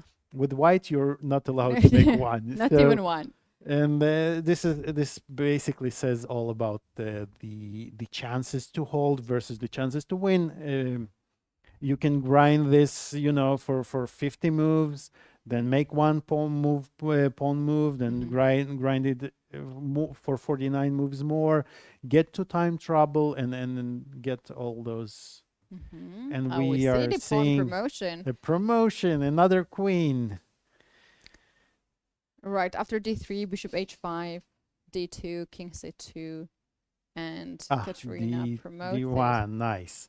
So the point is that if bishop takes, there is bishop d3, and the game is over after d1, queen, because the white will be forced to take on d1, and we lose both pawns, and there's nothing stopping them from queening. That's right. So this was our last game of the round 2, and we can now finally say that it was another decisive round. 4 results. It was Polina Shuvalova who scored with black pieces, as well as Kateryna Lachner with black pieces, and we have then 2 white victories from Tanshangi and also Alexandra Gershkina. The games, Bella Hotanashvili and Alexandra Kostyuk, as well as Halika Drunawali and Dinara Wagner, ended in a draw. However, Bella had really good chance to win the game today. So that was We could easily have five decisive games. Yes. exactly. So first of all, it tells us that ChatGPT doesn't understand anything in chess, which is good. to go back where we And started. on the less important note, I think Kateryna Lechno is in a, and Tanjongi, they are both leading. Of course, the 2 points of Kateryna are of much bigger importance because she's in a fight for the Grand Prix and for the first 2 places. That's right. That's right. She is indeed on a good start. And she's showing some really impressive technique in the first 2 games. Would you agree with it? Yeah, I can't agree. I can't agree more. I think today she is very grateful of her opponent to let her activate the queen side, king side so easily, as this move f4 was Yes. a bit of mistake, but g5 was also quite a move. Yeah, winning with black is not the immediate result that you hope for when you play the Berlin, but everything can happen, and this is the beauty of this game. Yeah. Really enjoyable round, I think, and also I was very impressed by Polina's game today. I must say, and We can maybe summarize today in shortly how the games went, and also pick up the best game, choose the best game, and go through that. So out of those decisive results, which one was your favorite? okay, I think I will have to go with the cleanest was Alexandra's win, because it was really from the very beginning after those opening complications around here. She was really extremely precise because, as you said, as we analyzed and you analyzed with Vishy even, Black's initiative seemed to be quite dangerous, but she really managed to very to eliminate all the dangers in a very technical way, and this really impressed me a lot. How about you? I would go with with the game of Bibisara Asalbaeva and Polina Shevalova, as this game showed so many tactical motives, starting not so well for black, as she had some of the weaknesses after the opening on the file, and she was kind of forced to make all these pawn moves on the king side. Which and looked like Desperado, right? But true, weaken this f5 square, but then she had a plan, and the plan was to use this chance and opportunity to get more space advantage, where she played knight d4 later on and pushed the pawn forward to f5, and somehow it looked really promising for her at this point, that the things were not going so bad for her, although we both agreed that it's white who has very nice position, and h4 was quite tempting, as after h takes g, knight gets on f4, perfect square. looks great. Looks great, and then suddenly, yes, it was very all of a sudden it just turned around. Extremely impressive win by Polina. Right, it's actually we have her in the studio. We're gonna hear more details from her to see what is her perspective. She's gonna share probably some of her thoughts during the game. So guys, don't go anywhere, because in a second we're gonna have Polina Shevalova in the studio.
Welcome back, everyone. This is very final comeback today, and we are here with Polina Shivalova, who just won with Black Pieces incredible game against Baby Sara Solbaeva. First of all, congratulations! It was Thank you. really nice game. Are you happy? How do you feel actually after the game?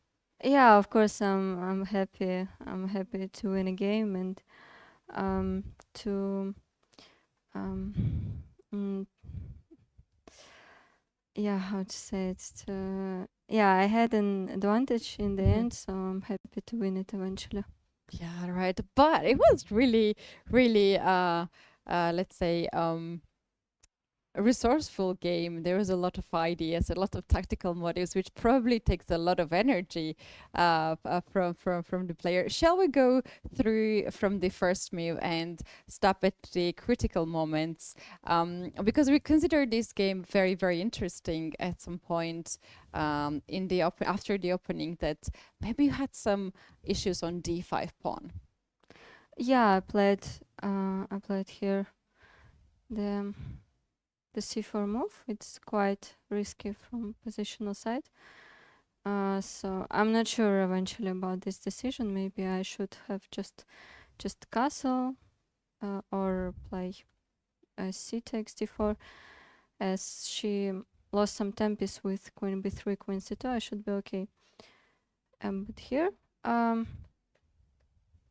felt a bit dangerous. But queen b6 felt like it was a nice move. She had an opportunity to play long castle. It will be double-edged, but after short castle I had this maneuver to queen e6 and knight e4, and what she played was reasonable. And yeah, here I started feeling dangerous again, as white has d5, white has f3. F3 is what will happen anyway, I think. So yeah, I spent some time here and there's some moves. Here I started liking my position. To h5, as now I have some play on the king side, and I have potentially h4 and bishop d6 and some ideas to mate. But yeah, I think it is still unclear. Have you considered at this point to trade your bishop for the knight, as this maneuvering of the knight on e2, then h4, knight f4 looked very appealing for white? Or it was not something that really bothered you? Yeah, I didn't like. I thought first that she will play something like f3, and here I didn't want to take on c3. But maybe, maybe just take and play something like this. Okay, d5, queen e5, maybe it would be okay. But I thought I can just maybe play some moves, just take maybe and play without capturing on c3. Yeah, that is what I liked in the game. What she played here, could have played h4, but I think here she can play f3, and after takes rook f3, I'm not in time to play g4. But maybe it is still okay for black. I can play something like that, and maybe just king g7, and yeah, it looks good for black. But, I was a bit surprised first when she played h4, but yeah, then I realized that she will play f3 anyway, and she will not be mated, and it's unclear position. Have you considered to capture on h4 actually, instead of trading the pawns? I didn't like to give some tempest to white, and as this pawn is not really necessary, she will play f3 anyway, and yeah, I would enjoy my rook on g5 here maybe.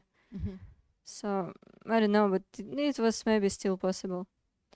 the rook jet look natural for me, and like knight f4, I thought she will play f3 immediately.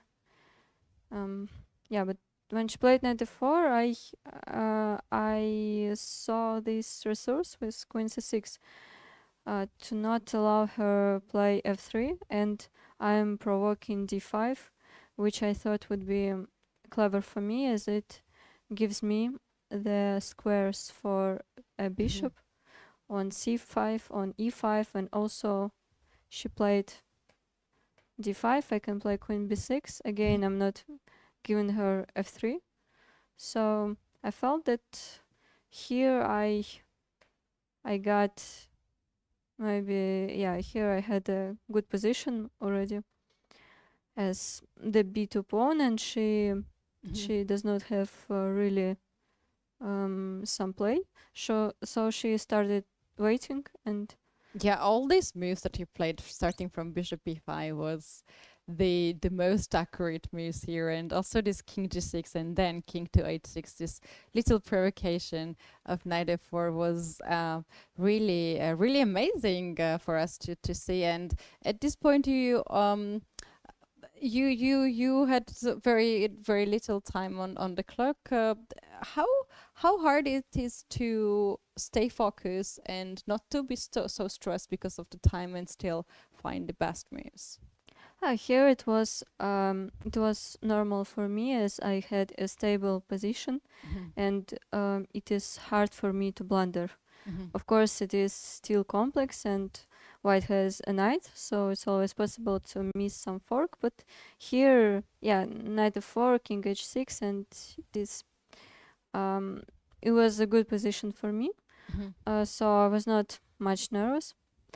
Then I played the move c3, which probably was not was a bit careless, as after knight d3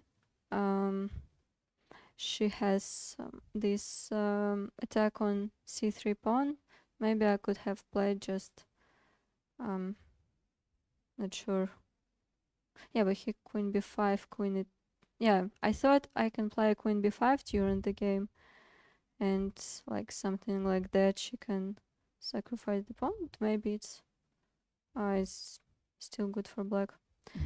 But here she played knight d3, and I started thinking for a lot, as I have to find something to proceed the game. And this idea with rook g3, queen b5 maybe was kind of strong. Can I be that person and tell you the move that after knight d3 I think you are winning right away? Yeah. Knight d3 here, f4 is the move which actually opens up the whole position.